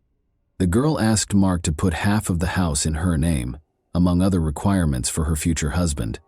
Although this might have seemed strange or improper, Mark, who was incredibly in love, accepted all of the bride's demands. The young couple exchanged vows on March 11, 1995. Only the bride's twin sister was present from her side of the family, but the entire husband's family was present at the wedding. The husband's family gradually realized that their daughter-in-law avoided discussing her family and evasively responded to all inquiries about her background, education, and relatives. She acted as though she was from a wealthier family than theirs. More than a year after Mark's passing, on September 5, 1996, Aurora received an invitation to be questioned at the police station. She reaffirmed her earlier claims that she and Mark had gone to a chapel after dining at a portside restaurant. A wild animal unexpectedly leapt in front of their car on the way back. An unfortunate accident happened when Mark turned the steering wheel. Aurora opened the door and leaped out just before the car plunged off the cliff. No more information could be gleaned from her by the police. On October 8, 1996, Mark's body was exhumed in an effort to learn the truth. Some of the injuries were caused after death, according to the forensic expert. Although the body had many wounds, none of them were bleeding, suggesting that Mark passed away before the car plunged off the cliff. The widow was nowhere to be found when the police wanted to question her again. 2 years after the incident, the detectives made the decision to look into the crime scene in Corsica. The newlyweds' car plunged into the ravine, and Belgian police officers were at the edge of it. Armed only with photographs and without the car, the task became more difficult. However, the expert was able to reconstruct the car's pre-fall trajectory.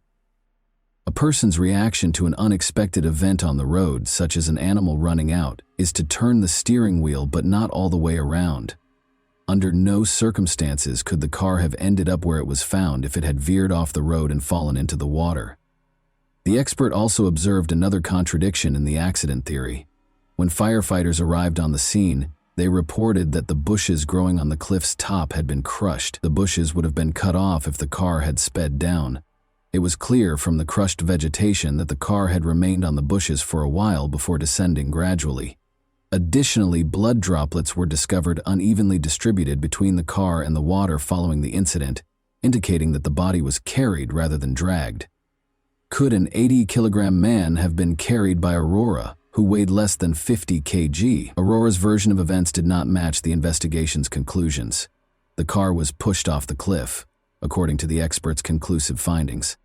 The investigators were now interested in learning what transpired following the incident. Did Aurora come down to assist Mark? Did she have the bravery and strength to go barefoot down the rocks? It was possible, as hard as it may seem to believe. Since Aurora Martin was a skilled athlete and a champion rock climber, the police found it difficult to deny that she had truly gone down to assist her husband. For them, it was a dead end. Since there was still no update on the young lady, the investigators made the decision to learn more about her past. Really, who is she? What secrets are concealed by her evasive responses? In actuality, the girl had a very challenging upbringing, devoid of both a loving family and a quality education. Her mother moved to Germany after her parents divorced when she was 12, so she hardly ever saw her daughter. Although her father was not very involved in her life, she led a carefree life with her two sisters. With lofty aspirations, the girl left her childhood home when she turned 18. Aurora entered beauty pageants in hopes of becoming a model, but was not very successful. She thus found employment as a bar hostess and occasionally as an escort service model. At the age of 24, Aurora made the most of her beauty and lived life to the fullest. In February 1993, she went to a rock climbing club one day as usual, where she met Peter Schwett, who would be her fateful encounter. He shared her love of mountaineering and was young, attractive, and wealthy. She was 24 years old and he was 23. At first sight, it was love. Aurora was able to move on from her previous life next to Peter. This tale sounded too good to be true. In fact, the investigators discovered an oddity while looking into Peter Schwett's past. He was a widower for a young man his age. The circumstances surrounding his wife's death were suspicious. 2 years earlier, on his 21st birthday, Peter was serving in the German army in Belgium. Peter liked going to clubs, and one night he met Ursula Deschamps, a young student, while he was out with friends. They fell in love quickly, and 3 months later Peter proposed to her. Ursula soon learned, though, that Peter was not content with a single woman. Other surprises were in store for her. At their house, Ursula discovered counterfeit documents and substantial sums of money.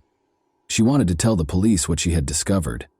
Their young marriage became strained, and they made the decision to file for divorce. However, Peter was supposed to teach his wife how to drive, so he and Ursula got into a convertible and left on a trip on the evening of August 29, 1992. The outing was peculiar for soon-to-be ex-houses. Peter was behind the wheel and driving as fast as he always does. The car crashed into a canal at high speed after he lost control.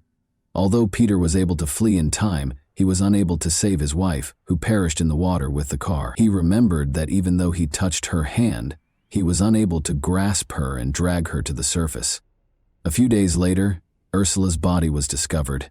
Nothing from the autopsy would raise any questions about the girl's drowning. Peter provided a convincing explanation of how he had gotten out of the car through the rear window when the police recreated the crime scene. However, Ursula's family never thought it was a sad accident. First of all, Peter had never lowered the top of a convertible before. Second, Ursula could swim very well. An expert who later examined the case claimed that Ursula had time to get out of the car because drowning takes 3 minutes or so as the water fills the car. The Belgian police, however, handled it as a regrettable mishap brought on by the driver's carelessness. The case was closed after the young widower received a sentence of 3 months in prison. Investigators couldn't help but notice coincidences between two scenarios, two crime scenes, and two cases. In both instances, a traffic accident occurred. The car ended up in the water after the driver lost control. While the other spouse's body was not discovered in the vehicle, one of the spouses was able to flee in time. Since Aurora and Peter were now the primary suspects in the murder of Mark Vander, detectives had an immediate need to locate them. Although investigators suspected Peter of Ursula's murder as well, it was possible to drop the possibility of charging him with the same crime again because Peter had already served 3 months in connection with that case. In the meantime, the police discovered the likely cause of Ursula's death and the reason Peter became so rich following the death of his wife. He was able to leave the army and woo the stunning Aurora after receiving an insurance payout of $1,500. After a year of romance, the young couple broke up in early 1994 for unspecified reasons. The girl registered with a marriage agency during this period. According to her, the perfect man would be well off, have a flat of his own, be amiable, and not be overweight. Her relationship with Mark Van Burr began in April 1994. The girl insured Mark in August 1994, 4 months after they first met. It's interesting to note that the documents had Aurora's signature rather than Mark's, indicating that he was obviously ignorant of this. She signed the paperwork on his behalf, claiming that his hand was hurt. Before long, a regrettable incident happened. After selling the house and getting the insurance money, Aurora vanished. She wasn't hidden for very long, though. Investigators discovered her trace in Luxembourg 2 months after Mark was murdered. She opened a bank account and deposited EWAR 275000 into it. She and someone named Peter Schwett were the only ones with access to the account. Had they gotten back together and relocated to Miami, Florida? Before an article in a major French newspaper referred to them as diabolical lovers and detailed the police suspicions against them, the couple had been living a lavish lifestyle for nearly 2 years, complete with fancy apartments, cars, and a yacht. Peter and Aurora grew extremely wary. They only used telephone booths to make calls and altered their appearance. Before Peter was taken into custody in a supermarket parking lot, they were able to remain hidden for a while. He offered the police the roughly $50,000 he was carrying in exchange for their release, but they turned him down. Aurora was taken into custody by the police in the apartment where the lovers were hiding 2 days later. Aurora and Peter made every effort to evade extradition. Nevertheless, they were sent back to Belgium on December 3, 1998. Aurora declined to provide any testimony right away. In contrast, Peter talked a lot, but not much of it was accurate. The police had no hard evidence against them because they obviously did not want to cooperate with the investigation. An anonymous phone call altered the case's trajectory. Over the phone, a woman disclosed that she had information regarding Mark's murder. The woman was later identified by the police as Fabienne Lefevre. Aurora's stepmother, Fabienne, had recently split from the girl's father and made the decision to either get even or atone for her transgressions. According to Fabienne, she hurried to the hospital to console her stepdaughter following the tragedy in Corsica, but the girl who met her was entirely different, not even in mourning. Fabienne claims that Aurora told her everything. It was all Peter's doing, she said, and he handled everything. Peter and 3 accomplices, his German friends, pulled over Aurora and Mark as they were on the road. They used baseball bats to beat Mark. Fabienne claims that because Mark pleaded with the men to spare his wife and let her go, he was unaware of the betrayer until the very end. They loaded Mark's body into the car and pushed it off a cliff after the beating was finished. However, because it didn't fit Peter's personality, the police were unable to track down the accomplices or provide evidence of their existence. Furthermore, there were numerous questions regarding Fabienne's veracity. First, there was tension between Fabienne and Aurora. Second, why did she make an anonymous call, and why did she call the police sooner? She was afraid, the woman said. However, the police sought additional evidence because they were certain that Fabienne's words alone could not be used to build a strong case. Police in Germany discovered that one of Peter's brothers had postcards from Corsica and pictures of the car that crashed off the cliff. The interesting thing about these souvenir photos is that they were taken 6 months prior to Mark's murder. Was it deliberate planning or just a coincidence? 4 years had gone by since the murder, but the specifics of the crime were still unknown. The police made the decision to recreate the airport crime scene on June 16, 1999. The vehicle was being driven by the driver at a maximum speed of 35 kilometers per hour. As if attempting to leap out, Aurora was supposed to open the car door wide. Even when the car slowed down considerably, she didn't do it. In an attempt to find an explanation for her failure, she lost her temper, started crying, and had hysterical outbursts. Peter stepped in and tried to protect Aurora. Since, in theory, he was not present at the crime scene in Corsica, it is unclear why he was involved in the reconstruction at all. Following this experiment, the researchers were certain that Mark Van Burr was murdered rather than killed in an accident. The trial started. A revised version of events was put forth by the defendant's attorneys, who claimed that Mark had a heart attack shortly before he fell from a height. Put another way, since he passed away just seconds before the collision, all of his subsequent injuries were post-mortem. This hypothesis had the potential to disprove the prosecution's entire theory. Such a version did not match the autopsy results, but even the forensic expert thought it was a smart move. Another crucial detail that the forensic expert disclosed during the trial was that Mark had not eaten anything for several hours prior to the crime. He was starving. The juror's last straw was when Aurora even made up a story about having a romantic dinner with her husband that night. Both of them were convicted. Peter received a 20-year sentence, and Aurora received a 15-year sentence. They probably didn't even complete half of their sentences. They were made available a long time ago. As of 2021, they remained together even after Aurora was forbidden from leaving the country, and Peter was deported to Germany. Peter secured employment as a carpenter, and Aurora is employed due to her multilingualism. The most amazing aspect of this case is that Aurora and Peter committed two nearly flawless murders. If Aurora had been a little more patient and hadn't slammed the door in front of her husband's family, the second murder would have probably gone undetected. She would have quietly left after a few months if she had continued to be the kind girl they knew, and the Van Burr family would never have suspected her of anything. And that wraps up today's chilling story. If you enjoyed this video, don't forget to like and subscribe so you never miss a new upload. Also, let me know in the comments what part of this story shocked you the most. Thank you for watching, and I'll see you in the next video.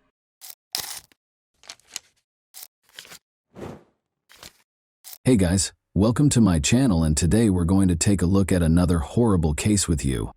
The nation was rocked by the disappearance of Adam Walsh from Hollywood, Florida, on July 27, 2981. He vanished from a nearby Sears store, and the ensuing investigation was beset by misunderstandings and errors, leaving detectives frustrated and with dead ends. Adam's family was left in despair when police were unable to piece together a clear timeline or motive despite a plethora of leads. What serious errors occurred during this investigation, and how did the pursuit of justice come to a standstill? Let's examine the specifics. Reeve and John Walsh welcomed Adam Walsh into the world in Hollywood, Florida. He was a normal child who made his parents happy, loved baseball, and was quiet.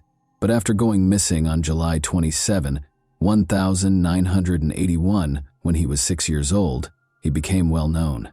Adam and his mother, Reeve, went shopping at the Hollywood Mall that summer afternoon. They went directly to the Sears store after entering the mall via the north entrance. Reeve was there with a specific goal in mind: to ask questions regarding a lamp that was for sale. She left Adam at a kiosk with Atari 2600 video games, where a number of other boys were gathered and playing the games, to keep him occupied while she took care of her business. Around 12:15 p.m., Rev finished her questions in the lamp department and went back to the kiosk where she had left Adam. Adam and the other boys were gone, and she was shocked to find this out. Rev was overcome with fear, as any parent would be when they lose sight of their child. She was told by a store manager that the boys had gotten into a fight over who would get to play the video games first. A security guard responded to the commotion by telling the boys to leave the store. The older boys responded that their parents were not present in the store when the guard asked them if they were. This implied that Adam, who was quieter and younger, probably lacked an adult companion to provide him with support at that time. Adam was a shy kid, and Rev later surmised that he might have been too scared to speak up when the security guard was questioning him. She thought the guard likely didn't realize Adam was alone, because he thought he was one of the boys. The security officer forced Adam to leave through the same door that the other boys had used to enter the store, the Sears West entrance. Adam's parents were increasingly worried about his safety after he went outside because they thought he had lost contact with the group and was now alone in a strange place. As the minutes went by, Rev frantically looked around the toy section for Adam, but was unable to locate him. Her panic increased in intensity with every second that went by. She asked the store staff to shout his name over the loudspeakers in a last-ditch effort to find him, hoping that if Adam heard it, he would come back to her. She kept searching the store, calling out his name and searching every hallway in the hopes of finding him while she awaited a response. She happened to run into Jean, her mother-in-law, who volunteered to assist in finding Adam right away. They searched the store together, asking staff and other customers if they had seen him. But after searching for more than 90 minutes, and calling on Adam several times without finding him, Rev realized that time was of the essence. She had a growing fear in her heart that something horrible had occurred. She made the difficult choice to call the Hollywood police at 1:55 p.m. with a heavy heart and a sense of urgency. She had no idea that her worst nightmare was going to come true. A massive search for her son was launched in response to this call, with ground crews searching the area for any hints and helicopters hovering overhead. A horrifying find was made in a drainage canal next to the Florida Turnpike, close to Vero Beach, on August 10. On closer examination, 2 fishermen saw what appeared to be the head of a baby doll floating in the water, but it turned out to be a child's detached head. They called the police right away, horrified. The Indian River County Sheriff's Office sent Detective Ralphie Latimer Jr. and a deputy to the scene to conduct an investigation. Regretfully, no additional remains were discovered during the canal search conducted by divers from Indian River County and St. Lucie County. Adam's parents, meanwhile, continued to hope that their son was still alive. They were left to look for him by themselves, heartbroken and feeling totally powerless. The FBI's National Crime Database at the time allowed reports of stolen vehicles including horses, but there was no mechanism in place for missing children. Because of this, law enforcement was unable to communicate important details about missing children, giving the impression that Adam might be anywhere.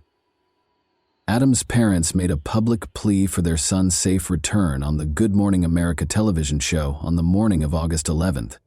In the hopes that their message would strike a chord with viewers and inspire anyone with information to come forward, they shared their anguish and desperation.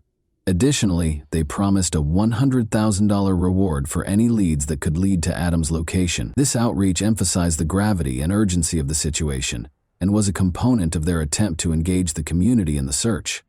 The medical examination was essential in identifying the recovered remains as the investigation progressed. Adam's dental chart and the severed head discovered in the canal were thoroughly examined by the coroner's office. One notable similarity that emerged from this comparison was a filling on the cheek side of a lower left molar. This distinctive dental feature verified that the remains were, in fact, those of Adam Walsh. The coroner then conducted an autopsy to ascertain the cause of death. Adam had died from asphyxiation, according to the examination, which indicated a lack of oxygen because of an obstruction of the airway. This suggested that the act was violent and planned. In addition, the condition of his remains indicated that Adam had most likely passed away a few days prior to his head being found. Adam's death was officially declared a homicide by the coroner, which horribly confirmed the worst suspicions. Despite thorough searches of the canal and the surrounding areas, the remainder of Adam's body was never found, which presented a major challenge to the investigation.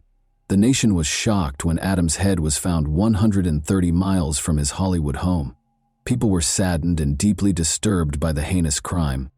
The way the Hollywood Police Department conducted the investigation into their son's disappearance infuriated John and Reeve Walsh.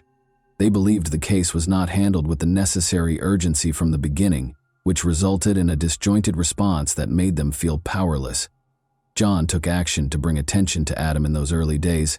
He held press conferences, distributed flyers featuring Adam's photo, and contacted the local media to request information. In addition to finding Adam, they wanted to force a more exhaustive police investigation. They argued for a thorough investigation of every lead during their meetings with law enforcement. They persisted in trying, but the police's lack of cooperation demoralized them more and more. John became a vocal critic of the investigation as a result of his frustration, which eventually influenced his subsequent public policy work. Their message was further amplified by John Walsh's hosting of the 1988 premiere of the television program America's Most Wanted.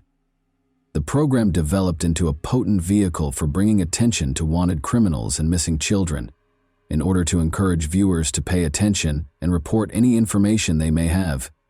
Each episode included segments on current missing child cases. In addition to educating the public about the realities of child abduction, the series gave law enforcement a way to ask for community assistance.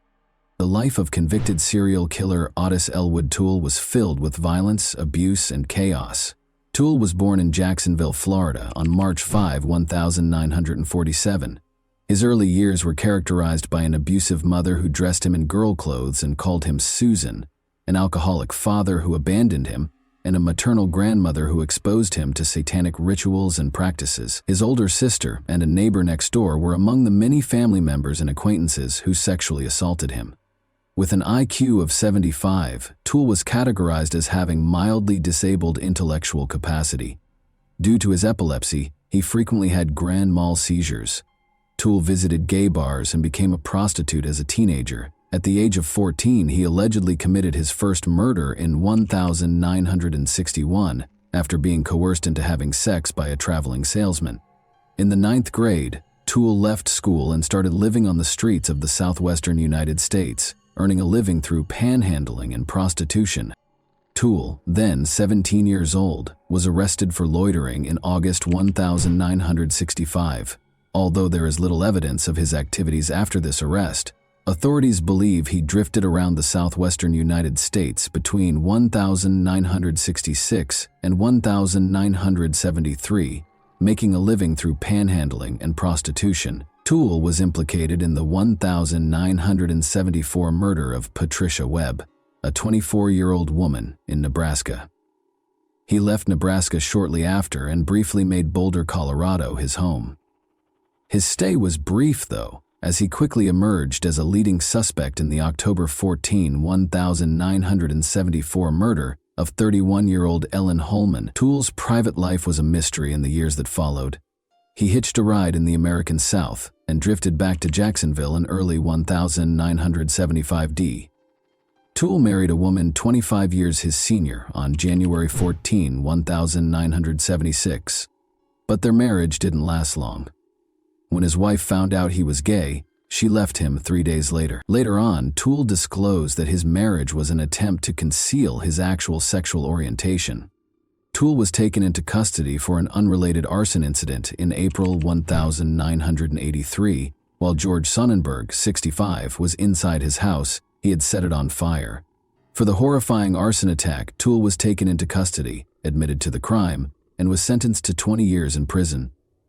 Toole, however, stated at his trial for killing George Sonnenberg that he only signed the confession to be sent back to Jacksonville and did not set the house on fire. He was given a death sentence for first-degree murder, but it was later reduced to life in prison.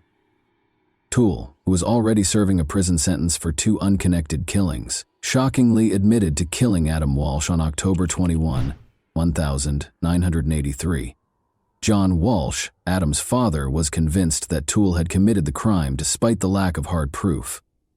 According to Toole, he promised Adam candy and toys to entice him into his white 1971 Cadillac sedan DeVille, which had a noticeable dent on the right bumper. At first, Toole said Adam was quiet and cooperative as they traveled north on Interstate 95 toward Jacksonville, but as time went on, Adam started to get anxious. In a shocking development, Toole said he struck Adam in the face. He claimed that when things became more heated, he hit Adam once more, knocking him out. Toole continued north on the Florida Turnpike to an abandoned service road north of the Raid Bar Road overpass in northwest St. Lucie County while Adam was hurt. Toole used his car's seatbelt to strangle Adam to death after realizing he was still alive. He then allegedly used a hatchet to decapitate Adam after dragging his lifeless body out of the car. Toole later stated that he destroyed Adam's remains in an old refrigerator as part of his disposal process. He claimed he wanted to adopt Adam after he got back to Jacksonville, but that plan wasn't seen as feasible. The blood-stained carpet from the car, the hatchet allegedly used in the murder, and eventually the car itself were among the important pieces of evidence that police lost during the course of the investigation. This evidence loss was a major blow to the investigation. However, Toole was never formally charged or found guilty of Adam's murder because there was not enough tangible evidence. Toole initially admitted to the crime, but later recanted his admission, casting doubt on the case. In addition to depriving Adam's family of the justice they were entitled to, this lack of accountability also raised grave questions regarding the efficiency of the investigation and the handling of evidence in such dire circumstances. There are serious concerns regarding Otis Toole's possible involvement, because multiple witnesses located him in the Hollywood region in the days preceding Adam's disappearance. Toole, who was serving a life sentence for other offenses, passed away in prison in September 1996 at the age of 49 from cirrhosis after a long and difficult life. According to his niece, he confessed to Adam's murder on his deathbed after he passed away. On October 10, 1983, the television movie Adam, which told the tragic tale of Adam Walsh's kidnapping and murder, debuted. When it first aired, it attracted 38 million viewers and significantly increased public awareness of child abduction. In 1983, 1984, and 1985, each broadcast included a hotline for tips along with images and descriptions of missing children. 13 of the 55 children who were highlighted were able to recover successfully as a result of this initiative. The American rapper Bizzy Bone was reunited with his mother after a babysitter recognized his photo during the broadcast, making it a noteworthy case. The Walsh family changed the way society views missing children by using Adam to transform their tragedy into a potent advocacy tool. Additionally, in 1984, the U.S. John and Reeve Walsh, along with other parents of missing children, tirelessly lobbied Congress to pass the Missing Children's Assistance Act. The National Center for Missing and Exploited Children, NCEMEC, an organization devoted to offering resources, support, and advocacy for missing children and their families, was made possible by this important legislation. The act sought to strengthen the response to kidnappings of children and guarantee that law enforcement had the resources and direction required to successfully handle these tragic situations. After John Walsh's book was published, Hollywood Police Chief Rick Stone conducted a thorough review in 1997, which sparked a renewed effort to look into Adam's case. Prior to being named Hollywood's Chief of Police the year before, Stone had 22 years of law enforcement experience, having worked for the Dallas, Texas, and Wichita, Kansas departments. Stone carefully examined the evidence, even going back to Toole's recorded interrogations by Hollywood detective Mark Smith, even though the crime had taken place 16 years prior. After reviewing, Stone came to the conclusion that Toole had killed Adam with proof beyond a reasonable doubt. Toole and Henry Lee Lucas, his partner, had admitted to or linked themselves to over 200 murders, many of which turned out to be untrue.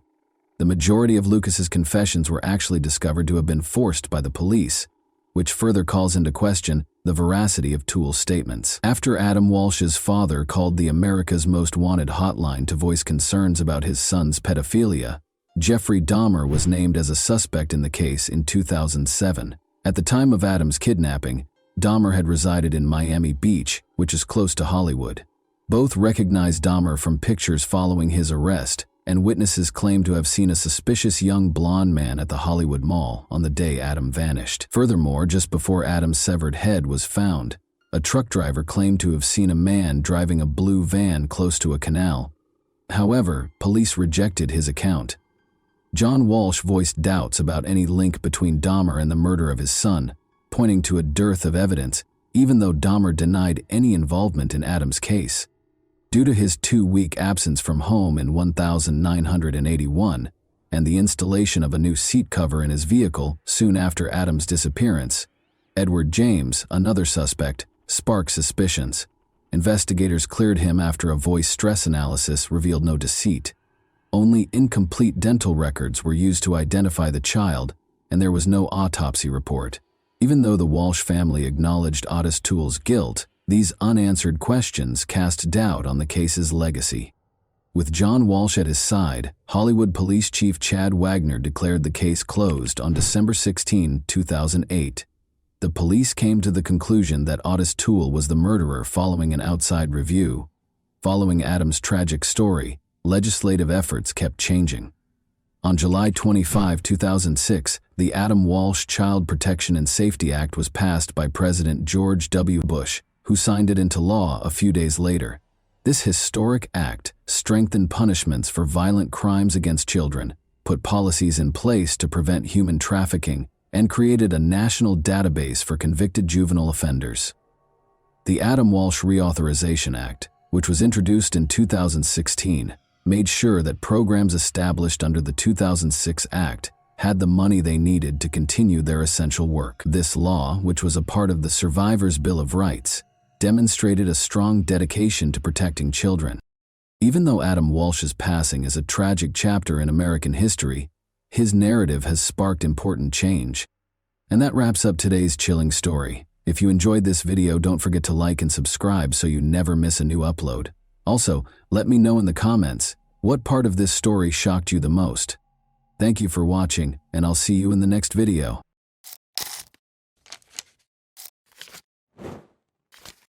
Hey guys, welcome to my channel, and today we're going to take a look at another horrible case with you.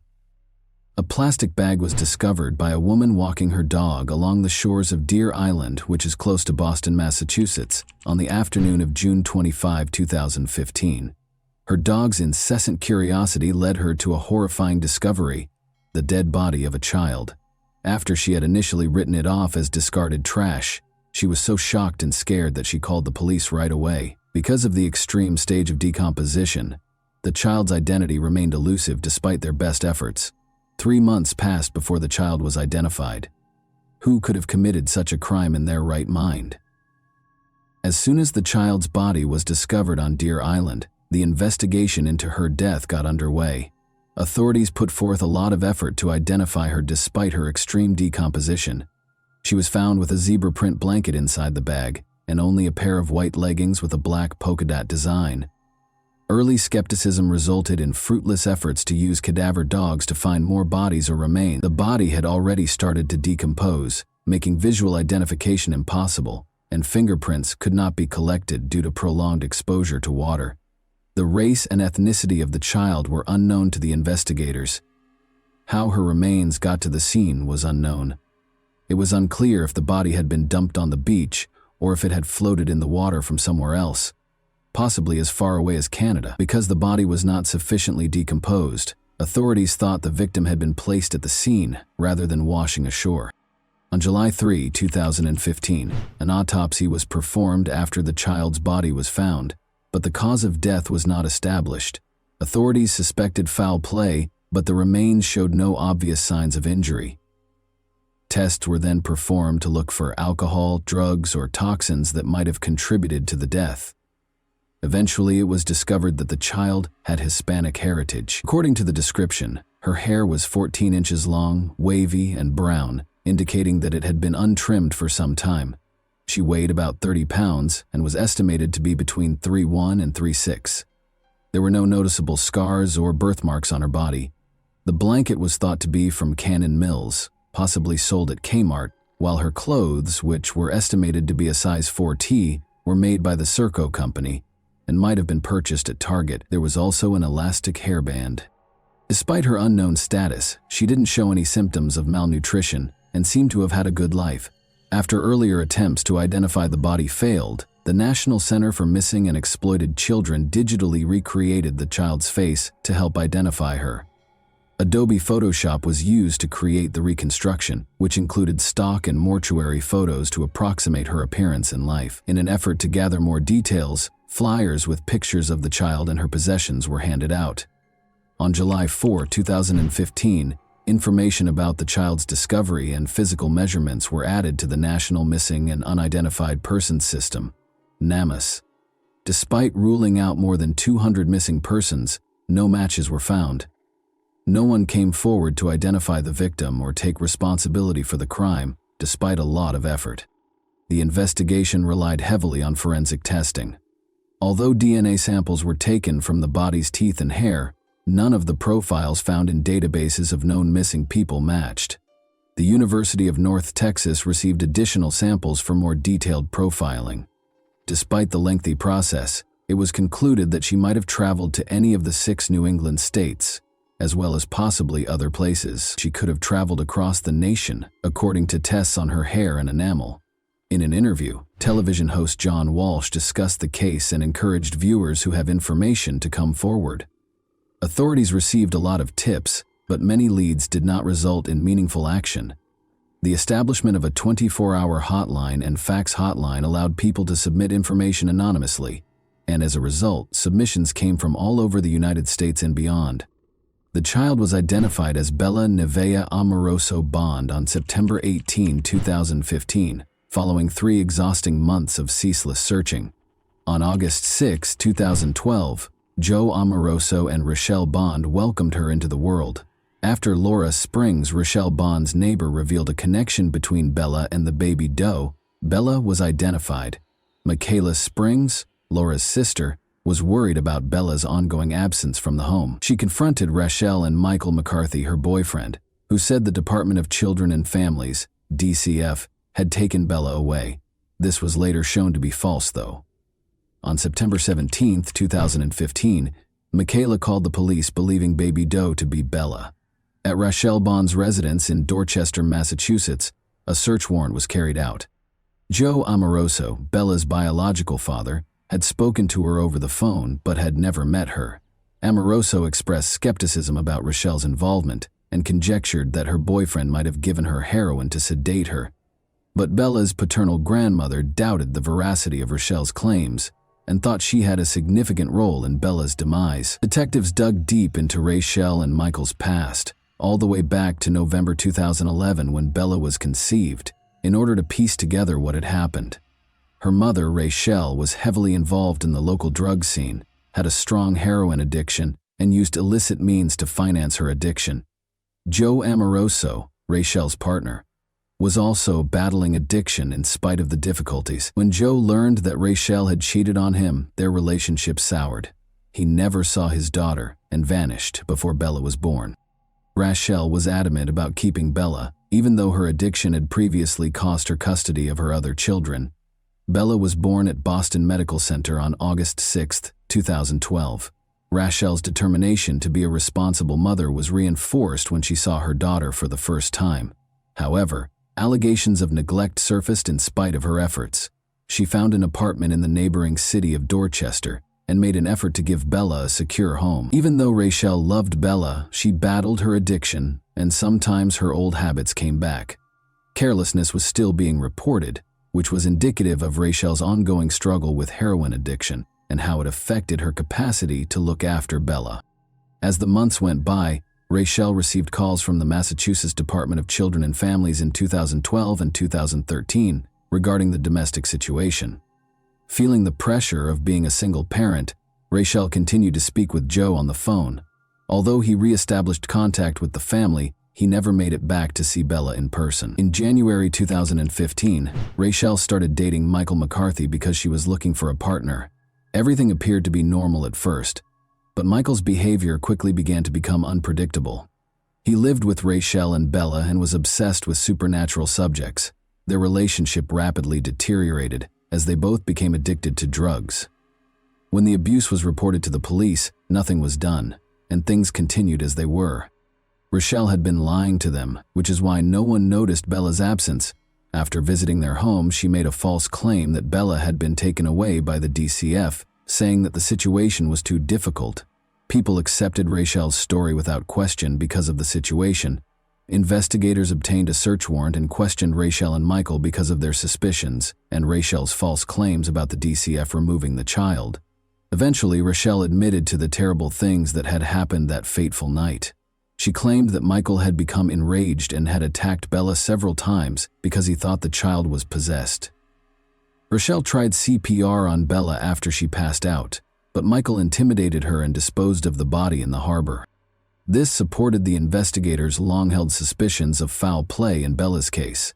However, Rochelle's participation sparked doubts about her competence.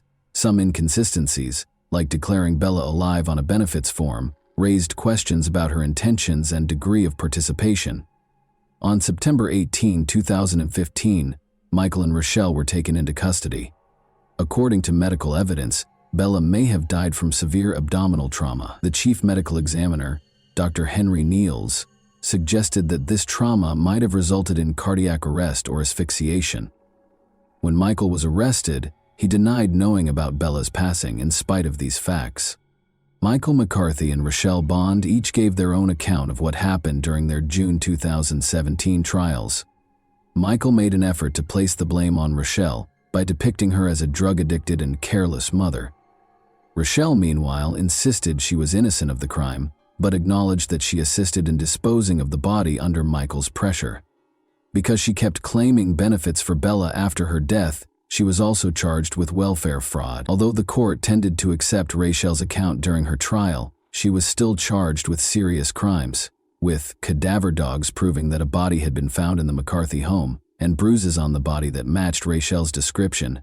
The evidence against Michael appeared to be stronger. But there was no concrete proof that Michael was responsible for Bella's passing. Michael's defense team claimed that because Rochelle had allegedly informed him that Bella had been taken away by the state's child welfare agency, he was unaware that she was missing. A complicated web of deceit, abuse, and addiction within Bella's family was exposed by the trials. Michaela Springs' testimony as a crucial witness, meanwhile, highlighted the emotional cost of pursuing justice for Bella.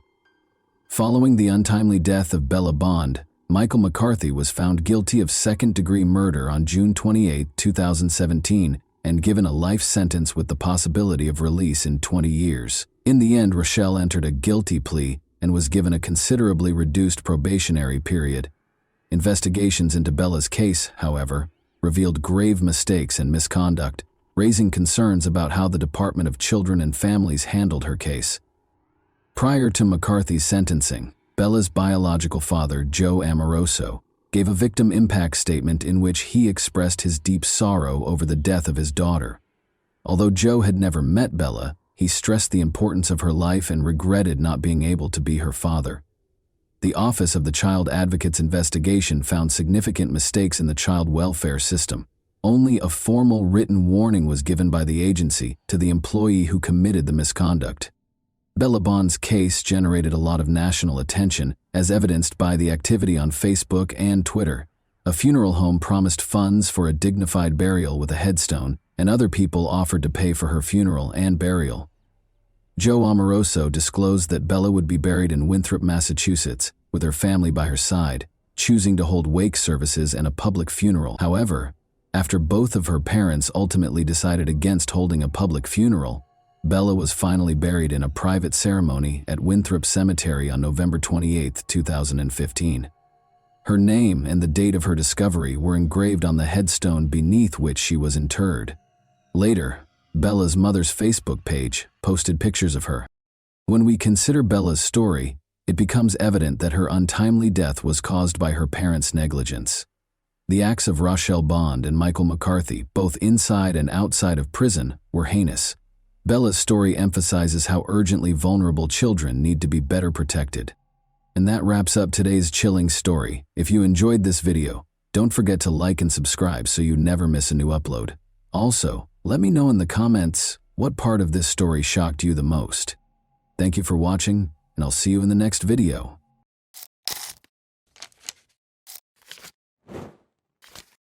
Hey guys, welcome to my channel, and today we're going to take a look at another horrible case with you. Jasmine Block, a 15-year-old from Alexandria, Minnesota, had 1 month until the start of the new school year on August 8, 2017. She was having a great time boating with her friends during her summer vacation, but by nightfall, Jasmine was suffering from a headache. Sarah, her mother, suggested that she take it easy and wait for the pain to subside. Jasmine laid down after taking her mother's advice. Sarah had to leave for an urgent family matter at 10:30 p.m. Before leaving the house, she made sure Jasmine was okay and would attempt to get some sleep. Knowing that Jasmine's older sister and her boyfriend were at home gave her comfort. 3 hours later, Sarah found her younger daughter gone when she got home. To her surprise, the top portion of the pajamas she was sleeping in was on the floor, and Jasmine's phone, keys, and bag were all at home. She had also lost 2 pairs of shoes. At first, Jasmine's family thought she had just gone outside to get some fresh air in the hopes that her headache would go away, because she had never left a note before. She wasn't in the house, though. Because her daughter was terrified of the dark, Sarah was certain that she wouldn't flee, especially at night. This indicated that she had been abducted. Sarah became so worried that she called the police. Hundreds of locals and the police joined the search for the missing teen in the days that followed. Posters asking anyone who saw Jasmine to report her whereabouts were displayed everywhere. The young girl found herself in the worst nightmare imaginable as the hunt for Jasmine went on. A family friend named Thomas Barker visited them that evening on August 8th while she was trying to fall asleep despite having a headache. Since she was a young child, Jasmine has known Thomas Barker, the 32-year-old father of her best friend. The youngest of his 6 children was born only a month ago, and he was married. Jasmine believed him when he told her that his son was having a breakdown of some kind. and that he couldn't manage it alone. In an attempt to soothe his son, Thomas asked if she could accompany him to their house. Even though it was late, Jasmine was unable to turn down his request, but she had a hazy feeling of danger during the ride. Her instinct was correct. The story about his son's breakdown was really a pretext. Rather, Barker drove Jasmine 16 kilometers from her home to a remote mobile home in the neighboring town of Carlos. Barker attacked her out of the blue and used zip ties to bind her hands and feet. Jasmine's actual nightmare started inside the mobile home. Before attacking her, Barker threatened her with his gun. Once his craving was satiated, Barker told his victim why he had taken her hostage. He brought up the incident a few days prior when Jasmine fell while riding a bicycle with his son. She revealed a bruise on her body by slightly lifting her shirt. For Thomas, it was an innocent incident. The 32-year-old man's inappropriate thoughts were triggered by it, which ultimately led him to abduct her. Barker and Jasmine stayed in the mobile home for the next few days. After 3 days, Thomas's old friend Joshua Holby, 31, and his acquaintance Stephen Powers, 20, arrived at the house, decreasing Jasmine's chances of escaping. Jasmine was mistreated by all 3 men, but Stephen in particular was not ashamed to participate in the abuse. Although Joshua didn't try to hurt her, he also didn't try to free her or call the police. Jasmine was kept in a utility room most of the time and made an effort to keep quiet out of concern that they would hurt her or worse. At intervals, they fed her fast food and water, and all 3 of them tried to kill her several times. Barker tried to kill Jasmine twice in the 13 days she was left alone with him. His initial attempt to drown his captive was unsuccessful because Jasmine resisted and fought valiantly to save her life. On his second try, he came up with a darker scheme. He put her in a bag with the intention of drowning her in the bathtub. However, Jasmine was able to chew a hole in the bag, insert her fingers, then her hand, and eventually free herself when he left her in the bedroom to fill the tub. When Barker realized she was out of the bag, he became furious and hit her. He briefly gave up on trying to get rid of her, but he later went back to his evil schemes with the help of his cronies.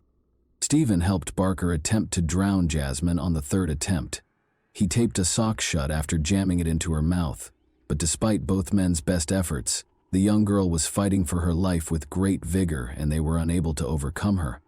Joshua, the heaviest of the kidnappers, sat on top of Jasmine after the criminals realized that drowning her would not work and sandwiched her between 2 halves of a sofa bed with a pillow over her head. They had a very clear idea. They wanted Jasmine to choke, but she persisted in struggling, kicking, and fighting, so this plan also failed. Jasmine's 5th and last attempt on her life took an odd turn. Threatening her with a knife, the men made her stand on a number of stacked buckets, tied a noose around her neck, and fastened a rope to the ceiling. However, Thomas told Joshua to untie the noose because she might die after he unintentionally knocked over the buckets, causing them to roll on the floor. Evidently, the men found it difficult to cross the boundary of taking a life, even after all their efforts to get rid of Jasmine. Thomas later told Jasmine, dejectedly, that he was only doing this to avoid being caught with her because he was afraid of going to jail. The mobile home's door was unexpectedly knocked on almost a month after Jasmine was kidnapped. A policeman was circulating the neighborhood to ask about a theft that had nothing to do with the kidnapping. The policeman left after the 3 suspects, who were all inside the house at the time, declined to answer the knock. The criminals realized they needed to find another hiding place immediately following the officer's visit. After placing Jasmine in a sports bag and escorting her into their vehicle, they let her exit the bag. In an attempt to find a new place to hide the girl, they first went to a number of cornfields before setting up camp at an abandoned house in Grant County. Jasmine feared for her life at the hands of Barker and his cronies, and by this time she was certain that they had no intention of letting her go alive. But good fortune was on the girl's side. She had an opportunity because of the kidnappers' negligence and the forced relocation to a new location. The previous day, the men had come across a police vehicle while driving and quickly threw some illegal substances out the window. They made the decision to look for those substances at the new location and had to purchase supplies for both themselves and their captive. They left Jasmine sitting in another car, thinking she wouldn't go anywhere, and told her they would be gone for approximately an hour. Thus, Jasmine was alone for the first time in 29 days following her kidnapping. After waiting for approximately 5 minutes after Thomas's car had driven away, She plucked up the courage to get out and hurriedly jumped out. In the hopes of finding assistance, she hurried to the 2 closest homes, but they appeared to be deserted. She didn't even think twice before jumping into the water when she spotted a house across Thompson Lake. In order to swim more quickly, she removed her pajama pants and shoes. When she got to the opposite shore, she saw Thomas's car as she crossed a field and came out onto the road. Jasmine hurried to hide in the grass, keeping low and trying to control her labored breathing so she wouldn't be noticed. She was so relieved to discover that she had erred in putting someone she had never met before behind the wheel. Jasmine ran across the street and across the field to a house close by. On Tuesday afternoon, local farmer Earl Melcher was meant to be at work, but he had to go home because he had forgotten his tools. He saw something strange in the distance among the grass before he got into his pickup truck to return to work. He thought it might be a deer grazing his field from hundreds of meters away, but when he saw it was a girl, he turned on his car and headed in her direction. When Jasmine heard the car, she rushed to meet him. The man was astounded by what he saw when the girl arrived at Earl's pickup and opened the door. In a single breath, Jasmine exclaimed, "Call the police! I am Jasmine Block and I have been abducted." But Earl had already seen the girl's face on posters around town, so he knew who she was. For him, as a farmer and the father of 3 daughters, it was an incredible sensation. He turned on the car's heater, sat Jasmine down, and gave her a towel. He was going to take her to the hospital when he called 911, but the emergency dispatcher advised him to wait for the police. When the police got there, they saw an absolutely unbelievable scene. Jasmine yelled, "There's that car," as Earl assisted her in getting into the sheriff's assistant's SUV. That car is there. Incredibly, Stephen Powers was just by their house at that precise moment. The suspect was immediately pursued by one of the officers, who jumped into his vehicle. Powers was taken into custody following a comparatively brief pursuit. Shortly thereafter, Joshua Holby and Thomas Barker were captured.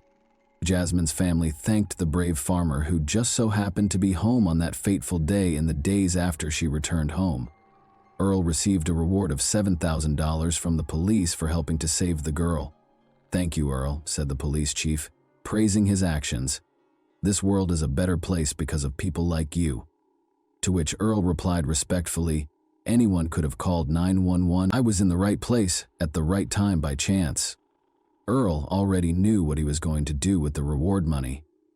He gave the money to Jasmine and her family and invited them to lunch. He clarified that, although the sum meant a lot to him, Jasmine's family needed it far more than he did. Their family and friends were shocked to learn that Thomas, Joshua, and Stephen were the ones who had abducted the girl, even though they had previous criminal records. According to Thomas's sister, she couldn't fathom how her brother, who has cerebral palsy and uses a walker, could have managed to kidnap a teenager. She added that she helped with the search for the girl, and that Barker's wife and mother even went to the house where he was keeping her, but they had no suspicions. Thomas Barker was given a 25-year prison sentence for his actions toward his son's friend a year after the kidnapping. He will spend the rest of his life listed as a violent offender. He can, however, apply for civil commitment after being released from prison, and, if accepted, he will live out the rest of his days in a specialized facility. Stephen Powers will spend 8.5 years, and Joshua Holby will spend 8 years behind bars. Even though the girl managed to get away, the 29 days that the 3 men held her captive had a profound effect on her. Never again will she be the same. Her words, "None of us will be." She has trouble sleeping because she fears nightmares, and every time she closes her eyes, she sees the faces of the kidnappers. Jasmine finds it difficult to trust people these days, so she withdraws from them. Fortunately, acknowledged Sarah, her mother, the world is not without kind people. Jasmine had the chance to visit a post-traumatic stress disorder specialist in Texas to try out novel therapeutic approaches. She brought 2 gadgets home from the meeting that have been effectively assisting her in managing her PTSD symptoms, anxiety, and nightmares. In addition to these resources, Jasmine says she has found comfort in talking to friends and creating art as a way to express herself. She is getting better every day. In order to support other girls who might have gone through something similar, she made the decision to share her story. Jasmine smiles and responds that she just wants everyone to know that she is doing well when asked if she has anything else to share. And that wraps up today's chilling story. If you enjoyed this video, don't forget to like and subscribe so you never miss a new upload. Also, Let me know in the comments what part of this story shocked you the most. Thank you for watching, and I'll see you in the next video.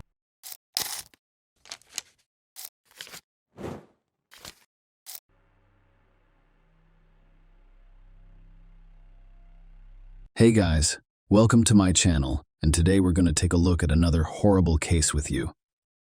In this video, we'll look at an incident that happened in Florida, USA, on July 14, 2012, when Adrienne Robert, 29, was discovered dead by her roommate.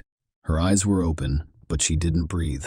CCTV cameras were instrumental in the investigation of this case, assisting detectives in locating and apprehending the criminal. Adrienne was born January 4, 1983, in Brunswick, Maine, and 1983, in Brunswick, Maine. She graduated from Leavitt High School in Maine in 2001 and from the University of Maine at Augusta in 2005. In 2007, she relocated from Maine to Clearwater, Florida. Adrienne's family and friends described her as a beautiful, unkind person who was always cheerful and energetic. She looked forward to the future with excitement. She and her boyfriend, Justin, were preparing to start a life together. Adrienne was renting a home with her friend Jay at the time. The relationship with Justin was progressing, and in July 2012, they found a home where they planned to live together. Adrienne packed her belongings and decided to throw a goodbye party on the evening of July 13, 2012. She told her boyfriend Justin that she and her roommate Jay planned to go to a movie, a bar or something. Justin was unable to join them due to an urgent business matter. At the same time, Justin had no objection to Adrienne spending the evening in Jay's company. After all, they were both roommates and friends. Jay and Adrienne began their celebrations at home. They had a few drinks, recalling happy memories from the past, but then decided to continue the night elsewhere, going to the Diamond Dolls strip club. This establishment is still in operation today and appears to be the same from the outside. At 3:34 a.m., Jay called 911 and told the operator that he had just returned home and discovered his roommate dead. Jay stated that he and Adrienne were at a nightclub, but she had left earlier, so he spent more time there.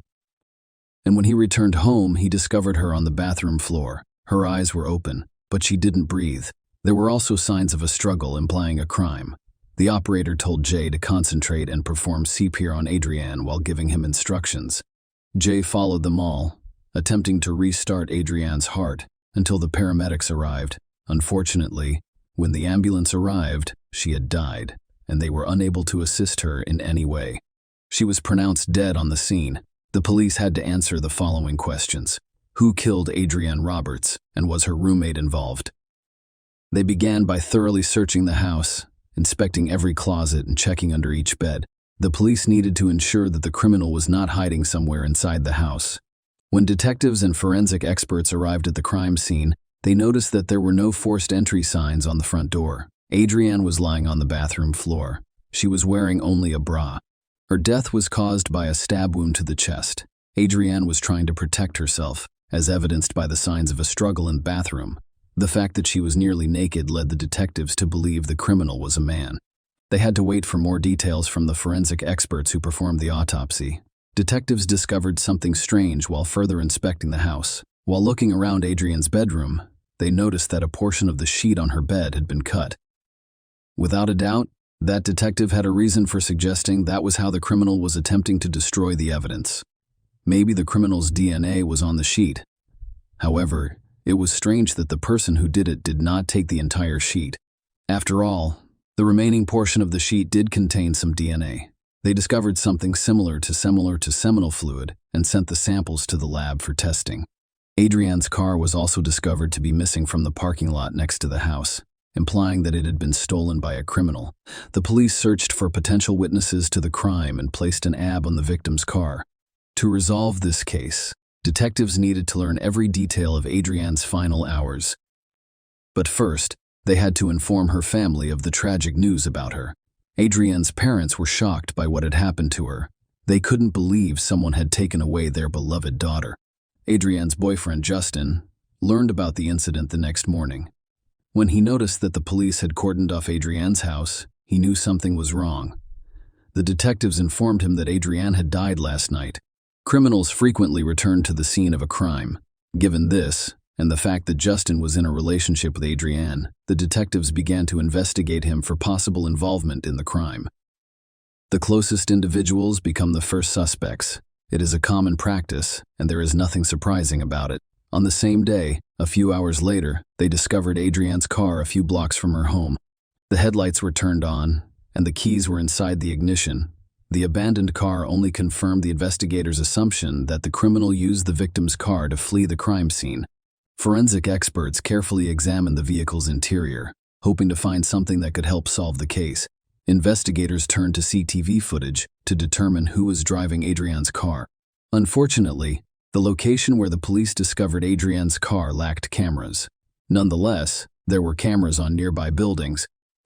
Looking through the recordings, the investigators noticed a man wearing shorts, a baseball cap, and long hair. It was around the same time that the 911 call came in. He was slowly walking in the opposite direction of Adrienne's car, and it was critical to know where he was going next. There was another surveillance camera around the corner. However, the investigators were greatly disappointed. This man went the opposite way. As a result, they lost track of his location. They replayed the recording dozens of times, hoping to catch something they hadn't noticed before. However, it was difficult to see anything but the general features of this man. Because the recording was done at night, interviewing witnesses provided the police with new information to consider while sitting on the porch of his house at night. One of the neighbors noticed Adrienne and a man running down the sidewalk. It was unusual for several reasons. First, it was late at night. Second, it did not appear that they'd gone for a run. Adrienne wore a dress rather than sportswear. Furthermore, she had shoes in her hand. The man running after her was not dressed in sportswear, but it did not appear to be stalking because Adrienne was not screaming or calling for help. As a result, the neighbor placed little importance on what he saw. As I previously stated, the investigators needed to reconstruct the sequence of events preceding the 911 call about Adrienne, the victim's roommate. Jay was invited to the police station for questioning. After all, Adrienne accompanied him to the club, and he later discovered her on the bathroom floor, or so he claimed. During a conversation with the detective, Jay stated that he and Adrienne had a few drinks at home before going to Diamond Dolls. They used to go there to relax and get away from their daily problems. According to Jay, they went there on foot because they had already consumed alcohol and didn't want to drive in such a state. As a result, the police decided to focus on Diamond Dolls, as visitors with questionable reputations frequent such locations. Jay said he and Adrienne arrived at the club around 10:30 p.m. I stayed there for several hours. When they were sitting at a table, another man they had never met before joined them. Jay referred to him as an African American with a beard and a baseball cap. Adrienne returned home a few hours later, and Jay is said to have stayed behind. He noticed that the guy sitting at the table with them had also left. Hoping to confirm Jay's testimony and uncover new clues, the investigators headed to the Diamond Dolls. They were confident that the club had surveillance cameras that would allow them to determine whether Jay was telling the truth or had something to hide. The wide-angle camera aimed at the road recorded everyone who entered and exited the club that evening. Looking through the footage, the investigators discovered the moment Jay and Adrienne arrived at the club. They were relaxed, and nothing unusual was happening. The other camera was positioned at the club's entrance. Furthermore, the recording quality was quite good. It enabled the police to make. The CCTV footage verified Jay's testimony.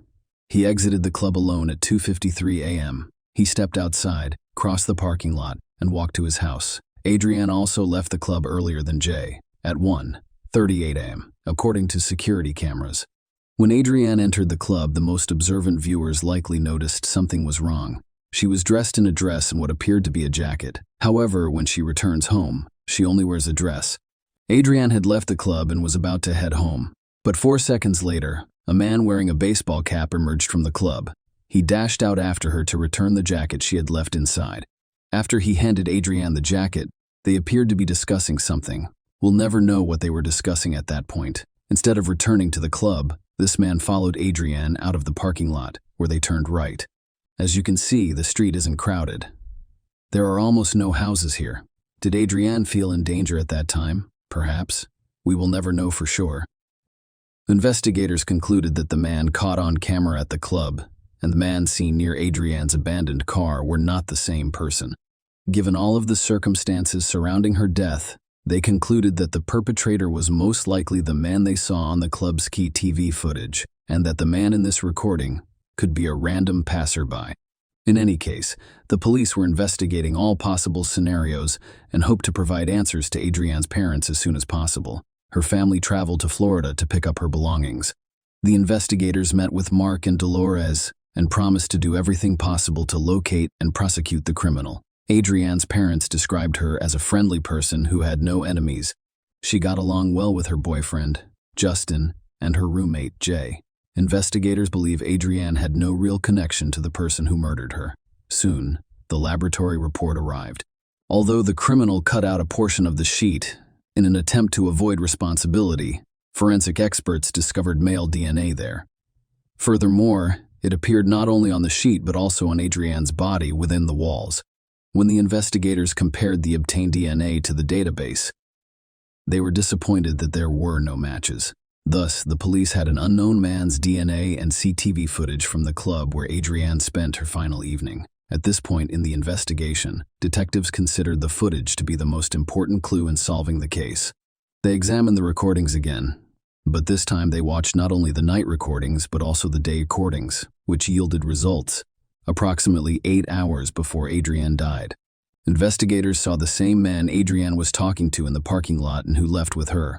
The police now had a better view of his face. But that is not all. I was trying to figure out how this unknown man got into the club. The investigators noticed that he had arrived by taxi. The phone number printed on the taxi's body was visible on the recording, and the car's brand was easily identified. This man could now be identified much more easily. Detectives discovered the phone number used to order a taxi, which was captured on video near Diamond Dolls, and discovered it belonged to Thomas Frederick. When they compared his driver's license photo to the image of the man on the CCTV footage, they realized they were looking at the same person. Thomas Frederick had become the primary suspect in this case, and the police needed irrefutable evidence to arrest him. The recordings from the cameras alone were insufficient. As a result, they secretly watched Frederick. The police were afraid of scaring him away, so they decided to obtain his DNA without his knowledge. The officers monitored him for a week and a half, waiting for the right moment. They followed him to work. They spent the entire night watching him at his house. They were always there, patiently waiting for him to give them something, and it paid off. One day, Frederick threw a cigarette butt on the road. They collected the cigarette buttocks and sent them to the lab for DNA testing. It was necessary to determine whether Thomas Frederick was responsible for the traces found in Adrianne Roberts' home. While awaiting the results of the tests, police officers continued to keep an eye on him in secret, fearing he would flee the state. Everyone was eagerly awaiting the laboratory's report shortly after it was issued. That concludes. Isn't it strange that the DNA on the sheet on the walls of the house and Adrianne's body belonged to Thomas Frederick? After receiving this information, police officers arrested him and transported him to the police station. During the interrogation, the man stated that he frequently visits different clubs and bars and almost always meets new people there. When the police showed him a photo of Adrianne Robert, he stated that he met her at Diamond Dolls. Adrianne allegedly treated him to a drink, after which they danced and talked. Frederick said he went to work after the club. But the CCTV footage contradicted his claims. When the detectives pointed out the inconsistency, it revealed that he had left with Adrianne. He stated that he and Adrianne walked together to the end of the street before departing in different directions. Sounds convenient, right? Especially when it is said by someone who could face life in prison. When asked if he had ever been to Adrianne's house, Frederick said he couldn't remember because he had drunk too much. As a result, he began to contradict his own statements. Or perhaps Frederick had only a few memories from that night. He remembered they had arrived at the end of the street and then parted ways. The man remembered going to work after the club, but he couldn't recall being at Adrianne's house.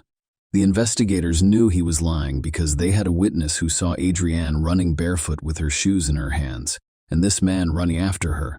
When they told Frederick about it, he said Adrianne asked to walk her home and then said she needed to hurry up. She took off her shoes and ran. The man claimed he had no choice but to run with her. He claimed he didn't pursue her and instead kept her company. The detectives grew tired of hearing his constantly changing stories and accused him of attacking Adrianne. They told him that his DNA was on the sheet, Adrianne's body, and a variety of other items in her home. Frederick realized he could not get away with it. He claimed he was acting in self-defense. Now his memory has returned. He claimed he and Adrienne went to her house and had consensual intercourse. Adrienne became ill shortly after, and they went to the bathroom, where she vomited. Then they started fighting. Adrienne took out a knife, threatened him, and attempted to injure him. He exercised his right to self-defense, resulting in Adrienne's death. Frederick allegedly panicked and had no idea what to do, so he chose not to call 911. Instead, he fled because he knew they'd blame him for the woman's death. Thomas Frederick was charged with first-degree deprivation of life. When he appeared in court for the trial in January 2014, the prosecutor gave his version of what happened that night. Adrienne and Jay drank some alcohol at home before heading to Diamond Dolls in good spirits. Thomas Frederick sat down at a table alongside them. They thought the man was a fairly ordinary person. They were chatting casually and simply relaxing. Adrienne needed to move her belongings to her and Justin's new home the next day, so she decided to leave early. Jay chose to stay at the club. Frederick decided to take advantage of the situation by following her. She did not want him to accompany her, so she attempted to flee from him, but she couldn't. He chased her all the way home, and when she went inside, he broke in, stole a knife from the kitchen, and did what he came after Adrienne for. According to the prosecutor, the injuries on her body indicated that her encounter with Frederick was not consensual. He then decided to end Adrienne's life so that she could report him to the police. He attempted to cover his tracks by cutting out the area of the sheet where his seminal fluid remained. However, it did not prevent the police from obtaining the criminal's DNA. After all, it was found in numerous other locations, including Adrienne's body. Then he took her car keys, drove a few blocks, and left the vehicle. Adrienne's parents left the courtroom while the medical examiner was giving his statement. "I did not want to hear that. Mark Roberts stated that does not bring her back, and I did not want to know what she went through. According to what I've heard, she fought extremely hard. Mark and Dolores, Robert, have found it difficult to live without their daughter. It will undoubtedly take some time for us because we have recently lost the most important thing in our lives." He said, "We'll get back on our feet because Adrienne would want that, and it'll take some time, but we'll get there." Thomas Frederick's defense attempted to make Adrienne look bad. At the trial, his lawyer stated that Adrienne also invited Frederick to her home to engage in consensual intercourse with him. This version has no basis and could simply be an attempt by the perpetrator to justify his presence in the victim's home. The presence of DNA, which can only be traced back to one individual, is undeniable. Frederick's defense team also attempted to persuade the jury that he acted in self-defense. She did sustain a stab wound while he was fighting her off, according to his lawyer, and his attempt to convince the jury that it was self-defense was unsuccessful. Due to a lack of evidence, the jury convicted Thomas Frederick of first-degree life deprivation and stealing Adrienne's car. They did not accuse him of coercing her into intimacy by threatening her with a knife. The court sentenced Thomas Hampton Frederick, 25, to life in prison without parole. Adrienne's father stated that he and his wife were thrilled to learn that Frederick would spend the rest of his life in prison. It does not bring Adrienne back, but justice was done today. It was difficult to be in the same room as the man who had hurt his daughter and keep his emotions under control. He claimed Frederick showed no sympathy or remorse, even when the jury returned its verdict. Instead, the man acted arrogantly. Robert and his wife Dolores sobbed as the verdict was read aloud in court. "We were extremely happy." He said, "She simply loved to live life. Her smile was contagious. It's unfortunate that we will never see that again." Adrienne's family thanked everyone who helped them through this difficult time, including the police and the prosecutor, who ensured the criminal received a well-deserved punishment. Share your opinion with us in the comments, and subscribe to the channel for more.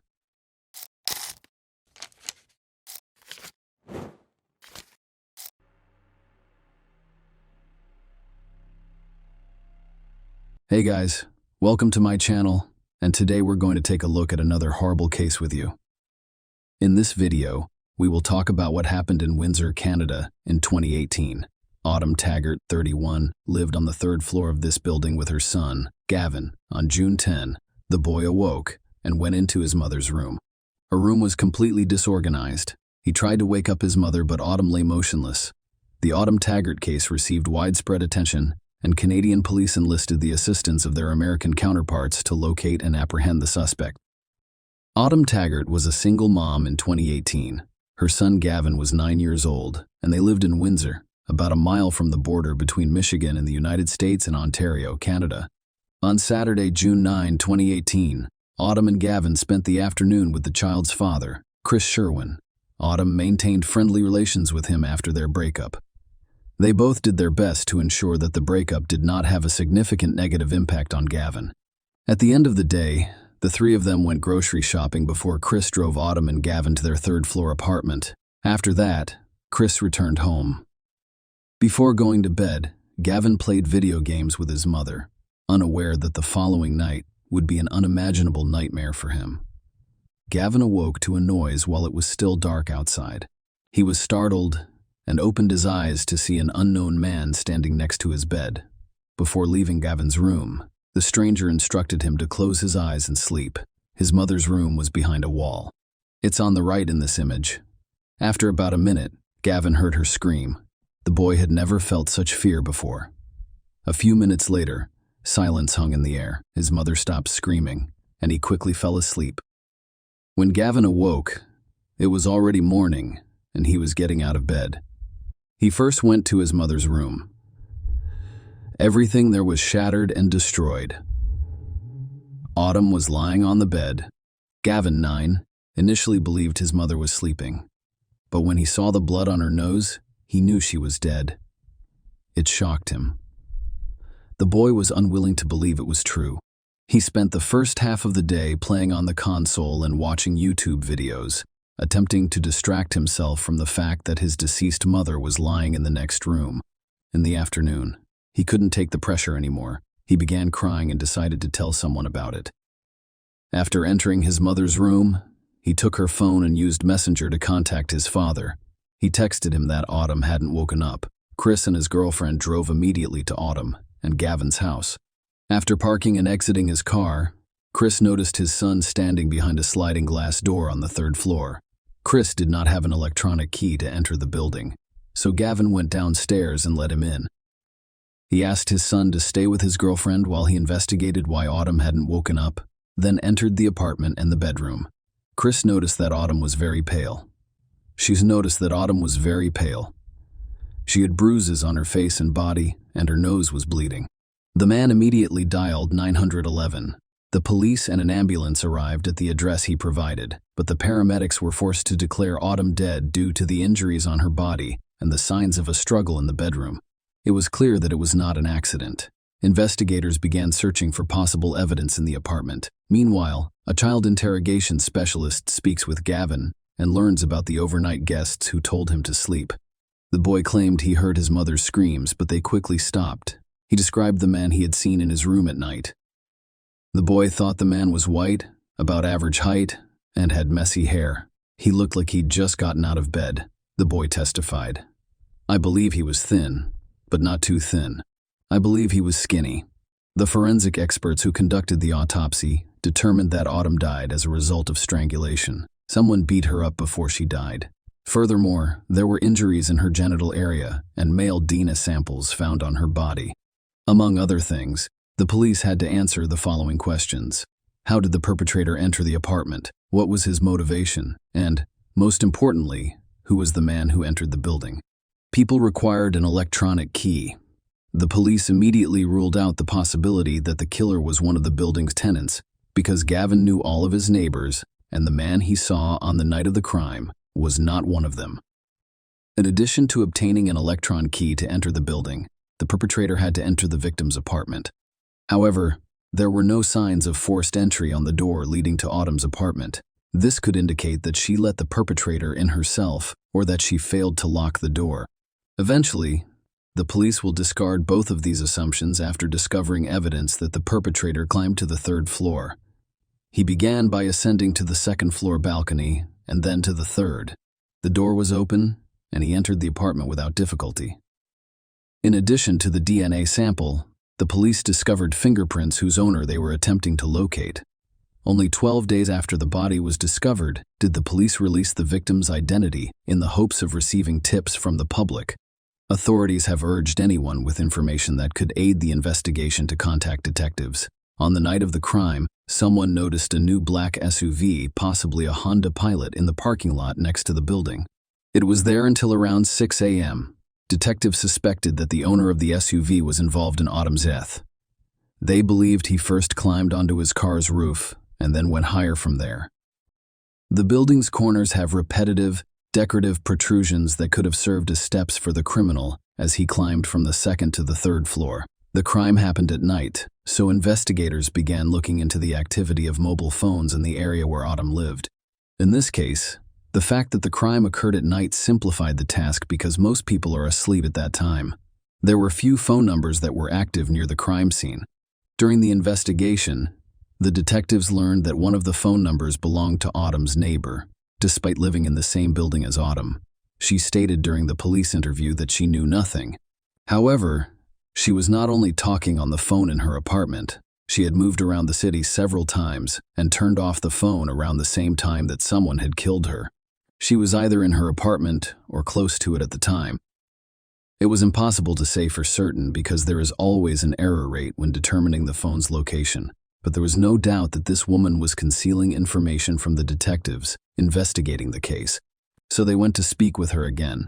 Her name was Michelle, and she insisted that she didn't know or hear anything, but the police warned her that if she withheld critical information for the investigation, she could become an accomplice to the crime. She therefore began to speak. She said that around 2 a.m. that night, a man they knew as Jay contacted her boyfriend, who was looking to buy an illegal substance and hire an escort girl. All three drove to the ATM, where Jay took out cash. They then gave Jay some of the substance. Michelle admitted that she and her boyfriend were dealing with the issues themselves. Jay eventually asked them to sell him more. Then, according to Michelle, she directed Jay to the parking lot near her building. The woman admitted that she and her boyfriend intended to rob Jay. When they arrived at the building, all three consumed illegal substances, and Michelle and her boyfriend decided to flee with the remainder. Interestingly, before fleeing, Michelle hid a bag of the substance in her genitals. Fortunately, there are no details on how she did it, but it's worth remembering this moment. It will be necessary in the future. According to Michelle, she and her boyfriend fled, taking not only the substance but also some of Jay's money. They dashed to the building's entrance and then went upstairs to their apartment, where they locked themselves in, sat quietly, and did not turn on the lights. Jay was unable to enter the building because he did not have an electronic key. He couldn't shout or honk because someone would have called the cops. Furthermore, according to Michelle, when they looked out the window, they noticed shoe marks on Jay's car roof. The man drove away around 6 a.m., and investigators assumed Jay climbed into the building to find the people who stole the substance and money from him, but he had no idea where Michelle lived. So he probably entered Autumn's apartment by mistake. The police now had the suspect's phone number and photo. These images are from a camera at the bank's entrance, where he was withdrawing cash to buy the substance, as well as an ATM camera. After checking the phone number, investigators discovered that his name was not Jay. The man's real name was Jitesh Bogle, and he was a 27-year-old Canadian citizen living and working as a car development engineer in Warren, Michigan. He also owned a black Honda Pilot SUV and used to visit Canada almost every day. To get to Windsor, he only needed to cross the river via bridge or tunnel. Authorities were able to track his movements and discovered that he had left Canada on the morning of June 10. The day Autumn died, he left the country and has not returned since. Jitesh sold his car after the police released details about the black SUV incident at the victim's home. The Canadian police contacted their American counterparts and asked for assistance. They learned that Jitesh was planning to relocate from Michigan to Washington State. His parents lived in Kent. After leaving a good job for unknown reasons, he returned to his parents' home. The fact that he decided to relocate, get rid of his car, and stop visiting Canada was very suspicious. However, the police required irrefutable evidence to arrest and extradite him to Canada. The Windsor police asked the U.S. National Security Agency to assist with the investigation and track the suspect's movements. The male DNA discovered on Autumn's body most likely belongs to Jitesh. To prove it, they needed to collect a sample of his DNA for comparison. Agents from the United States tracked the suspect's movements. They were aware that he was planning to relocate to Washington State and were concerned that he might leave for a third country. Jitesh also tried to change his appearance by removing his beard and wearing blue contact lenses. Fortunately, Jitesh was not particularly cautious. One day, he went to one of Warren's bars and drank. When he finished his last glass and left the bar, the agent seized the glass, obtaining a sample of his DNA. It took some time to compare it to the sample on Autumn's body, but the results were not unexpected. The victim's body contained male DNA that matched Jitesh Bogle. On August 17, 2018, more than 2 months after Autumn Taggart's death, Jitesh was arrested at his parents' home in Kent, Washington. The arrest surprised him. The man appeared to believe that the police would not track him down. The U.S. authorities have begun the extradition process to his homeland. In the extradition documents, the prosecutor stated that Jitesh was a threat to society, posing a flight risk and being unpredictable. Shortly after, Canadian police charged him with the murder of Autumn Taggart. The trial was postponed for an extended period of time due to country-imposed restrictions. It started in November 2020. 1.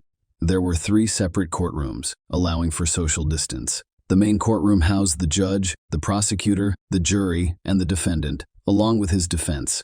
The other 2 courtrooms featured large screens that showed the trial to Autumn's relatives and others. Jitesh Bogle pleaded not guilty to first-degree homicide, claiming that he accidentally killed Autumn.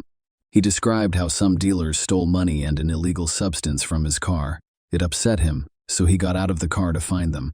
He didn't remember much of what happened that night because he had consumed so much alcohol and other substances. He remembered climbing onto the balcony before entering the apartment. Autumn was asleep in her bed when he mistook her for Michelle, the woman who had robbed him. When Autumn awoke, she began screaming. He told her to stop making noise, but Autumn did not listen. He put his hand over her mouth, causing her to suffocate. According to the man, he realized he had accidentally killed Autumn after the scream stopped.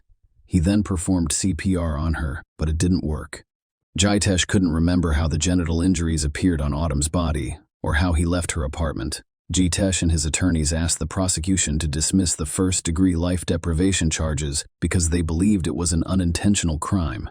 According to them, Jitesh was unaware of his actions due to the large quantity of substances he consumed. The hand over the mouth indicates that they want to be quiet, not that they want to die. Bogle lacked the ability to form intent or understand the consequences of his actions. According to defense attorney Peter Thorning, there is only one explanation for his behavior: intoxication. It is true that terrible things can happen without our knowledge. That is what happened here. This death was unintentional. He was intoxicated or didn't realize that his actions would not result in death.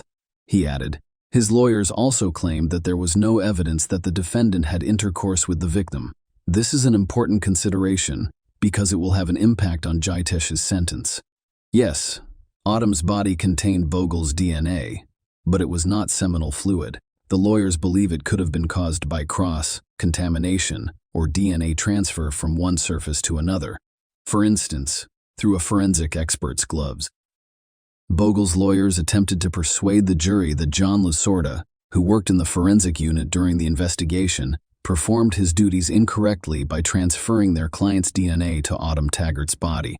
Lasorda's role was to photograph the scene and collect any evidence that came into direct contact with the victim. Bogle's defense lawyer, Peter Thorning, suggested to Lasorda that rotating the body on the bedsheet, which the police seized, could result in DNA or fluid transfer from the body to the sheath, or vice versa. This is known as cross-contamination. It is not impossible, Lasorda stated during cross-examination. Thorning asked Lasorda if he had the necessary training to work as a forensic identification expert. Lasorda stated that he changed gloves between touching each piece of evidence and grabbing his camera to photograph it to avoid cross-contamination. Lasorda examined the evidence in Taggart's room, looking for fluids, urine, saliva, and sperm. Lasorda testified that the likelihood of actual assault increases when there is a deceased female victim compared to a male victim. The court heard that Lasorda discovered no fluid depositions consistent with a jewel assault. He admitted his examination of the body was limited because he was not a trained medical official, such as a coroner. Nothing overt on or around the body would indicate a sexual assault, Lasorda stated in court. He also stated that there were no visible signs of a struggle. Lasorda clarified in court that signs of a struggle would include broken furniture or glass, forced entry, tampered locks, or blood spatter, none of which were found in Autumn's apartment. However, the prosecutor held a different view. Recalling that Michelle hid the substance in her genital area, the prosecution claimed that the defendant was aware of it and searched for it in the same part of Autumn's body, and that even though he did so with his hand, nothing changed. He committed all of the assaults. "You searched her," the prosecutor said, "which is disgusting." "I disagree," said Bogal. "Why didn't he call 911? The prosecutor asked. Autumn stopped breathing. Jitesh responded that he was afraid the police would arrest him because he was sure no one would believe him. "Nobody believed me. I barely believe myself." Bogle testified that he does not remember much of what happened in Autumn's room. He said he recalls performing CPR on Autumn after she stopped screaming. He previously testified that he remembered counting 5 or 6 ribs down before beginning CPR, and that he performed 15 compressions and 3 breaths. The prosecutor also disputed that the defendant's strangulation of the victim was accidental. After all, he could have simply placed his hand over Autumn's mouth to stop her screaming, but he also closed her nose, depriving her of the ability to breathe. And he needed to do it for a while, so he knew what he was doing. Autumn's son, Gavin, who has since turned 13, also testified at the trial. The boy testified at the trial? The boy testified in a separate room in the courthouse from the main room, which housed the judge, jury, lawyers, and accused. He was accompanied by a support worker as he gave his testimony. That was how he described the events of that night. "Someone came into my room and said something I can't recall. He was kind of close." He also testified that no contact was ever made. "When he left my room, it was quiet for a short while. Then I heard my mother scream that night. That scream lasted a while before ending. And then before I knew it, I had fallen asleep again and woke up. When the boy woke up in the morning, he went into his mother's room. Everything was knocked down, broken, and destroyed. My mom was sleeping. Well, that was what I thought at first, but there was blood on her nose, which led me to believe she had died. She was killed." He said I was shocked. I could not believe it. I cried, but I tried to cope with it. I simply went about my day unconcerned, the boy testified. He claimed to have spent some of the day playing video games and watching YouTube videos. The date was June 10, 2018. Later that day, he sent a message to his father using his mother's phone. "I could not take it anymore. I needed to tell someone about it." Gavin said. Chris Sherwin-Taggart, his former partner and their son's father, testified that he last heard from her via text message around 12:30 a.m. on June 10. In the morning, he texted again, but no one responded. At that point, he expressed concern. Later that day, he claimed to have received a text from Taggart's phone. He soon realized it was his son. A copy of the text messages was displayed in court for the jury to view. On December 1, 2021, a 12-person jury convicted Jitesh Bogle of first-degree life deprivation. They discovered no conclusive evidence that Bogle had intercourse with Autumn. "I can't say we were not nervous. It's definitely the correct decision. Autumn deserved it. Her son deserved it. John Taggart, Autumn's father. Justice. That's exactly what we wanted. That's what we have." The family members hugged and expressed relief.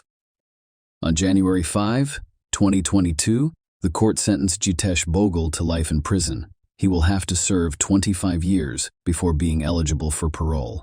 He appeared on video in jail wearing an orange jumpsuit and a black mask. He sat against a wall away from the camera while listening to the victim's impact statements. Finally, the judge asked if he had anything to say. "It's difficult to express my sorrow and remorse, but I'm glad for the family that they have a sense of justice and can move forward. That day, a part of my soul also died." Bogle stated that, "We would still like to see the laws in Canada change from life to actual life, rather than 25 years and then parole. We want life to mean life for all victims," said John Taggart. Share your opinion with us in the comments and subscribe to the channel for more.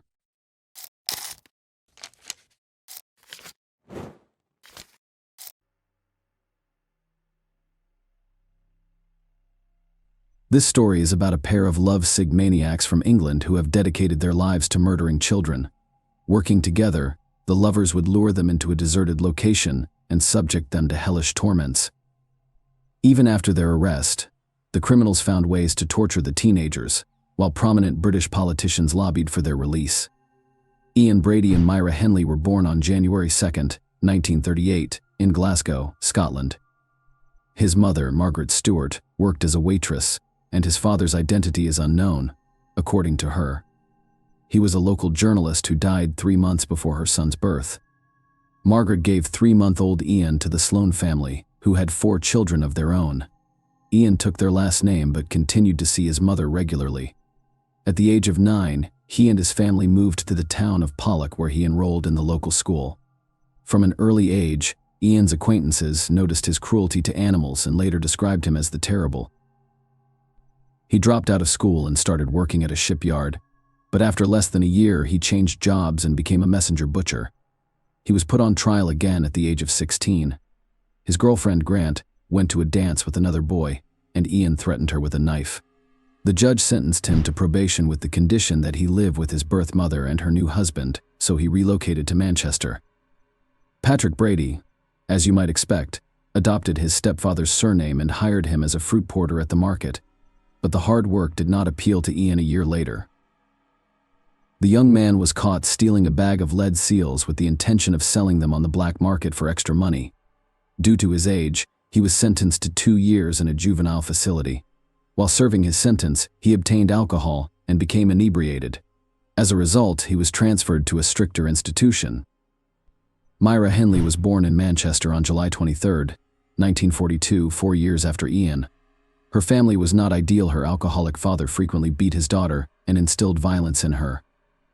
After her parents had another daughter, the family moved into a dilapidated house with only one room that was mostly safe. Myra was sent to live with her grandmother. Her father taught the girl self-defense in a brutal manner. He demanded that his daughter fight back against any abuser and would not tolerate weakness. He once made her beat up a neighbor's boy for scratching her cheek.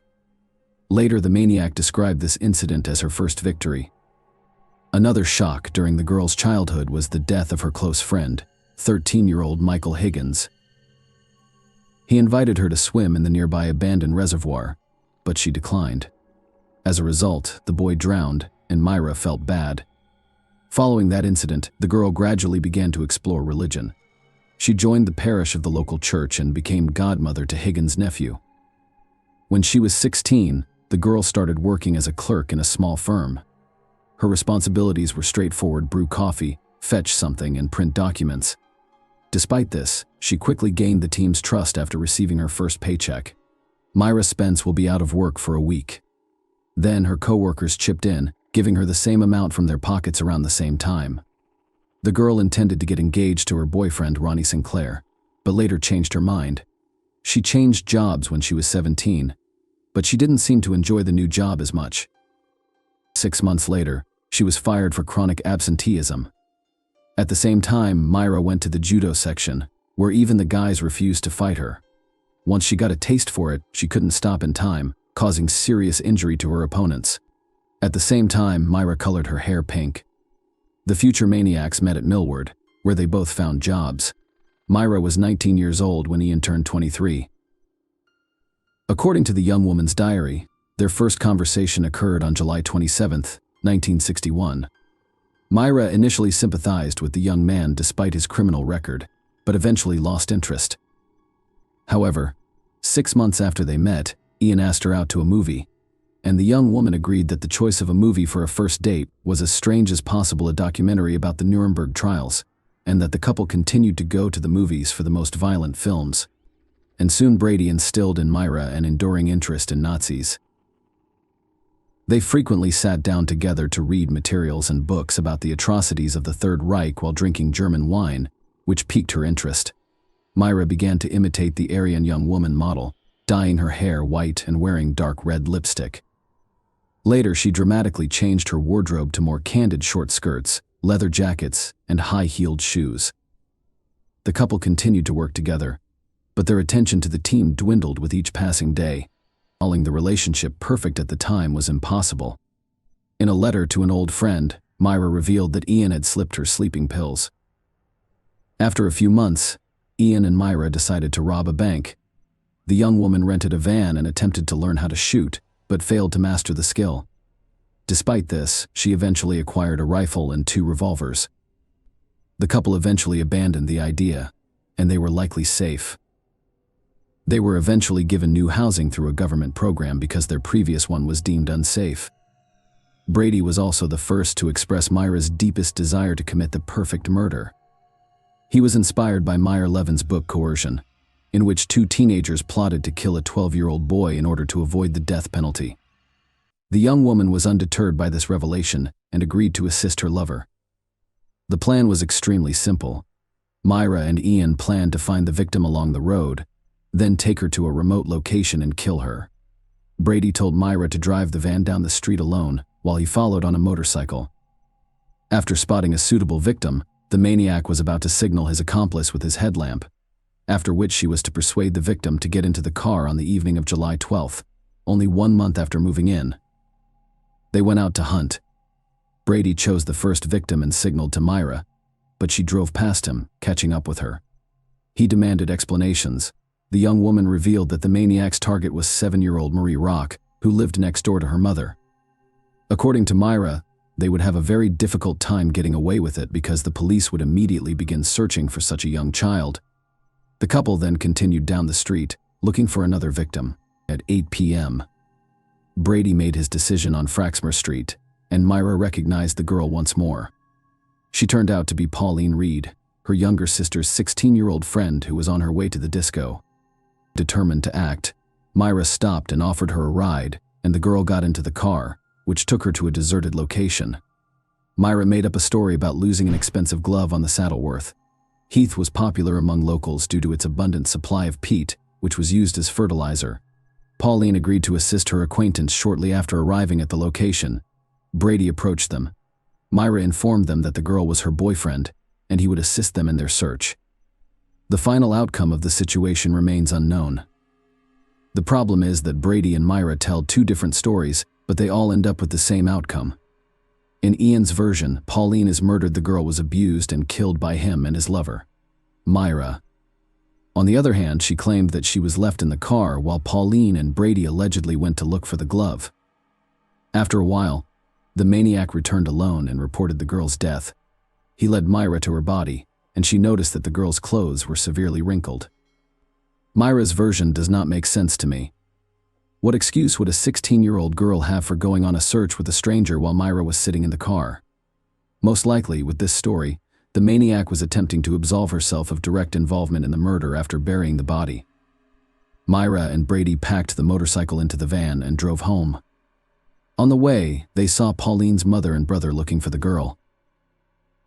After nearly 6 months apart, the couple decided to act again, but this time with a 12-year-old boy. When the boy saw the victim in a store, they struck up a conversation and offered the child a ride home as an added incentive. Brady offered the boy a drink once inside the car.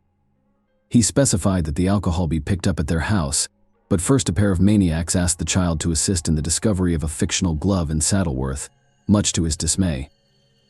The boy agreed. The situation then proceeded in the same manner as before.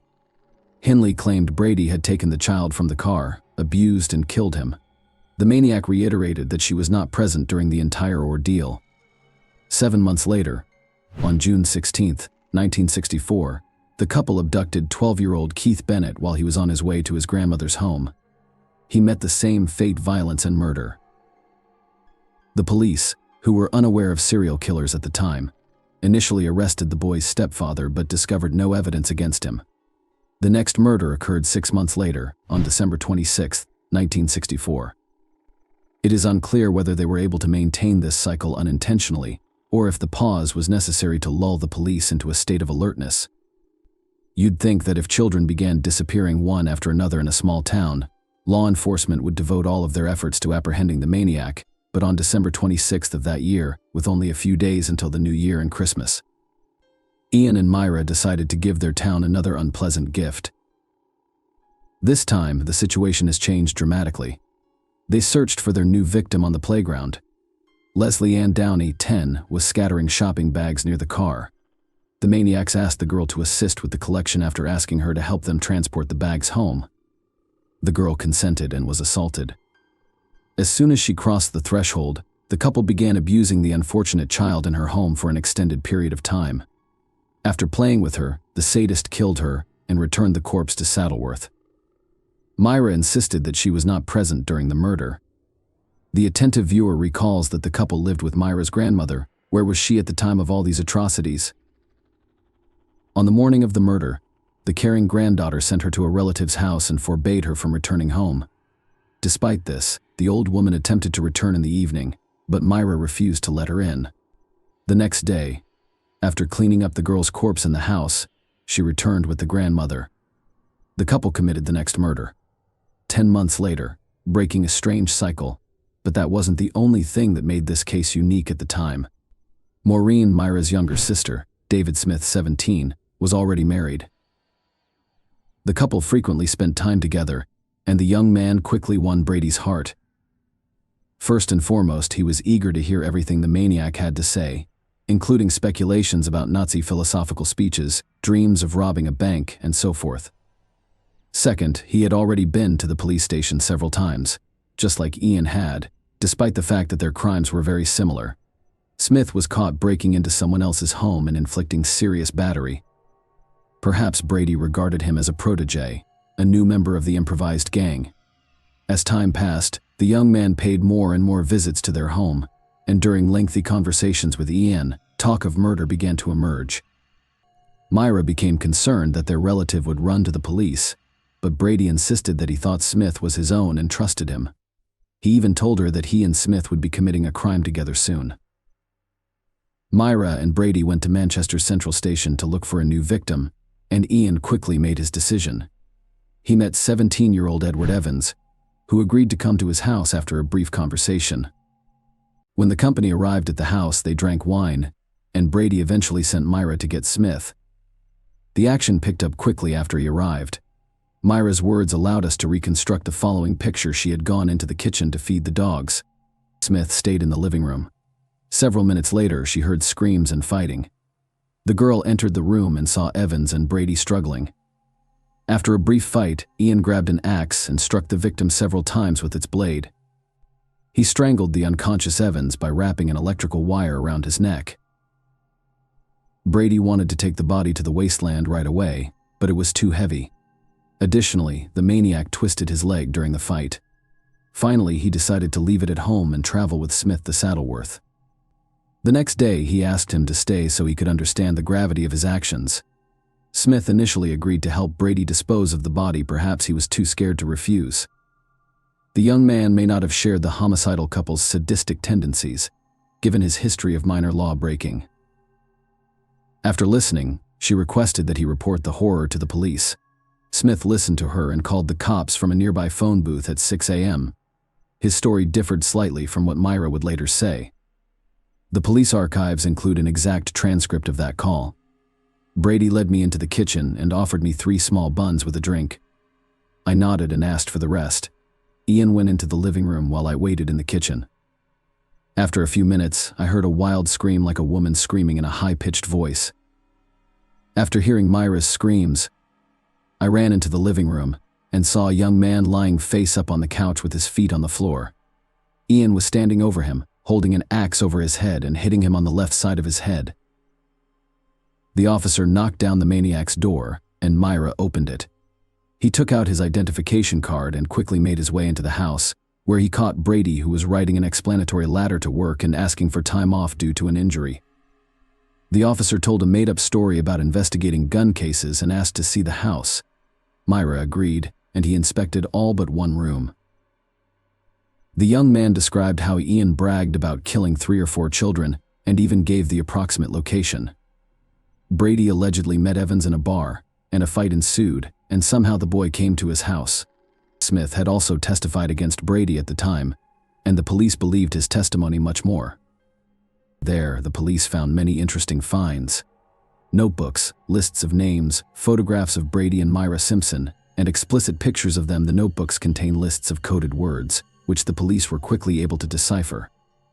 It turned out that Brady kept records of burial sites, weapons, and methods of killing. As it was impossible to assert the exact location of all the victims on the basis of this information, it was rather superficial. Another book contained a list of names including all the victims of the couple, but here's the strange thing: in addition to the victims we know, the list contained the names of other children. With all this information, the investigators questioned Brady again, and his story was once again very weak. Allegedly, the list contained the names of his friends, and he had joked about killing children in his conversation with Smith. At the same time, the police managed to find the very suitcases, the contents of which shocked everyone. There were photographs of a naked girl. Also found in them were audio tapes, one of which would soon become perhaps the most damning evidence in history. It contained cries and pleas for help. The tapes contained recordings of Nazi plays, and one of the mothers recognized her daughter Leslie Ann Downey's voice. The suitcases also contained photographs of the marshland backdrop, various batons, lashes, and erotic magazines. A recording of the girl screaming and a photograph of her would have been enough to PR. On October 10th, police discovered a child whose hands were sticking out of the ground due to the body's composition. The child's identity will not be confirmed until after 150 officers were involved in the search for bodies in the swamps. Initially, they focused on the area near Route 628, but later, based on witness statements, they moved to Route 635, where they made their first discovery. On April 19, 1966, Myra and Brady were charged with the murder of Edward Evans Lessell in one of the most high-profile trials in British history. He did not deny taking them, but claimed that the girl was brought to their home by two men and then taken away to an unknown destination. The police temporarily halted their search of the swamps due to the onset of winter. During the trial, David Smith, the main witness, signed a contract with a local newspaper to give an exclusive interview if Myra and Brady were convicted. The newspaper paid him a significant sum of money for this. Shortly after his transfer to Wormwood Scrubs, Brady, who had been placed in solitary confinement, went on a hunger strike. He was unhappy with the ban on socializing with other inmates. Prison officials have decided that a child killer is going to afterlife rather quickly as a result of his dramatic weight loss. The maniac was transferred to the hospital wing, where his life took on new colors. He was allowed to watch television and do house cleaning work. At the same time, juvenile delinquents with mental disabilities were admitted to the hospital wing of the prison. In 1981, one of these teenagers said that Brady had forced him into intimate contact. Later, similar statements by the victims surfaced repeatedly, taking advantage of access to secluded corners of the prison. As a janitor, Ian led his victims there. When prison officials learned of this, he was banned from cleaning, but no further charges were filed. More interestingly, he was left in the hospital wing next to the same teenagers. It would seem like such a thing was possible, but there was nothing the chief medical officer of the prison could do about it. British law mandates the prisoners be assisted, and Brady used this skillfully. He threatened to resume his hunger strike every time he talked about being transferred back to a cell. In 1982, a harsh decision was made to transfer the maniac to another prison with stricter conditions.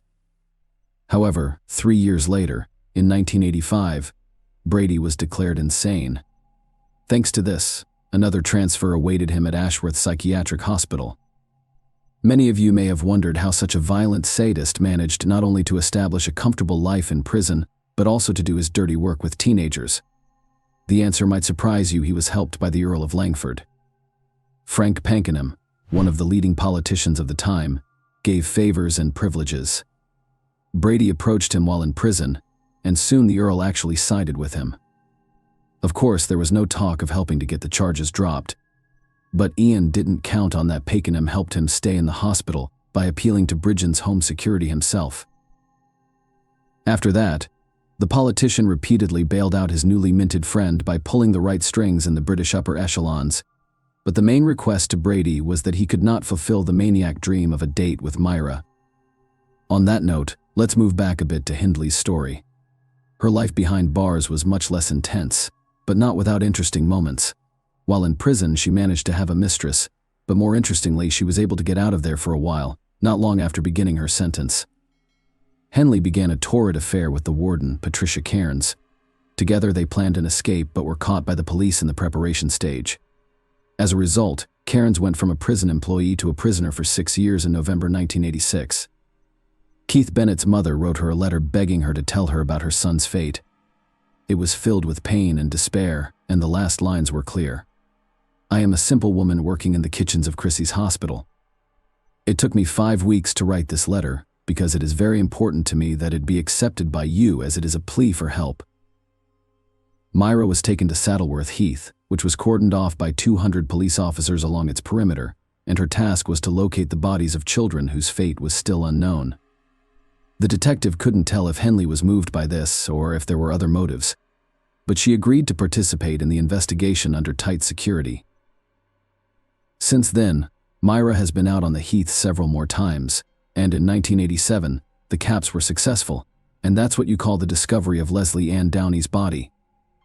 And later Pauline reads, once Brady learned of his former lover's cooperation with the investigation, he also decided to partially confess to what he had done. True, the maniac asked to be given the means and opportunity to leave his life, which no one could legally do, having been refused. Ian still talked and also expressed his desire to help the police in their search for the remaining bodies. On July 3rd of that year, he was taken to Saddleworth, where he was never able to pinpoint Keith Bennett's burial site. Later, frustrated detectives refused to make another trip to the Heath with the maniac, and he turned to reporters. In a letter, he indirectly admitted that he killed 5 other children, but police could not confirm this information. 6 months later, Brady still secured a second visit to Saddleworth, but again proved useless.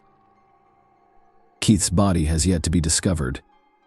In 2003, the police resumed their search using the most advanced technology, but it yielded no results. They only had 40-year-old photos, making finding the right place next to impossible. Myra made a long attempt to obtain an early release. She wrote appeals that secured Lord Longford's support, and by the early Nazis, almost everyone was convinced that her release was inevitable, unfortunately for her life. Otherwise, Hennel. Yes. The cause was complications from a heart condition. The rest of Brady's life was less rosy, while Myra's release was seriously considered.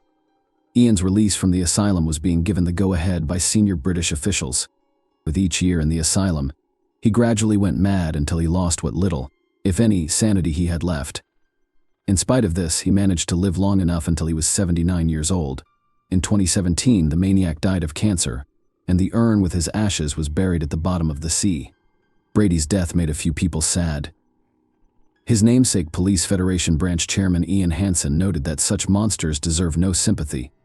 That was the end of the story of the child-murdering lovers, but in Britain, their names will long be remembered. Ian and Myra are a prime example of inhumanity, boundless impotence, and cynicism, as well as a total lack of morality. Just by remembering the history of the past, we are able to prevent the events of the future, so our work is not in vain. Please share your thoughts on this story in the comments section, and thank you for watching.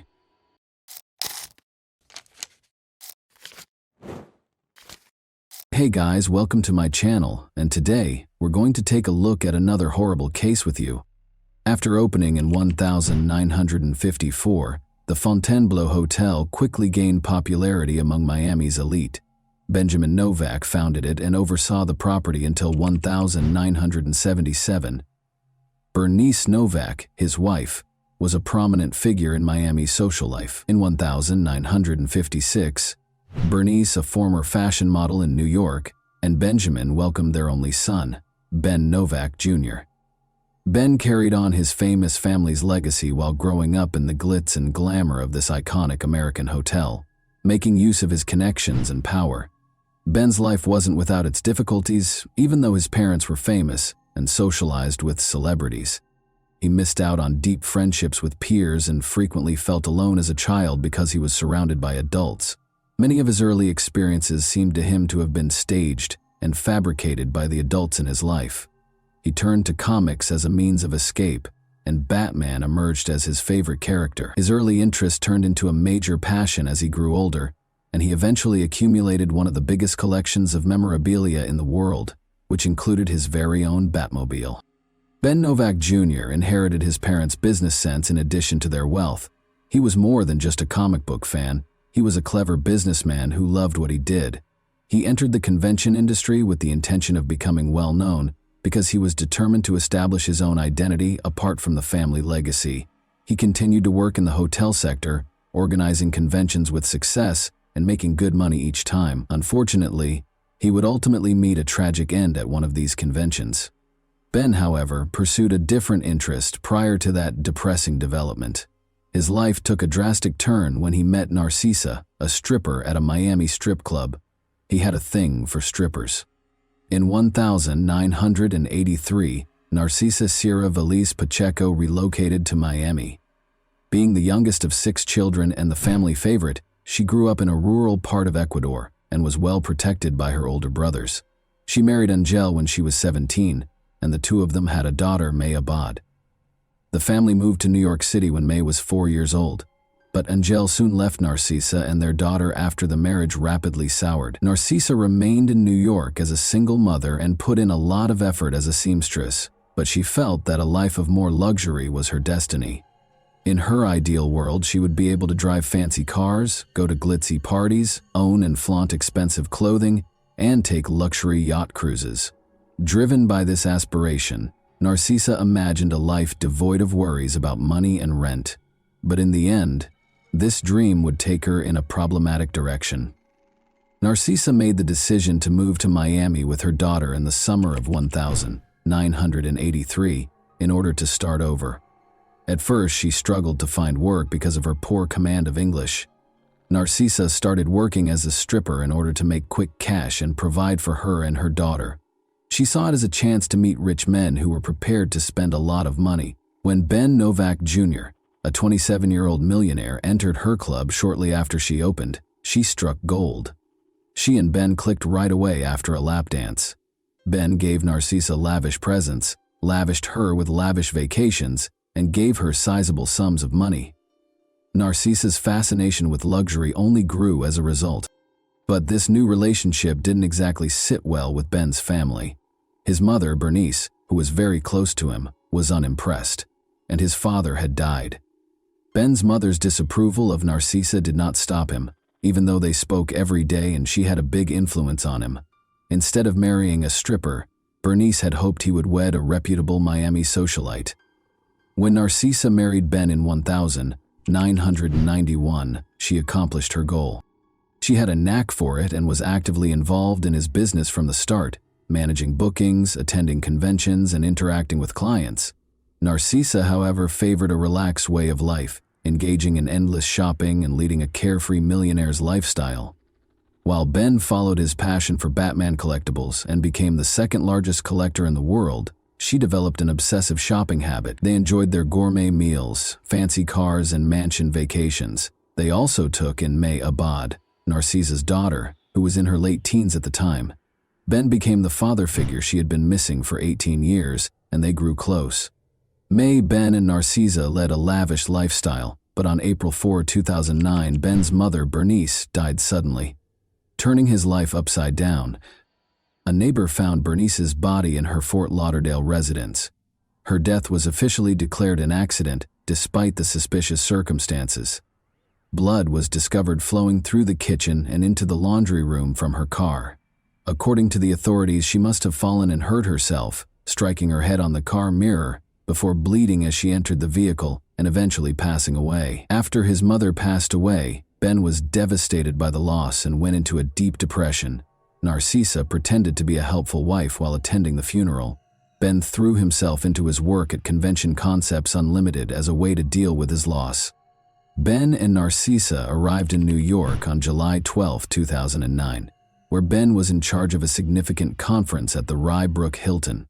More than 1,000 people attended the event, which was for the esteemed client Amway Global International. Around 7 a.m. on the morning of the 12th, Narcisa left their room to join her daughter for breakfast. About 30 minutes later, she came back into the room to find her husband bleeding and bound on the floor. He had already passed away. Another member of the well-known Novak family had been murdered only 3 months after Bernice's passing. Ben's death was promptly deemed a homicide by the authorities. Ben was discovered with his hands bound behind his back and his legs duct taped together below the knees, only wearing his underwear. He had been lying in bed, probably asleep, when he had been hit in the head by something. The attacker left his body face down on the floor after bludgeoning him to death. Police discovered the bed covered in blood that had spilled onto the floor around his dead body. Ben's eyes had been gouged out at the scene, which was a terrifying detail. Narcisa told the police right away that she thought the murder might have been a robbery, but the room didn't seem to be lacking anything. Not even a few $100s in an envelope was damaged. One would anticipate that valuables, particularly cash, would have been taken if it had been a robbery. Additionally, according to Narcissa, Ben had a recent heated argument about money with someone at a Comic-Con, and the other person had allegedly threatened him. Lead detectives swiftly rejected it, despite the fact that they could find no proof for it. Investigators briefly looked into the Novak family's prior ties to the mafia, but quickly concluded that this approach was fruitless because Ben Jr. had no affiliation with organized crime. Rather, Narcissa was the subject of increased police scrutiny. Even though she was in control, she asked strange and inappropriate questions, like whether Ben might have had a heart attack and died. Given the graphic and brutal manner of his death, his body was bound and his head bludgeoned. This question raised eyebrows. At the station, Narcissa was taken in for additional interrogation. Her answers cast serious doubt on her version of what happened. She said that after returning from breakfast, she stumbled over Ben's body and screamed as she called the operator. Despite the blood-soaked room, she also claimed that she didn't recall seeing any blood, which ran counter to the police's account of the scene. She also mentioned sitting next to Ben and rubbing his leg, which seemed strange given that his head had sustained the majority of the damage. Suspicions were heightened by her inconsistency in failing to notice the blood. Additionally, investigators were attempting to ascertain how the murderer entered the room. The hotel's electronic door locks tracked each key's usage by date and time, and Narcissa was the only one with a key. The last time the key was used, according to the hotel's records, was 11:30 p.m. the previous evening and was only used once more when Narcissa came in at 7:30 a.m. following breakfast. The key had no other applications. A hotel witness also claimed to have seen a woman who fit Narcissa's description strolling around with two men. When the police questioned Narcissa, she denied this. Detectives became more and more certain that Narcissa was responsible for Ben Novak Jr.'s murder as the investigation went on. Their suspicions were confirmed by Mayabad, Narcissa's daughter, who disclosed that her parents' marriage was strained. She clarified that, despite being married, Ben continued to engage in stripper activities due to his struggles with infidelity. May implied that Narcissa's anxiety was more related to the possibility of divorce than jealousy. Narcissa knew that a divorce would cost her the way of life she had become used to, so she was terrified that Ben would leave her for another woman. This was a legitimate fear. Narcissa hired men to break into her and Ben's house in 2002 as part of a home invasion plot. For 25 hours, they held him captive while he was restrained. According to her daughter, Narcissa had a history of using drastic methods to keep Ben from leaving her and would go to great lengths to get what she wanted. Ben called the police to report the incident, but he later dropped the charges and the case was categorized as a domestic dispute instead. Detectives still did not have enough evidence to charge Narcissa, even with the growing suspicions and evidence against her. After questioning, they chose to send Narcissa and her daughter back to their hotel. May begged her mother to tell the truth during this time. In response, Narcissa reminded her daughter of their relationship but gave no other details. Police were called to the Novak residence for a reported domestic disturbance 3 days after Ben was killed. Mayabad clarified that she immediately went to the house to look for evidence against her mother after returning from New York. Narcissa found her while she was looking through documents and used a crowbar to attack her, accusing her of betraying her country. According to Narcissa, she grabbed the crowbar in self-defense after May started the fight and attempted to start a fire. The Fort Lauderdale home of Novak was searched by police. They confiscated 5 rolls of duct tape, documents, computers, bills, and security tapes. May, worried that her mother might inherit her stepfather's estate, hired a lawyer to freeze the estate as the investigation surrounding Narcissa Novak became more intense. She also got in touch with the detectives in New York a few months later to offer more proof. Narcissa knew that Ben was having a serious affair with Rebecca Bliss, a porn star, in 2008.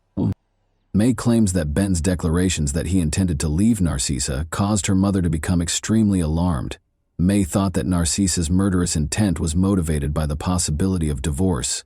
Narcissa did not like the prenuptial agreement, which stated that she would only get $60,000 and give up any claim to Ben's millions in the event of a divorce. Ben's will left his mother the majority of his assets, so even if he died, Narcissa would still lose out. But there was uncertainty about Narcissa's possible inheritance. because his mother had only passed away 3 months prior. The police also questioned Cristobal Veliz, Narcisa's brother. He claimed that Narcisa's daughter May Abad was the murder's mastermind. Cristobal implied that there was a cover-up behind May's tardiness in disclosing Ben's affair with Rebecca Bliss. Narcisa told the FBI that she had found explicit love letters from Ben to his stepdaughter May, which further complicated things. According to Cristobal Veliz, he could demonstrate that May Abad had framed her mother and hired a hitman, Alejandro Garcia, to kill Ben. Garcia was taken into custody for an unrelated offense in November 2009. He was questioned about the Novak murder while he was in detention. When Garcia realized how serious his situation was, he made a deal and admitted to killing Ben Novak Jr. He asserted, however, that Cristobal Veliz, not May Abad, had employed him. According to Garcia, Veliz paid him $5,000 to commit the murder. Police were unable to locate any receipts from Cristobal's residence to verify the transaction, but surveillance footage showed Garcia retrieving a payment receipt from Cristobal. Garcia decided to cooperate further because he was already facing prison time, and he disclosed a shocking fact. This was not the first murder he had committed under Cristobal Veliz's supervision. Alejandro Garcia was hired in April 2009 to murder Bernice Novak as she went into her garage. Garcia viciously struck her face after attacking her with a monkey wrench. It was discovered that in order to inherit Ben Novak's wealth, Narcisa Novak had planned the murders of Bernice and Ben with the assistance of her brother, Cristobal Veliz. To take over the estate, Narcisa had to get rid of Bernice. Alejandro Garcia testified during the trial that Bernice was supposed to be beaten severely and struck in the teeth. While Ben was asleep on the morning of July 12, 2009, Narcisa opened her husband's hotel room to Garcia and Joel Gonzalez. They started attacking Ben after she led them to his bedside.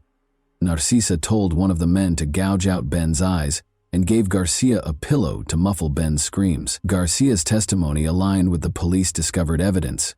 A rumpled photo of Narcisa's daughter May Abad was discovered in Garcia's pocket upon his arrest, indicating that she was also a target. Cristobal and Narcisa had also plotted May's murder. Police questioned why Ben's burial was delayed after his body was kept at the Westchester County morgue for 2 months.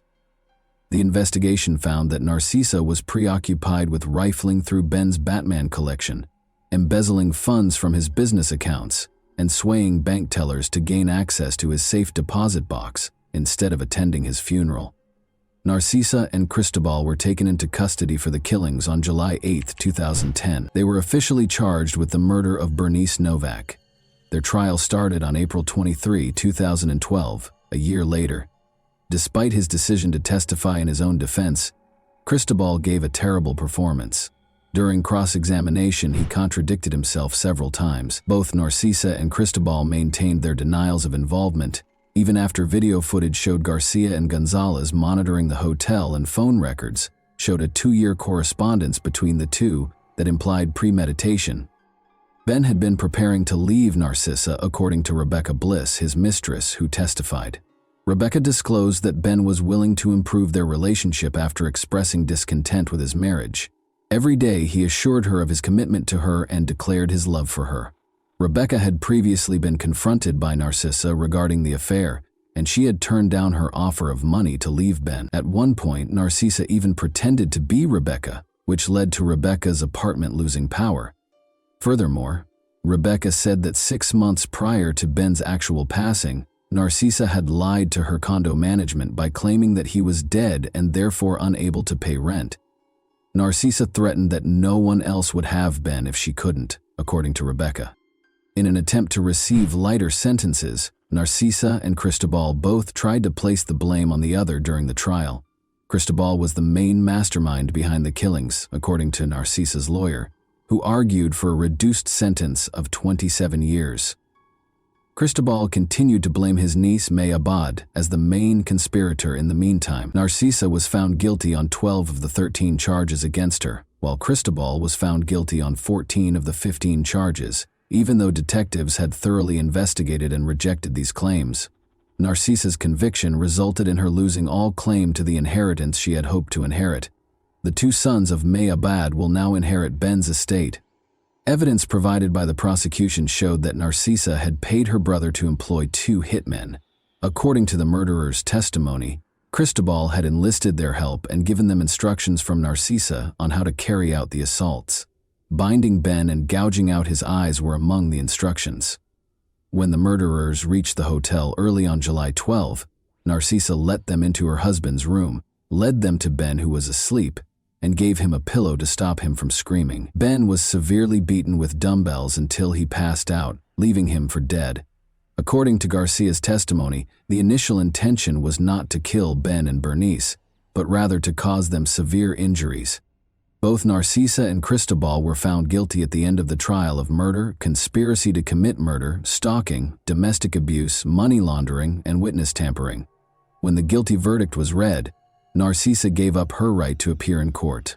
Both were convicted and given life sentences without the possibility of release. As a result of their cooperation with the investigation, Alejandro and Joel entered guilty pleas to lesser charges and received sentences of 17.5 years.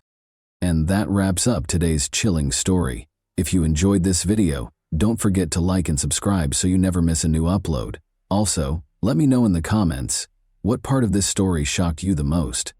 Thank you for watching, and I'll see you in the next video.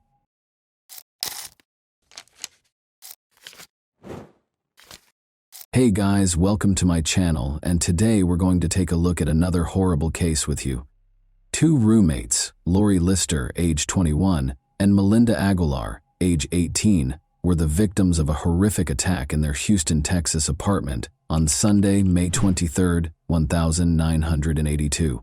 They appeared to be the target of a man who was obviously trying to kill them. He restrained them and tried to drown Lori in the bathtub of their apartment. Melinda managed to get away, though, by feigning fainting and then plunging headfirst from her balcony. She asked for assistance, and she and her roommate were saved with the help of a neighbor.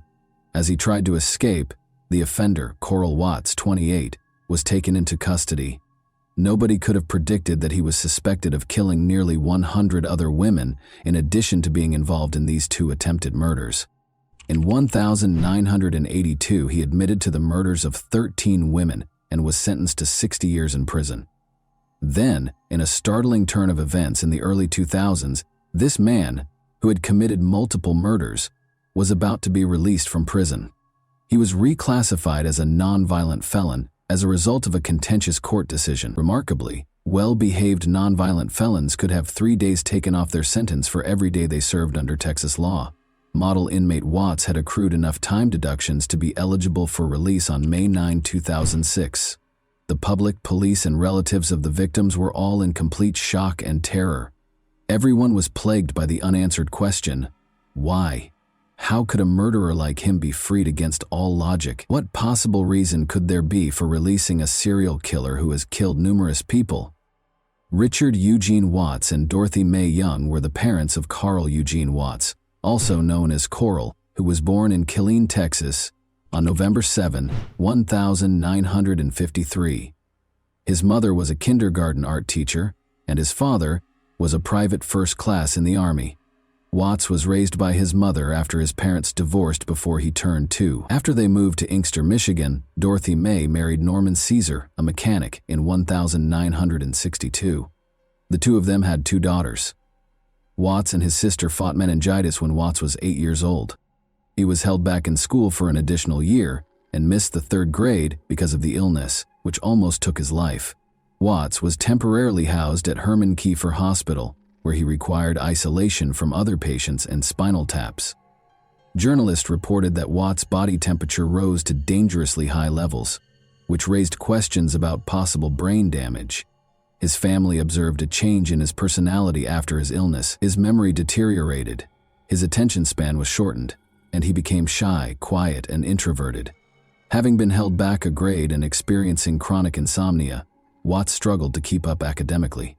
His sleep cycle was disturbed by violent dreams in which he battled and killed the evil spirits of women.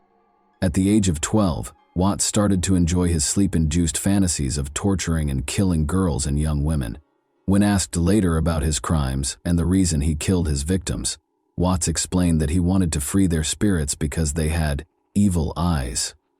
Watts began stalking girls at this time, still a teenager, and it's believed he may have killed his first victim before turning 15. Police identified Watts as the attacker in the July 29, 1969 attack on 26-year-old Joan Gave when she was 15 years old.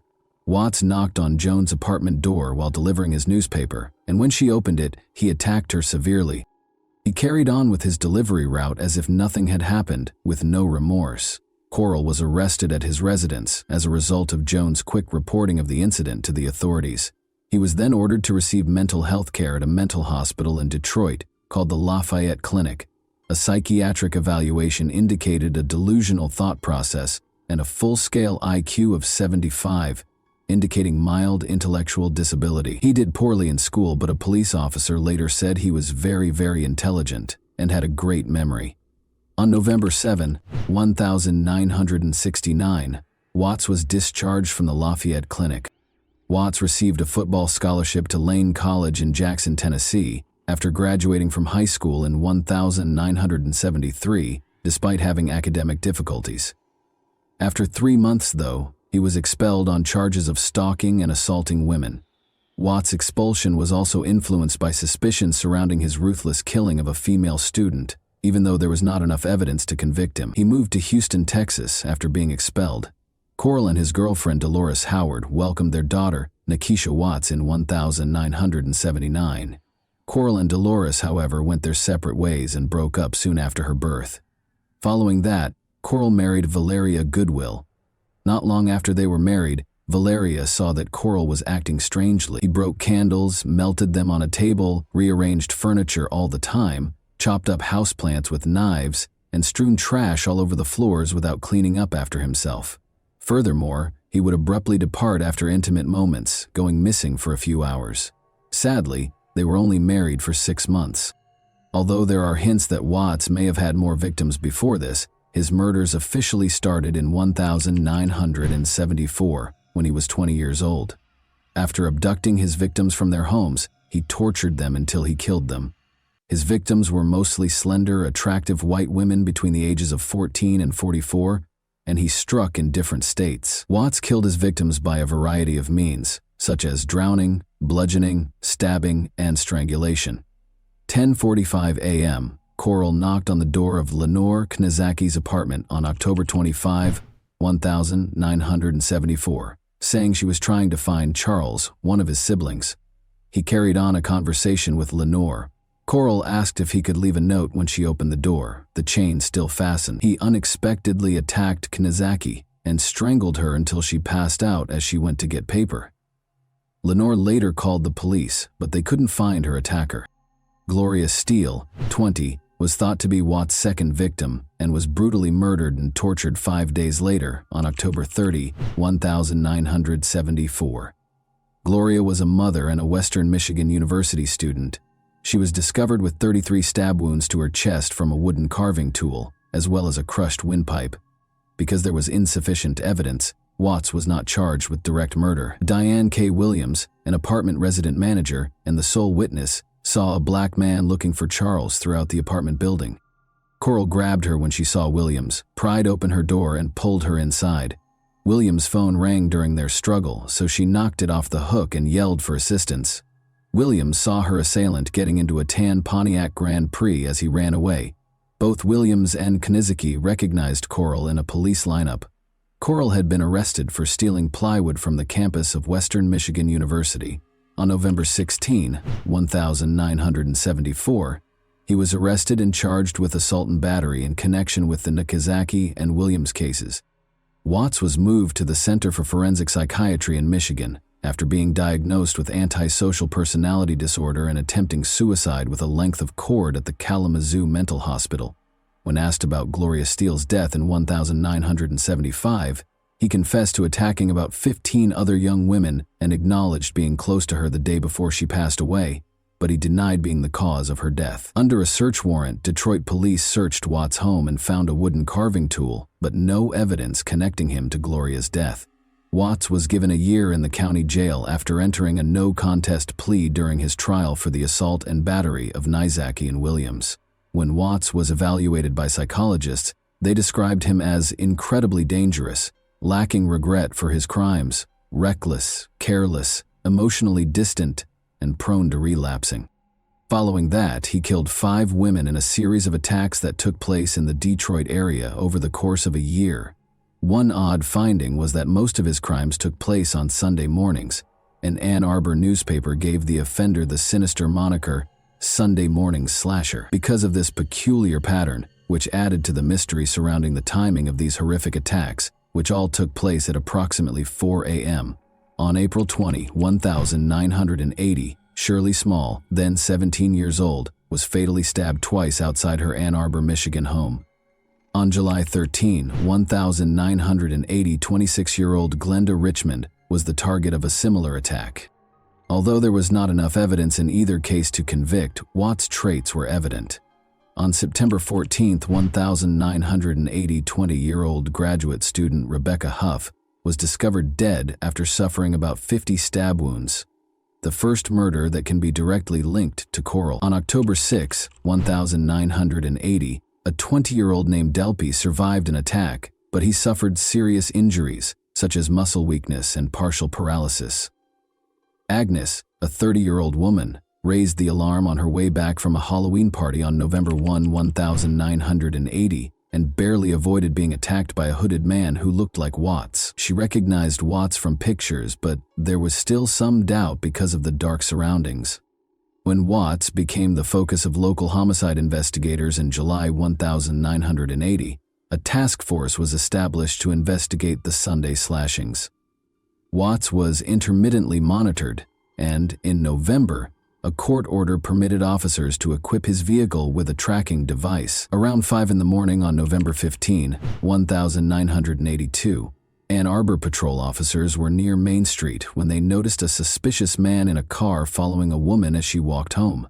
When the woman realized she was being followed, she tried to escape by hiding in a doorway. When the police stopped Coral's car for having out-of-date license plates and driving with a suspended license, they arrested him because he was upset about losing sight of the woman. When police inspected his car, they discovered a package with several screwdrivers and wood-filling tools. The most important item they found was a dictionary that belonged to Rebecca Huff and had the carved words, "Rebecca is a lover." Despite this, there was not enough evidence to connect him to her murder. Coral moved to Columbus, Texas in the spring of 1981 and found work with an oil company. On weekends, he would make the more than 70-mile journey to his next hunting location in the Houston area. Watts murdered scores of women, including dozens, between 1974 and 1982. Watts avoided being identified as a serial killer for almost 8 years in spite of the long list of victims. This elusiveness was caused by multiple factors. The fact that Watts operated in multiple jurisdictions and even states made it more difficult to link the crimes. His method of operation also deviated from the norm because, in contrast to many other serial killers who prey on women and girls, he never had physical contact with his victims. As a result, connecting the crimes was difficult, even after DNA testing was developed. Law enforcement did not recognize Watts as a possible criminal until his arrest in 1982, and those who knew him did not view him as a suspect. Watts broke into the Houston apartment of Melinda Aguilar, then 18, and Lori Lister, then 21, on May 23, 1982. Watts strangled Lori down the steps outside the apartment after she returned from work.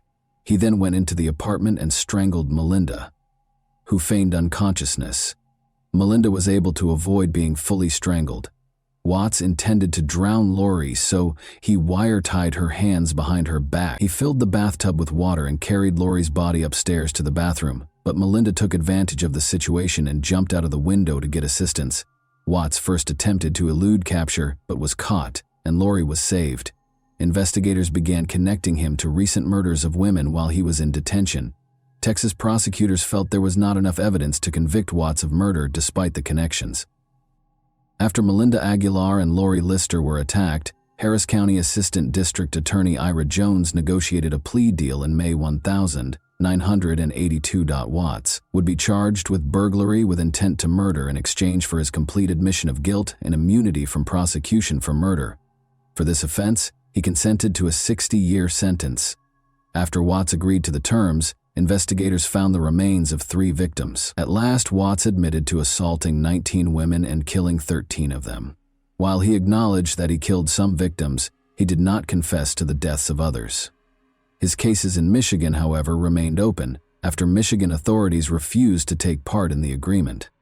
When the Texas Court of Appeals decided shortly after Watts' prison sentence that he had not been told that the bathtub and water he used to try to drown Lori Lister were deadly weapons, the hope for justice took a tragic turn. Due to this ruling, he was eventually granted early release and reclassified as a nonviolent felon. This was due to Texas law at the time, which allowed nonviolent felons to have 3 days taken off their sentences for each day they behaved well. As a model prisoner, Watts accrued time deductions that resulted in his potential release on May 9, 2006. There was little comfort in the early release law's subsequent repeal, which was brought about by public outcry because the Texas Constitution prohibited its retroactive application. As Michigan Attorney General Mike Cox looked for evidence to convict Watts of murder and stop his possible release in 2004, a call for justice reverberated across the country. Westland, Michigan resident Joseph Foy courageously came forward to describe the horrific scene of Watts-like man killing 36-year-old Helen Dutcher on December 1, 1970. 979 12 stab wounds had claimed Helen's life. Foy recognized Watts by his eyes, which he described as evil and emotionless in a haunting way. Michigan had no such agreement, even though Watts was exempt from prosecution for the 13 confessed murders in Texas. Law enforcement officials begged the trial judge to admit the Texas confessions into evidence as the 2004 trial drew near, and he agreed. Watts was found guilty of killing Helen Dutcher and Gloria Steele, and he was given 2 life sentences without the possibility of release in a Michigan jail. He was given a sentence on November 17, 2004, to serve his time in an Ionia, Michigan, maximum security prison. But a few years after this sentence started, on September 21, 2007, he died in a Jackson, Michigan hospital from prostate cancer. Ultimately, his dark story came to a somber conclusion when he managed to avoid serving his entire sentence for the lives he took. A vicious serial killer named Coral Eugene Watts terrorized the nation with his numerous murders.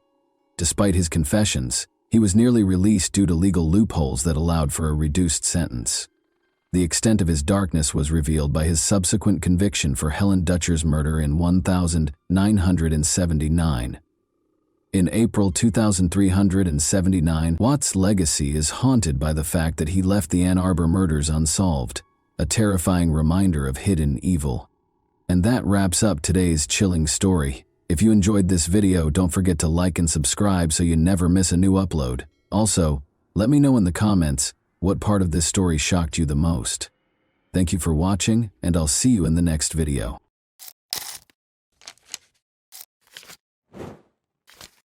Hey guys, welcome to my channel, and today we're going to take a look at another horrible case with you. Today, we'll examine what happened in Norris City, Illinois. Jacob Wheeler, 22, and his girlfriend Jessica Evans, 17, went fishing in the small Wabash River. Their families have been unable to get in touch with them, and they have not gone back home. All residents of Norris City followed the investigation after police were alerted to the couple's disappearance that same day, but sadly, there was no happy ending to the tale. All the locals were shocked by what transpired. Southern Illinois is a patchwork of fertile farmland and thick forests that stretches between Kentucky and Missouri. With a population of just over 1,000, the area is dotted with small villages like White County and Norris City, which make it an excellent place to raise children due to its small size. Hunting and other outdoor pursuits are popular. There are many locations where fishing is popular. Before summer break at school began in 2017, Jessica Evans, then 22 years old, met Jacob Wheeler, who had just moved across the street to live at his brother's house. Jessica and her mother, Chris, lived in a comfortable home. After meeting at a party and striking up a conversation, they fell in love. After 3 years of service in Iraq, Jacob was a quiet country boy trying to rebuild his life. Chris, Jessica's mother, wasn't overly concerned about the fact that Jacob was 5 years older than Jessica. She had faith in him. Jessica requested permission from her mother on August 26, 2012, to to take Jacob fishing at night in a popular location on the small Wabash River. At first, Chris was opposed to the idea, but after Jessica persuaded her, he agreed. She warned her daughter not to spend too much time out. On a nearby street lived Megan, Jessica's older sister, and her son Miles. Jessica had to watch her son at 5 a.m. the following day, while Megan had to leave for work. Chris, Jessica's mother, reminded her that she needed to return home by 5 a.m. before Jessica left to go fishing. Although Jessica had no way of knowing that this fishing trip would be her final one, she responded that she remembered that and would be at her sister's house by then. Jessica was heading to bed when Chris called her just before midnight to check on her.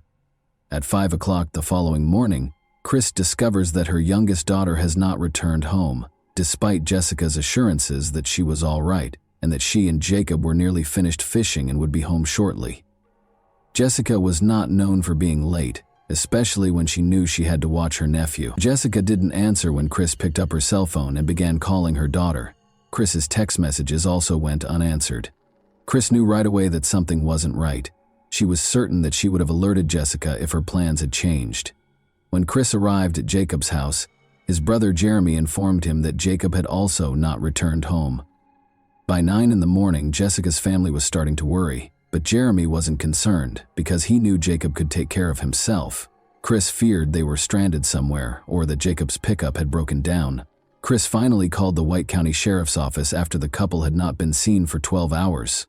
Sheriff Doug Mayer wasn't overly worried when he got the call about the missing couple on Sunday night while he was lounging around his house. Maybe Jacob and Jessica had escaped, he thought. He needed to know where they had disappeared to, but he assumed they were safe. In order for the phone company to track down Jessica's cell phone, the sheriff chose to execute a warrant to search it, which could take hours. Meanwhile, as instructed by the family, the sheriff's deputies went to the fishing spot where Jessica and Jacob were expected to be. There were only gravel roads leading to the remote location. A 50-foot overgrown trail led the deputies to a popular fishing location. There were clear indications that someone had visited. Although there were a few packages, there were no indications of any criminal activity or problems.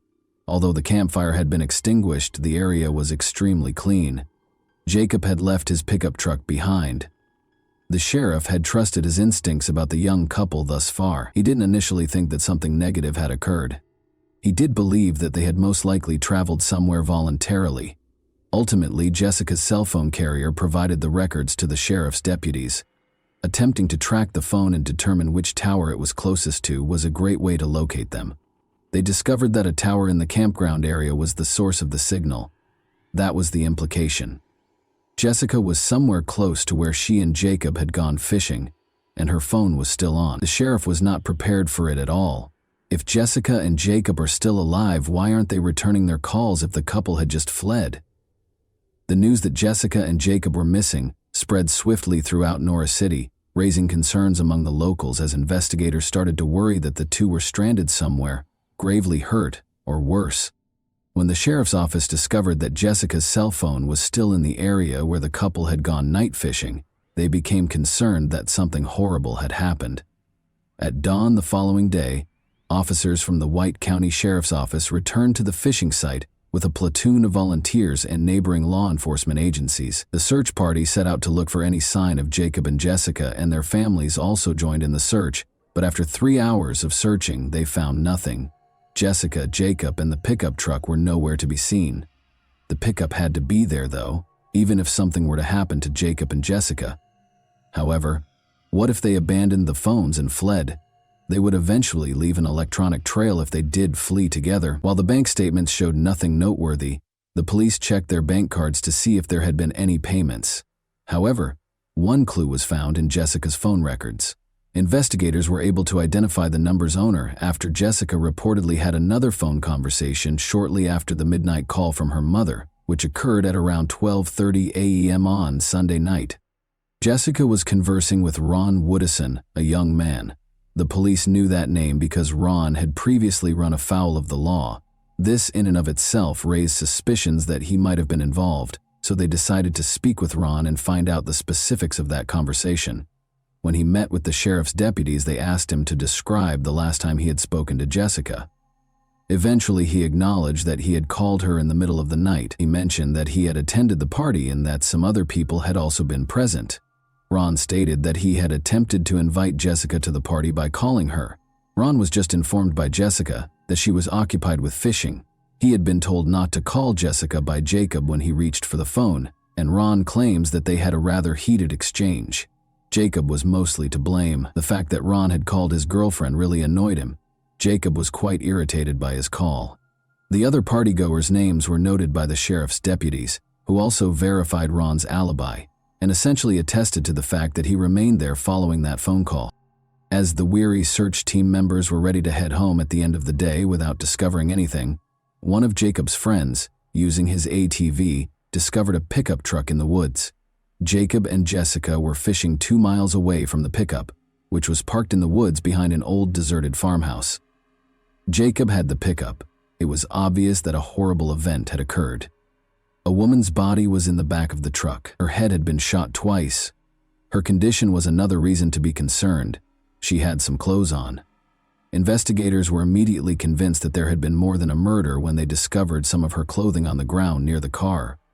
In a community like this one, it wasn't necessary for the victim to have identification because some of the investigators had known Jessica for their entire lives, and they had just discovered her. Almost 36 hours after Jessica failed to show up to watch her nephew, everything changed in that instant. She was shot and found dead in Jacob's abandoned pickup truck by the sheriff's office. Given that she was nearly completely naked, it was clear that she had intercourse with a man prior to her passing and opposed it. Authorities hoped the coroner would be able to apprehend the offenders if that was the case. While police searched the area surrounding the pickup truck for evidence, they were fortunate to find DNA. It is clear that Jessica's 2 head wounds were consistent with the .222 caliber shell casings. It was clear that Jessica had been shot where the pickup truck was parked, because the 2 shell casings were discovered on the right side of the vehicle, next to a sizable blood stain. Investigators started looking into Jacob's pickup. The oddest thing was that Jacob wasn't there, even though it was packed with personal belongings and fishing equipment. When the police searched, they found a clue. They discovered blood inside the pickup truck's driver's side cab. Samples of blood were sent for DNA analysis. They had to find Jacob, and they had to determine who owned it. The police couldn't help but wonder if Jacob was the person who had shot Jessica, or if he was just another victim. In an attempt to locate Jacob, police kept searching the area. They had to think of him more as a suspect at the time. Doubts weren't limited to the investigators. There were some members of the community who thought Jacob was involved in Jessica's situation. Many conjectured that Jacob had been trained to kill after years of service in the army. Maybe it was Ron's late-night phone call that triggered Jacob. When Jacob believed he was going to lose Jessica, investigators started to wonder what kind of mood he might have been in. The police secured a search warrant for Jacob's brother's home the day after Jessica's body was found. They made a significant discovery, but they were unable to locate Jacob, who they assumed was hiding in the house.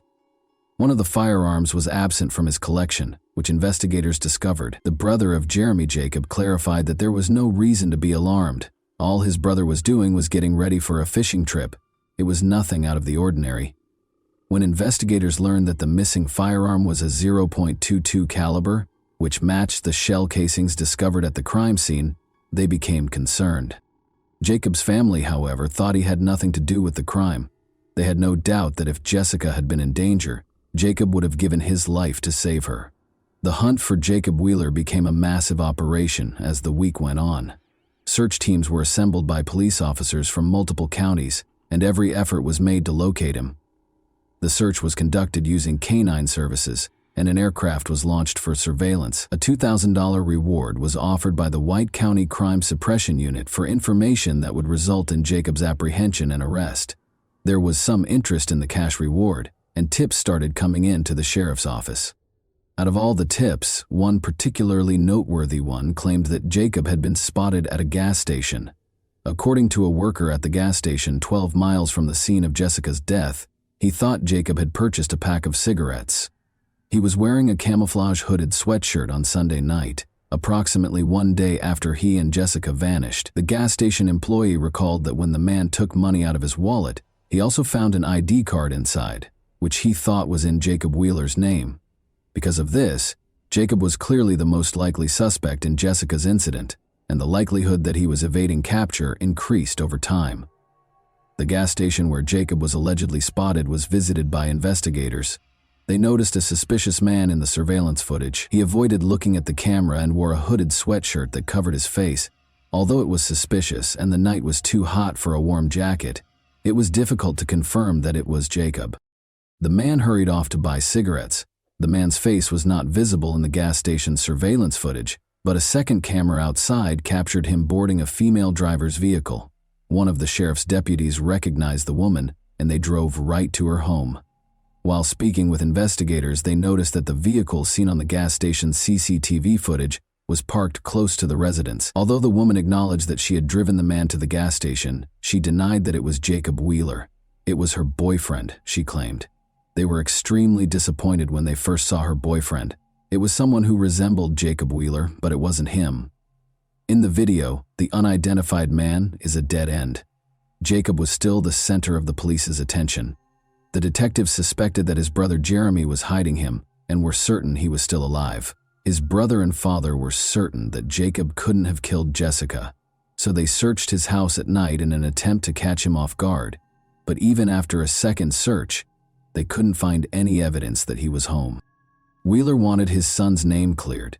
It was difficult because he was certain that he was searching for Jacob's body rather than his own. Harold, Jacob's father, called Sheriff Meyer 6 days after the disappearance to inform him that he had found something that everyone else had missed. Just a quarter-mile from Jacob and Jessica's campsite, he claimed to have spotted what appeared to be auto parts in a wooded area. When investigators looked into this information, they did discover some auto parts. These were components that were fastened to the pickup's fenders.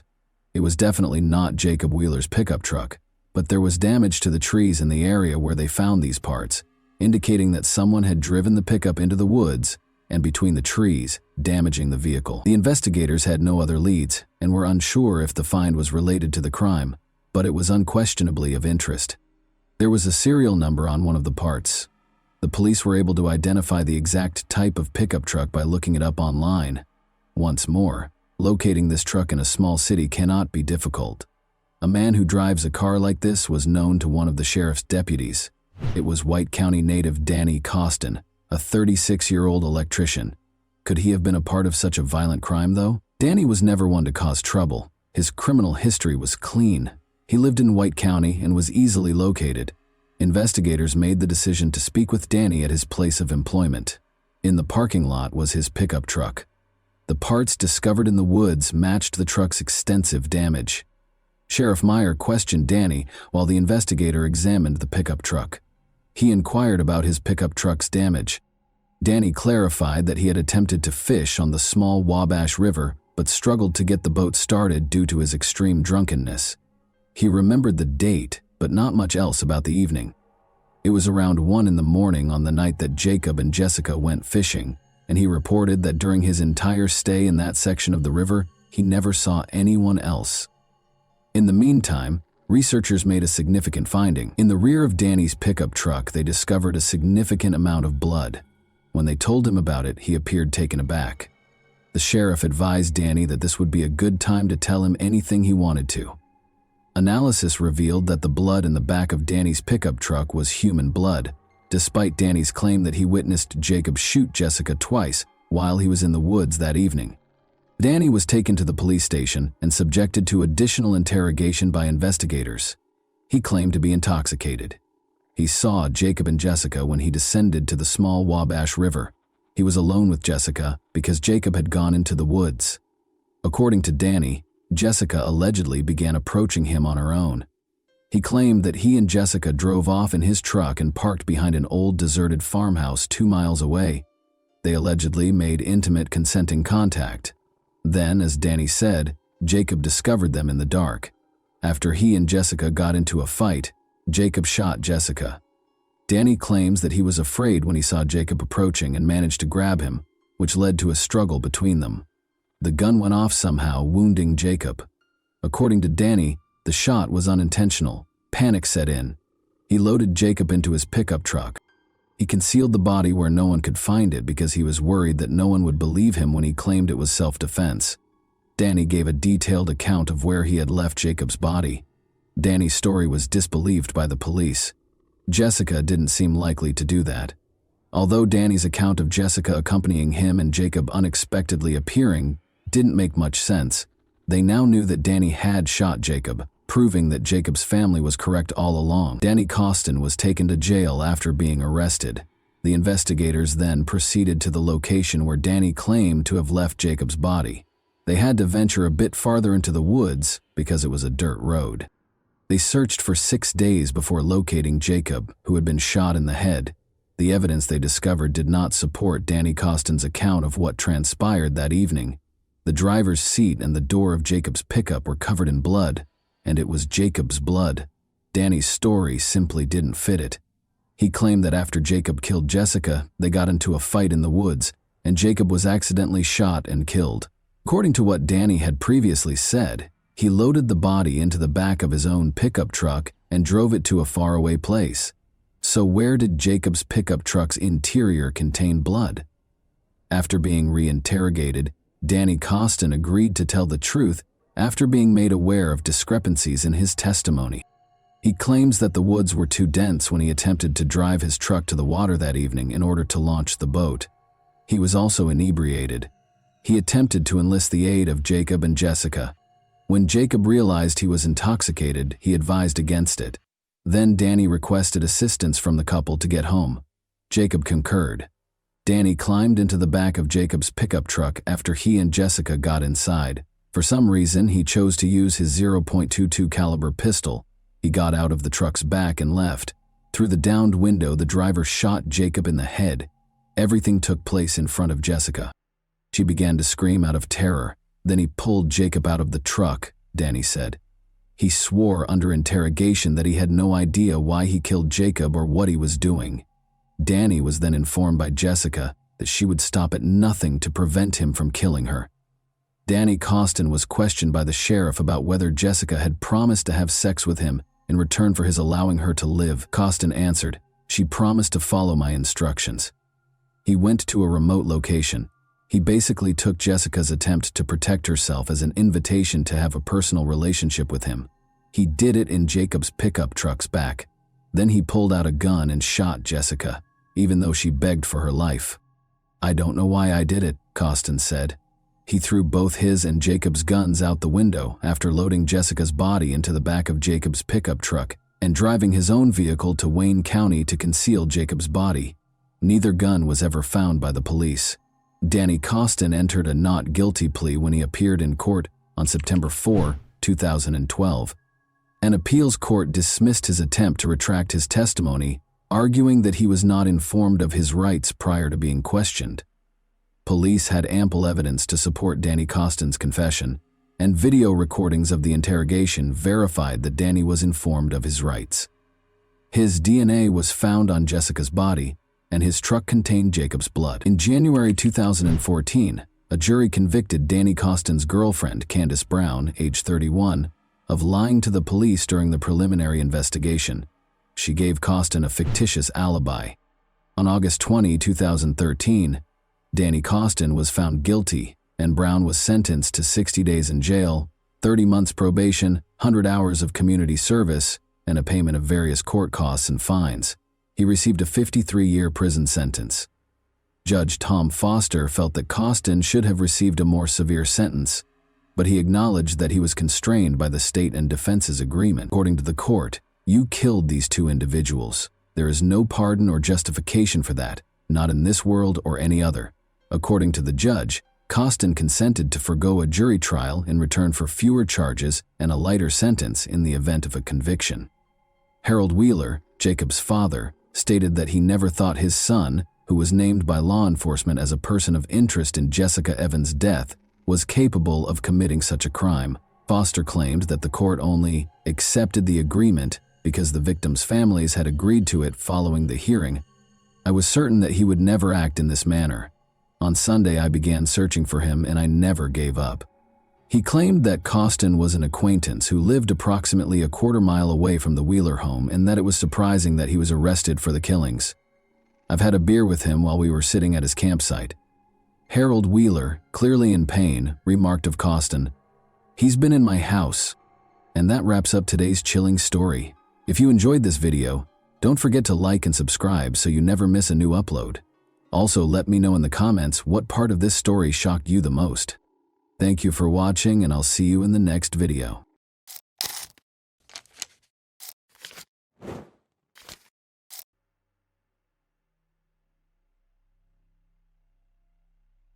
A 19-year-old woman was discovered dead in her own apartment.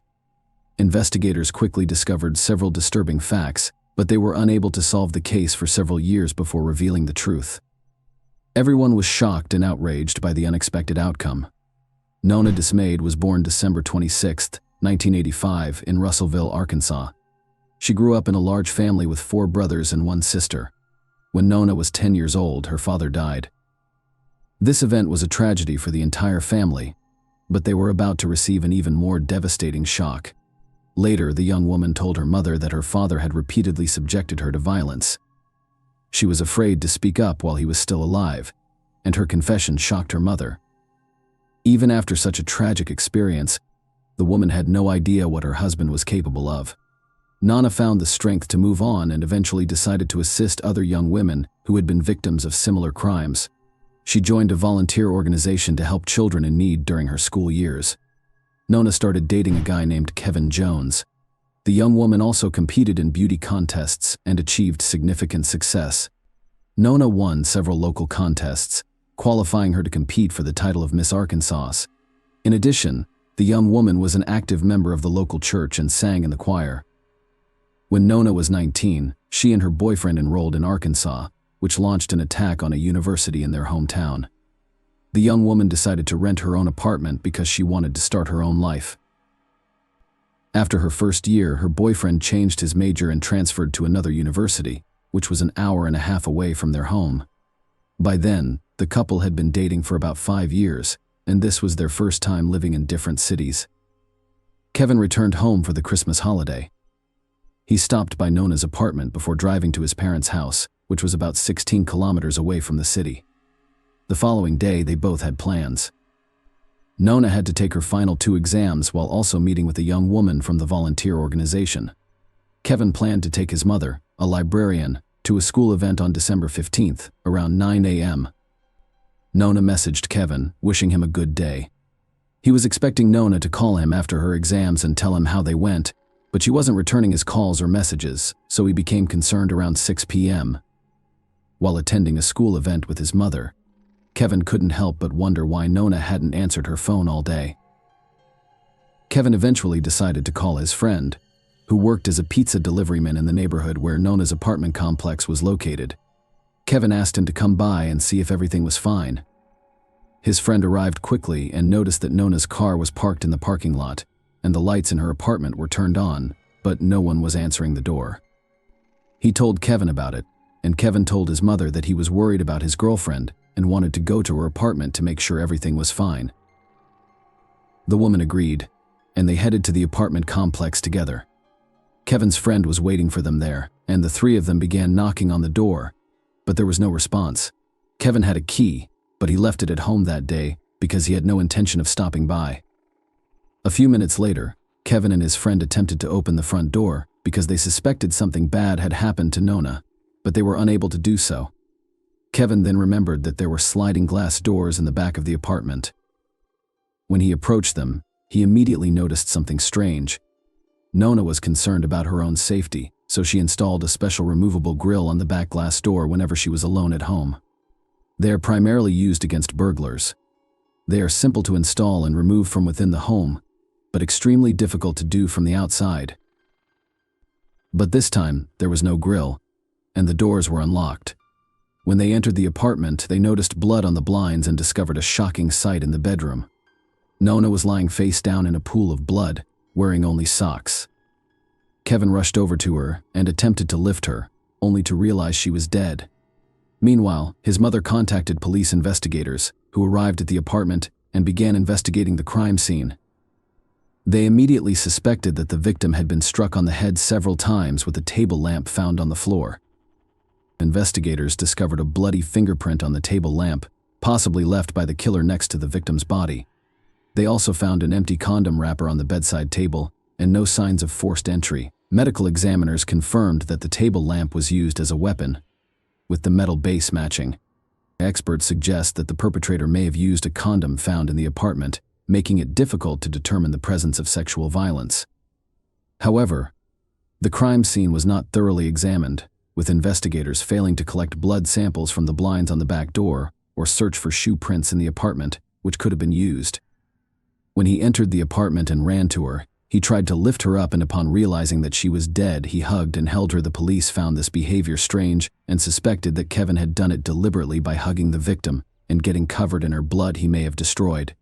Potential evidence and compromised the crime scene. Why it would be difficult for investigators to prove his guilt. For example, if Kevin's clothes or nails were found with the victim's blood, it could easily be explained that he hugged the victim after discovering her body. Another suspicious moment was that Kevin went to check on his girlfriend not alone but with his mother, and he also invited his friend to the apartment. Investigators believed that this way he secured 2 witnesses who found the body with him and saw him covered in blood. The police talked to Kevin for a long time right outside Nona's apartment, and from their questions the young man realized that they considered him a suspect. Then he said something that strengthened the investigators' conviction that he was the murderer, recognizing that he was suspected. Kevin began arguing with the investigators, stating that he constantly watches Law and Order and is aware that they are attempting to convict him. These words also appear strange to the police. In addition, they discovered that the key to Nona's apartment was only with 3 people: the girlfriend, her mother, and Kevin. Given the lack of evidence of a break-in, they assumed the man used his copy of the key to enter the apartment. Kevin was interrogated at the police station for several hours. During the interrogation, he told investigators his version of events and insisted he had nothing to do with the murder. However, investigators directly accused him of the murder and urged him to confess. Around 4 p.m., after numerous attempts to call his girlfriend, Kevin sent a message asking if she was still alive, despite the fact that Nona had already died. When the police left the interrogation room and left Kevin alone, he stood up and began punching the back of the chair for the investigators. This became another indication that the young man was violent and capable of murder. However, the police found no evidence linking Kevin to the murder. Medical experts discovered that Nona attempted to defend herself, which would have resulted in bruises and scratches on the killer's body, but none were found on Kevin. Despite this, the detectives remained convinced he was guilty and attempted to gather evidence. After interviewing over 50 people, the police were unable to find any witnesses. However, after speaking with known friends, they discovered that shortly before her death, she had begun seeing another man secretly from Kevin. Investigators immediately checked this person, but he had a solid alibi for the time of the murder, which raised suspicions about Kevin. She was killed with extreme cruelty, which in most similar cases indicates the killer's strong personal animosity toward the victim. A few days later, Kevin agreed to take a polygraph test. The operator concluded that the young man provided numerous false answers, and one of the investigators claimed that this was the worst polygraph result he had ever seen in his 28 years of experience. However, there is one caveat: the person who read the device's readings was not a certified specialist. He was simply a police officer who had not received the necessary training to work with this device, which did not bother the detectives. Following the interrogation, they increased the pressure on Kevin, attempting to force a confession. They claimed that all his acquaintances and relatives already knew that he killed Nona. The police really told everyone that Kevin's guilt was practically proven, and that he would soon be arrested. They convinced the victim's parents that he was the one who killed their daughter, although they refused to believe it. Until the end, the day before the funeral, a farewell ceremony was supposed to take place in the church, and Kevin had been helping to organize it since early in the morning. Later on, detectives called him in for questioning again, promising to release him before the start of the ceremony. In the end, Kevin spent 7 hours at the police station and missed the ceremony. Nobody present knew he was being questioned, so many assumed that Kevin didn't show up due to guilt over what had happened. His parents didn't even want him to come to the funeral, as investigators had already convinced them of his involvement in the murder. But Kevin still came and sat far away from her relatives. After examining evidence from the victim's apartment, experts discovered a fingerprint on the light bulb in the desk lamp. The fingerprint was left by blood, indicating that it could only have been made during or after the murder. Despite this, investigators continued to search for Kevin for months. This request was granted, and the trial began in a different city. The defense called a witness who provided Kevin with a solid alibi. A plumber had visited his parents' house that morning and saw him around 10:30 a.m. The prosecution insisted that Kevin had time to go to Nandes and commit the murder because, according to medical experts, she died between 10:30 a.m. and 1 p.m. They also shared an interesting fact. Kevin had turned off his phone between 10 a.m. and 12 p.m., which coincided with the victim's murder. Furthermore, data from Kevin's phone revealed that he only began calling his girlfriend at 4 p.m., despite claims during questioning that he had been trying to reach her all day. However, at the time, the young man may have meant both calls and messages. Lawyers presented 2 additional witnesses, both of whom testified that Kevin did not commit the murder. One of them was Kevin's grandmother, who stated that on that particular day, she saw her grandson near the gas station and gave him money to go have a snack at a cafe. Another witness saw the man between 12:30 and 1 p.m. at the restaurant, and the establishment's cameras captured him eating lunch. As a result, the young man could not have committed the murder while simultaneously returning in time. Lawyers also questioned the possibility that Kevin left a bloody fingerprint on the lamp during the murder in that case. When the body was discovered, the blood should have dried up. Experts who came to the apartment that evening wrote in the report that the bloody fingerprint was slightly damp, confirming that Kevin could have left it accidentally when he found Nona's body with his mother and friend. However, fingerprints were also found on the table lamp that was used to hit the victim, but they did not belong to Kevin. He determined that after death, the victim's body lay on her back for some time before being turned face down. This could imply that the young woman is still subjected to violence. The expert confirmed that he found no direct evidence of this, but added that he could not rule out such a possibility. The prosecution claimed that no fingerprints or DNA were found on the empty contraceptive package found next to the victim's body. However, a retest revealed male DNA, which did not belong to Kevin and did not match any databases. The trial lasted over a year and was concluded by the jury in July 2007. And now that he had avoided punishment despite their client's acquittal, the legal team promised to keep working on the case and find the true killer. Given the police's obsession with Kevin, no one expected them to finally do their job correctly. The lawyers first extracted DNA from the contraceptive packaging. Compared to all the men who knew Nona, all of these people volunteered to provide samples, and none of them matched. This went on for 2 months until an unexpected event occurred in September 2007. When the police arrested Gary Dunn for robbery, things became more interesting. First, this man had previously been convicted of assaulting another woman. Second, he lived in the same housing complex as Nona. In the early stages of the investigation, the police considered Gary as a suspect but quickly switched their focus to Kevin as the killer. The boy's lawyers requested a DNA test, which revealed that a sample from the contraceptive packaging matched Gary's DNA. After the young woman's murder, investigators even questioned Gary using a polygraph. Gary did go shopping with his mother, just not at the time of the murder, but 2 days before, as evidenced by receipts with purchase dates, which Gary even showed to the police, but they simply ignored such important information. They noticed that the dates on the checks did not match the day of the murder. This was stated in the reports, but for unknown reasons, they either ignored it or failed to notice that the days did not match. Finally, experts compared his fingerprints to those of unknown table lamps, and they matched. However, a serious issue arose here. The fingerprints and DNA matched, but not completely. The judicial system follows certain guidelines. In Gary's case, the necessary coincidence indicators for determining guilt were insufficient, despite the fact that the DNA and fingerprints were unlikely to belong to someone else. The investigators were likely guilty because they did not thoroughly examine all available evidence immediately after the murder, as required by the rules. It is possible that the DNA samples deteriorated. He was on parole in 2002. He attacked a woman who was running in the park, knocked her down, and began beating her, threatening to kill her. The woman escaped and ran to her car. Meanwhile, Gary fled the scene but was quickly apprehended. The man served 19 months in prison and was released early.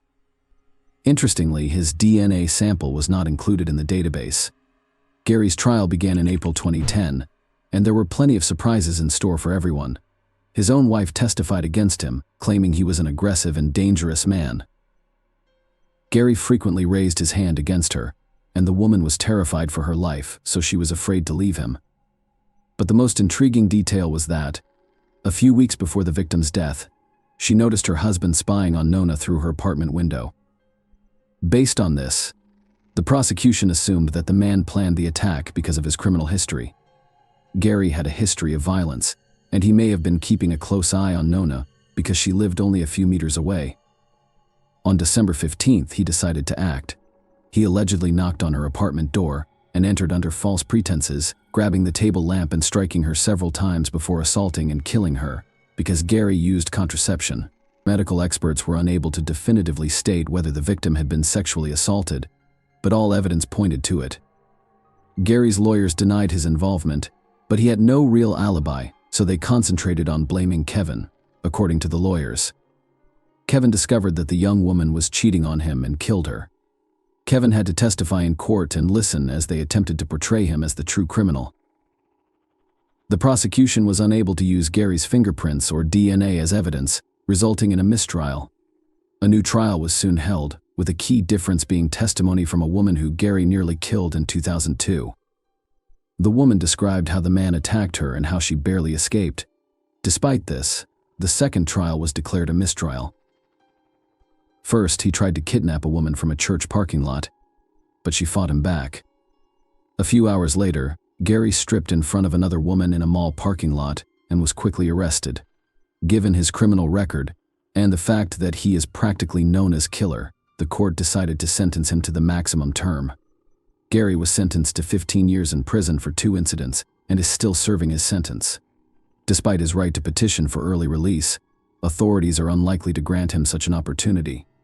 They also have the right to charge him with murder for the 3rd time, but they are not rushing to do so. The likelihood of the new trial ending in the same way as the previous 2 is high, so investigators are gathering more information. During the trial preparation, Kevin discovered that Gary's polygraph test results revealed lies, but investigators did not consider him a suspect. Unfortunately, his lawsuit was dismissed due to the statute of limitations. As a result, negligent police officers did not face any consequences for allowing the real killer to roam free for years and may not be punished in the future. Please leave your thoughts on this story in the comments, and thank you for watching.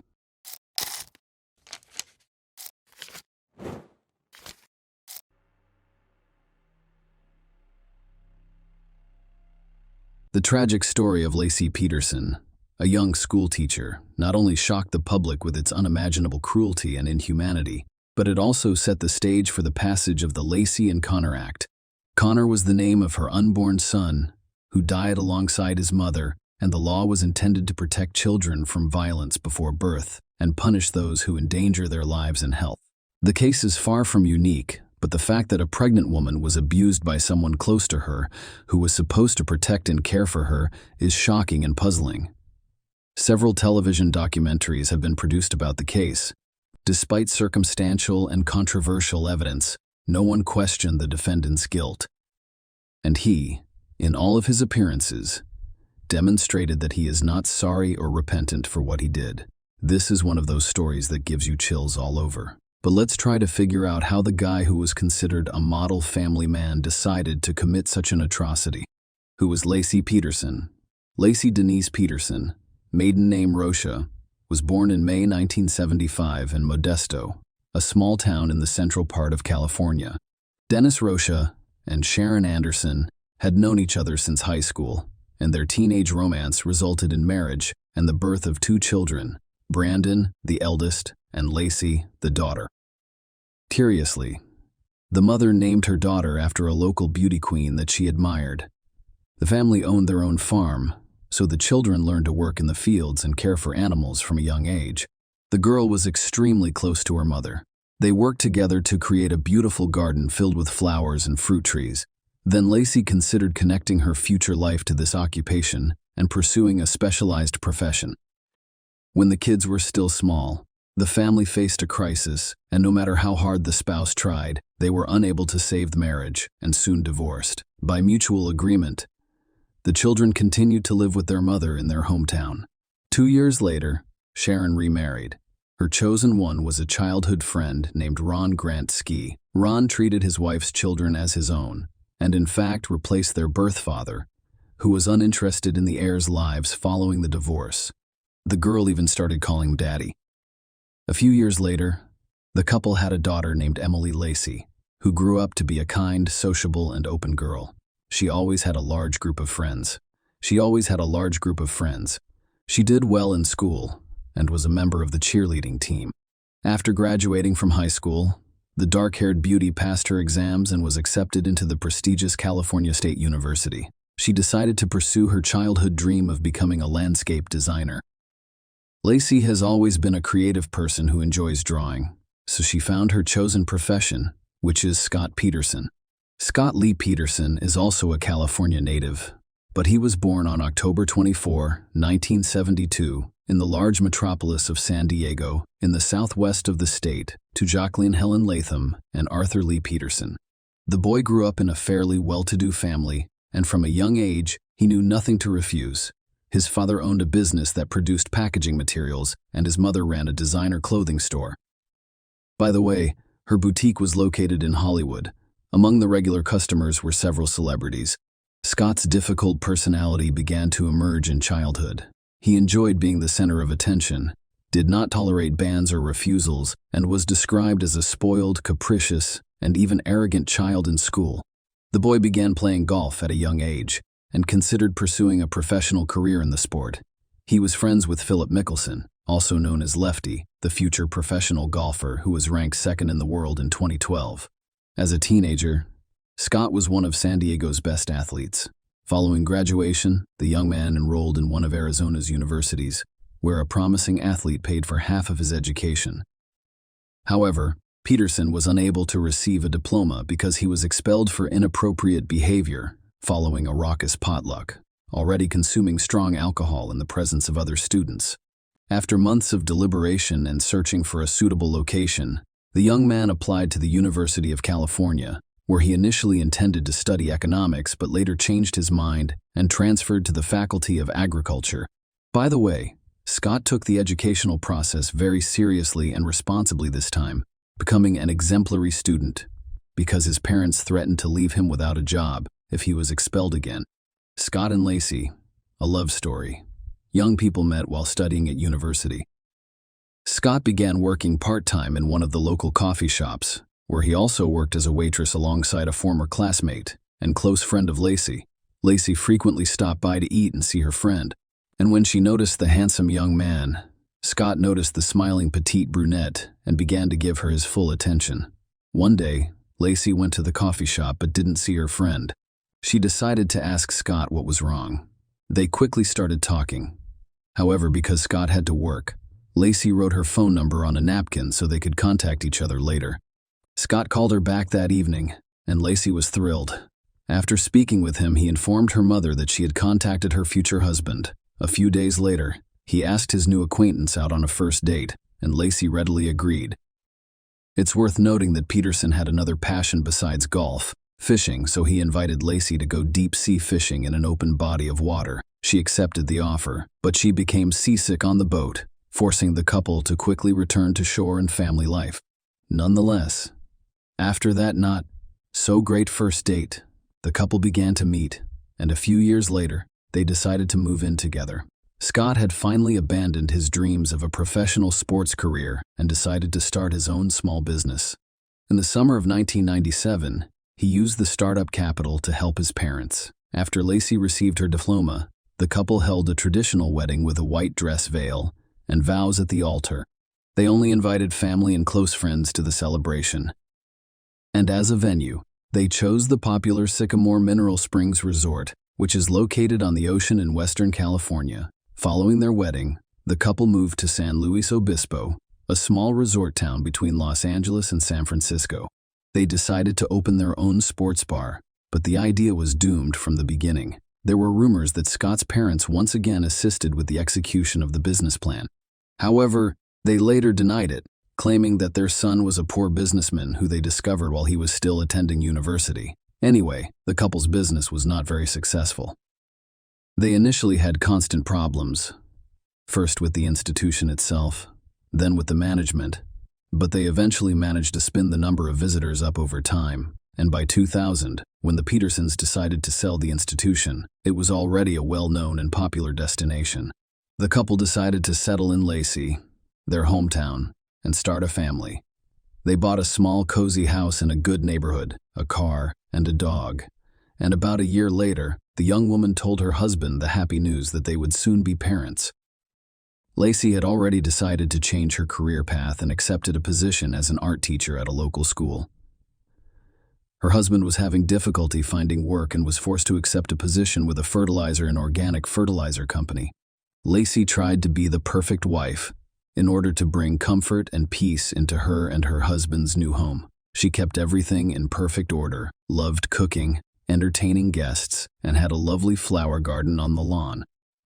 Scott appeared to be supportive of his wife in all aspects, and from the outside they appeared to be the perfect couple. He accepted the news of the upcoming addition to the family with joy.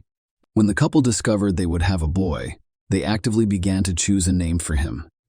The future parents chose the name Connor for their son, and everyone was sure that they were looking forward to the child's birth as a pregnant teacher. Lacey, who was 8 months pregnant at the time, mysteriously disappeared on December 24, 2002. Lacey's mother and stepfather, who had been unable to contact her throughout the day, raised the first alarms. She did not answer the phone or return calls, which was unusual for her. As it turned out, the husband had been unaware of his wife's whereabouts the day before. She had visited her parents as well as the beauty salon where her sister Amelia worked. She was cheerful as she prepared for the Christmas and New Year's Eve celebrations. Lacey allegedly went for a morning walk with her dog, but a few hours later, neighbors discovered the Petersons' dog wandering down the street, dragging a dirty leash behind him. At the time, no one suspected anything wrong. The neighbor, he said, simply thought the dog had escaped, so we took him to the owner's backyard. For the evening, the concerned parents called the police and reported him missing, requesting that they begin searching immediately because Lacey was pregnant, and if she was in trouble, she required assistance as soon as possible. However, she was never found that day or the next. A day later, word of the missing teacher spread throughout town, prompting hundreds of volunteers to join the search. People combed the area, pasting flyers with portraits of the girl and organizing search pages and social networks where they posted detailed information about the missing mother and stepfather. The older brother and younger sister appealed to all concerned on television, requesting assistance in the search and sharing any useful information for which a reward was even announced, except that Scott behaved strangely and even suspiciously, refusing to participate in press conferences, showing little interest in the search results, and appearing unconcerned. Mr. Peterson's behavior, according to the investigator in charge of the case, raised suspicions from the start. He was frighteningly calm, and the police officer's questions annoyed him. He asked no questions, acted arrogantly, and, most interestingly, confused his statements by changing them multiple times. Scott was the last person to see his spouse on the day she went missing. He went to the golf course in the morning to get some exercise and play while his wife stayed at home, intending to walk the dog and do some cleaning later. When he got home, he found the dog in the backyard, but Lacey was nowhere to be found. Scott did not go to the police because he believed his wife was visiting her parents. However, when she still did not show up, he became concerned and called his mother-in-law's house, where he was informed that Lacey had not arrived, and that's when the first inconsistencies in Scott's testimony became apparent. First, no one could confirm his alibi because he hadn't been seen on the golf course. Second, the father-in-law claimed, as confirmed by the taped conversations, that he had called Scott himself while looking for his stepdaughter. But he replied that he had no idea where she could be. Peterson then abruptly changed tactics, stating that he had changed his mind about playing golf and instead planned to go fishing at a secluded location in Berkeley Harbor. He explained the confusion over the phone calls by stating that all of the relatives were on edge and couldn't remember who had called whom or when during the inspection of the couple's home. A strange and frightening detail was discovered. Lacey's purse, which contained her house keys, phone, and some cash, had gone missing. She wouldn't have left the house without at least taking her dog for a walk to the nearby park. How would she lock the front door? This nuance was alarming, raising suspicions that Lacey had not vanished on the street, but rather from her own home. A grisly discovery. On April 13, Nearly 4 months after the pregnant teacher went missing, local fishermen noticed something strange on the rocky shores of San Francisco Bay and decided to investigate further. As it turned out, their attention was drawn to the body of an infant that had washed up on shore. The boy's body had hardly decomposed, but it was severely disfigured, apparently as a result of the body being battered by the waves against the rocks for quite some time. His umbilical cord appeared to have been torn rather than cut. A day later, in a different part of the bay, a few kilometers from where the infant was discovered, a severely decomposed body of a young woman was discovered. The corpse was so disfigured that it wasn't immediately identifiable as human remains. But the most gruesome aspect was that the body was missing its head and most of its limbs. There were only a few fragments of clothing left on the body, including a special maternity bra. It was simply impossible to identify the body, so only DNA testing could determine that it belonged to the missing teacher. According to criminalists, the baby was well preserved because he was in the womb the entire time, but the body rejected the fetus during the decomposition process. According to eyewitnesses who discovered the boy, something strange resembling a ribbon or rope was wrapped around his neck, and he had a large cut on his body. Although the autopsy results were never officially released, the experts claimed that the cut was caused by a wave hitting the body against a sharp rock, and that the noose around his neck was simply trash. Scott evaded capture during the investigation and search. Furthermore, Lacey's parents actively defended their son-in-law for the first few days, describing him as an ideal husband and their marriage as happy and built on love and trust. But the more the police learned about this man, the more suspicious he appeared to them. Peterson began cheating on his wife almost immediately after the wedding, even before the couple moved to Modesto. Later, he had numerous mistresses with whom he lied about not being married or recently widowed. Thus, in the fall of 2002, Scott went on a blind date with a lovely blonde named Amber Frey. The girl worked as a seuse and raised her young daughter alone. She was looking for a life partner who would love and accept her and her child, and Scott was handsome and polite. She knew the feelings were mutual. Scott almost immediately admitted that he had recently been widowed, and that the upcoming Christmas would be the first without his beloved deceased wife. Amber consoled him as best she could, and from that point forward, they communicated almost daily. Scott soon told his mistress that they could move in together after the holidays, and the couple began to plan their future together. True, Scott stated that he has never wanted to have his own children and plans to undergo a sterilization procedure known as a vasectomy, but he was also prepared to raise daughter Amber as his own. Everything was fine until Amber happened to see a TV report about the disappearance of a pregnant local teacher. Despite the fact that the missing woman's husband did not give an interview or appear in front of the cameras, the broadcast featured photos of her and Lacey together, and Amber recognized her lover. Another intriguing feature was Scott's drastic change in appearance following his wife's disappearance, which included growing a beard and bleaching his naturally dark hair on his head and face. Amber couldn't believe what she was seeing and hoped it was all a dream. However, she soon realized that she was dating the same guy. She went straight to the police and told them everything, even agreeing to record their phone conversations. Amber wondered why Scott had told her he was a widower a couple of weeks before his wife vanished, but he must have sensed something was wrong. Despite his evasiveness, as soon as the bodies of the deceased mother and child were found, the question of immediately arresting Scott as the main suspect arose. Despite the fact that the investigation lacked hard evidence, there was a good chance Scott would try to leave the country. In fact, that was exactly what he planned to do. But, fortunately, he did not have time. On April 18, 2003, the widower was taken into custody, but he refused to admit his guilt. Simultaneously, his house, garage, and car were thoroughly searched, yielding frightening results. Microparticles of Lacey's dried blood were discovered on tools in the garage, the trunk of the car, and the bottom of the fishing boat. Experts discovered several hairs from the deceased woman. The clothes Scott was wearing on that fateful day had long since been discarded.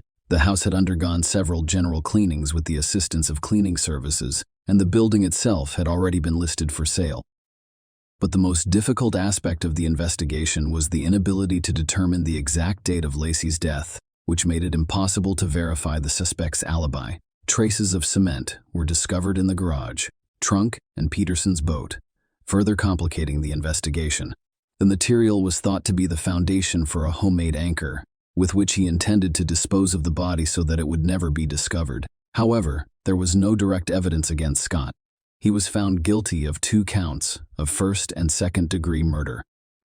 Despite the lawyer's vigorous and confident defense, almost no one doubted Scott's guilt. His actions were the most obvious indication of this. He was neither excited nor upset. He took no part in the search. He was in a hurry to get rid of the evidence, selling his wife's house and car almost immediately after her disappearance, changing his image, and leaving the country with his mistress. Investigator Jonathan Bueller, who had been working on the case since Lacey's disappearance, stated in court that he had no doubts about Peterson's guilt from the beginning. He realized this after his initial conversation with him. The court first imposed the death penalty as a punishment. However, after an impressive number of appeals, the sentence was changed in 2021 to life in prison with no chance of parole. In addition, the court redirected the deceased's mother to receive $250,000 in life insurance for Lacey, which was originally assigned to Scott. This high-profile case horrified the public and highlighted the importance of protecting unborn children from violence, as they may become victims of similar crimes. Thus, in the spring of 2004, the Lacey and Connor Act was signed in the presence of the deceased woman's parents and sister. 3 years after the tragedy, Sharon Rocha wrote a biographical book called In Memory of Lacey, a mother's story of love, loss, and justice, in honor of her daughter and grandson. All proceeds from the sale of the publication were donated to charity. The book was one of the top bestsellers in American nonfiction. Lacey, Sharon's husband and stepfather, died of a heart attack in the spring of 2018, just before another court hearing. He was buried next to his beloved stepdaughter and grandson. By the way, Lacey's father died in December of the same year. Share your opinion with us in the comments and subscribe to the channel for more.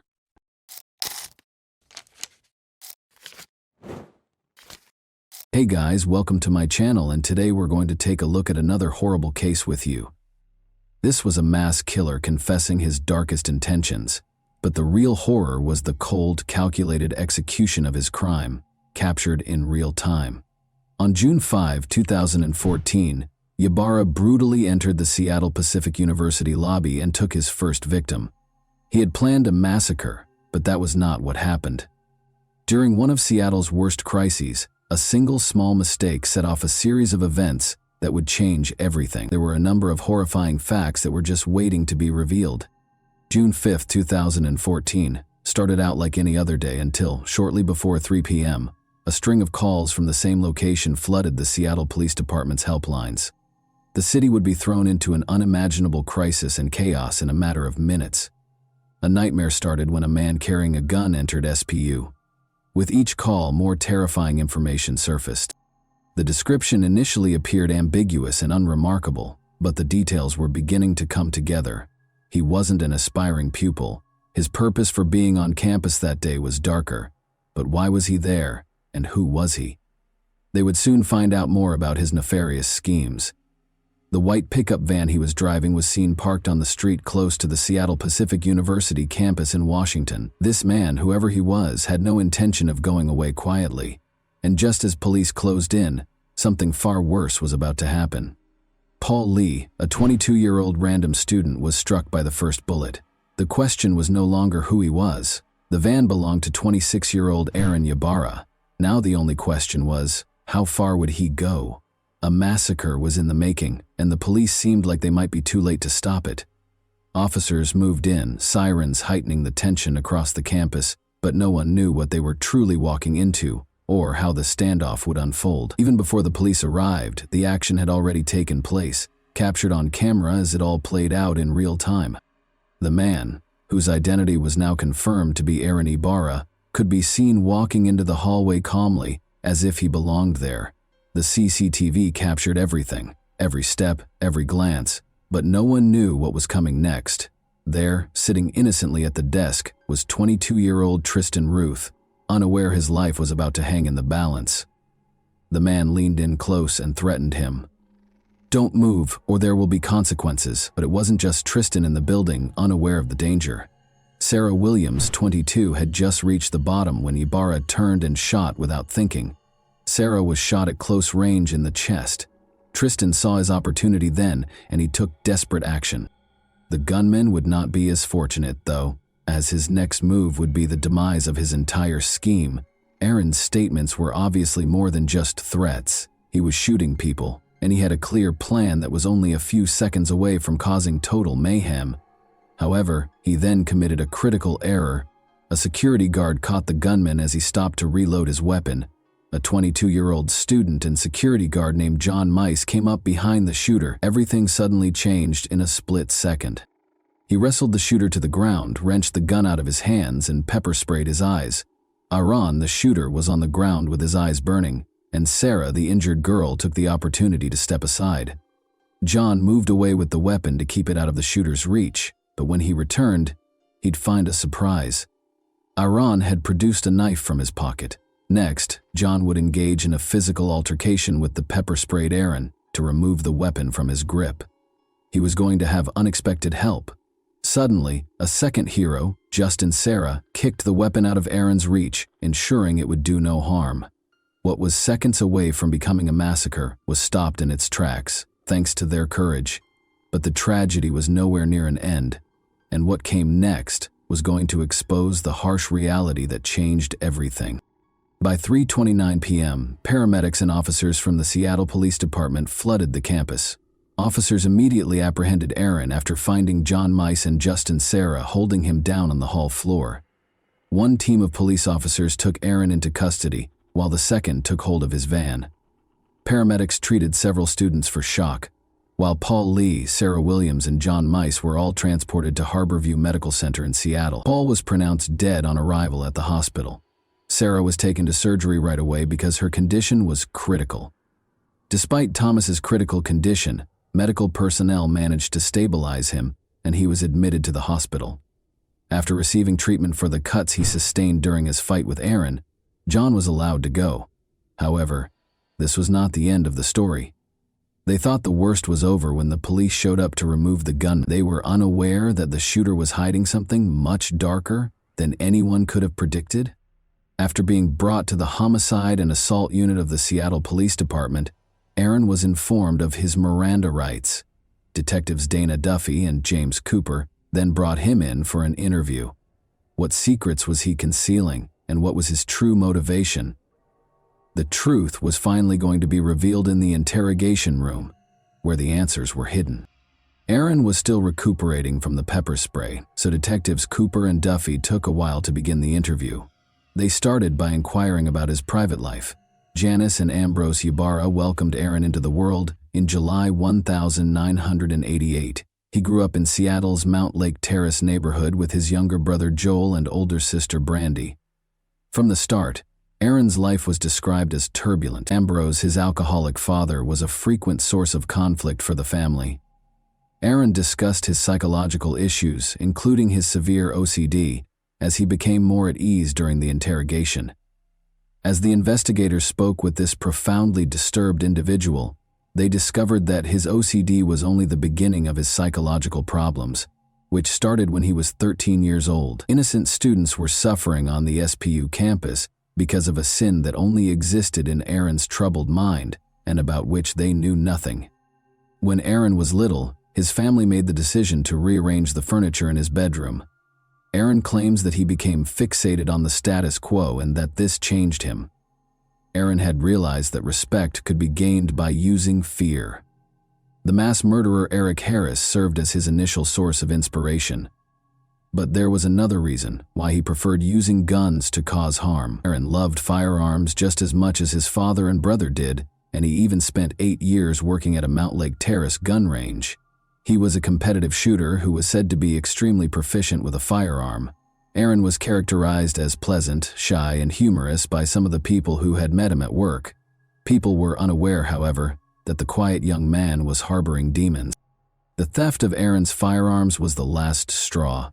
The compulsive Aaron couldn't get over it, and was convinced that he detested everyone.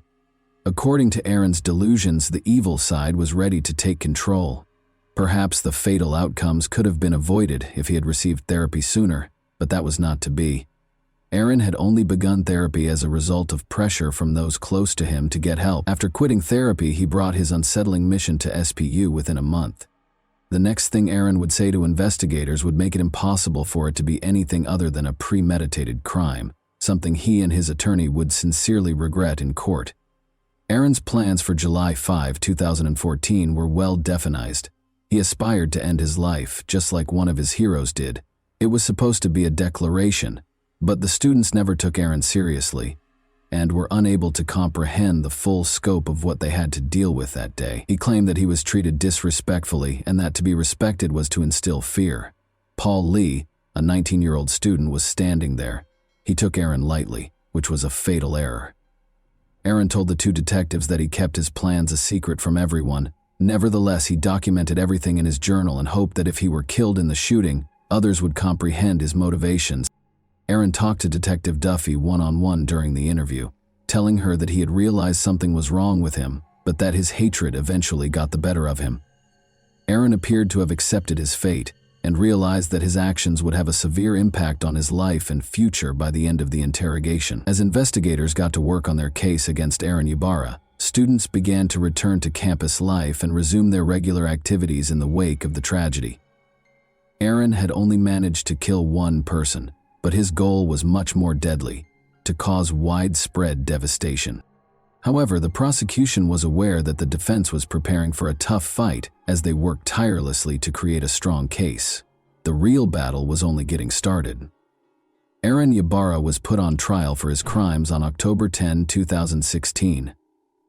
Prosecutors weren't going to let Aaron's defense team get away with a lesser charge or sentence, even though they were already ready to use the insanity plea as their argument in the case. According to defense lawyer Ramona Brandis, Aaron experienced crippling bouts of mental illness and depression, which caused him to hear the voice of God, who urged him to go on a murderous rampage. She also questioned his upbringing and his unstable home life, claiming that he never got the support he actually required. Aaron's victims' testimonies were crucial to establishing the case as it actually was. Paul Lee was the worst hit, followed by Sarah Williams. Before she could resume her regular life, she spent days in the hospital. She made an effort to describe the pain she endured in court. The entire scene in the SPU lobby where he and John Mice had overpowered Aaron was described by Justin Sarah. Ramona, the defense lawyer, also contended that Aaron's actions were influenced by his upbringing and unstable home life, because he had sought professional help for his years-long mental illness. Under the direction of Senior Deputy Prosecuting Attorney Kristen Richardson of King County, the prosecution team was ready for the insanity defense. Aaron's own words were going to be used against him by the prosecution. They provided evidence that Aaron had voluntarily stopped taking his medication and quit therapy in order to allow his dark side to take control, shattering the notion that he did not receive assistance for his mental health problems. The assertion that Aaron was getting assistance from at least one family member was supported by testimony from his mother, Janice. His journal also provided evidence to the prosecution that he had premeditatedly planned and executed the shootings. Additionally, the recorded interrogation by detectives Cooper and Duffy was made available to the jurors, demonstrating Aaron's complete awareness of his actions and the repercussions. Aaron tells detectives in the video that he was inspired and motivated by Sung Hui Cho and Eric Harris, but he makes no mention of hearing the voices of God or Satan. Although the prosecution acknowledged that Aaron had serious mental health problems, they made it abundantly evident that Aaron planned and chose to carry out the shooting. Now that the sentence was just a few seconds away, everyone was wondering if the jury would feel the same way. Following weeks of testimony and arguments from the prosecution and defense, the jury returned a guilty verdict on November 16, 2016. Aaron was convicted of 1 count of assault, 3 counts of attempted first-degree murder, and premeditated first-degree murder. Judge Jim Rogers sentenced Aaron Ybarra to 112 years in prison on February 17, 2017, for the shooting at Seattle Pacific University. Aaron spoke to the courtroom full of SPU employees, students, family members, and surviving victims during his sentencing. Aaron was the center of attention, but nobody was emotionally ready for what he said next. He apologized for the horrible crime he had committed. In addition, he expressed regret for killing Paul Lee, whom he hoped was still alive. Speaking to the survivor of the attack, Sarah Williams, he told her that she did not deserve the events of that day. Aaron expressed his desire to go back and change everything, but he acknowledged that it was too late. He will be housed at the King County Adult Detention Center for the duration of his sentence. John Mize was awarded the Congressional Medal of Honor in 2015 for his valiant efforts to apprehend the SPU shooter. Since the 2014 shooting, Aaron Ibarra's family has stayed out of the spotlight. The public and social media spheres still contain scant if any information about his family members and their lives. Paul Lee's legacy endures in the lives of his family and friends. Soon after Paul's memorial service in June 2014, the Lee family established the Paul Lee Foundation. The goal of the foundation was to carry on Paul's work of supporting those who experienced mental health problems and depression. It was cruelly ironic. He wanted to help people with mental illnesses, but before he could complete his education, he was harmed by someone he would have preferred to assist. The foundation has made it its mission to raise money to support groups that conduct research and create solutions to assist people with mental health conditions. Many people will be discussing what caused Aaron Ibarra to become a school shooter in this case today. Seeing young lives lost so needlessly and murderers succumbing to their own mental health problems is heartbreaking. Could something have been done to prevent this tragedy, considering Aaron's family life was, to put it mildly, turbulent? Or was he destined to become a killer? Before he committed suicide, he was troubled, mistrustful of people, and desperate to be remembered. However, he chose to target the helpless students instead of exacting revenge on the innocent or facing down actual villains. And that wraps up today's chilling story. If you enjoyed this video, don't forget to like and subscribe so you never miss a new upload. Also, let me know in the comments what part of this story shocked you the most. Thank you for watching, and I'll see you in the next video.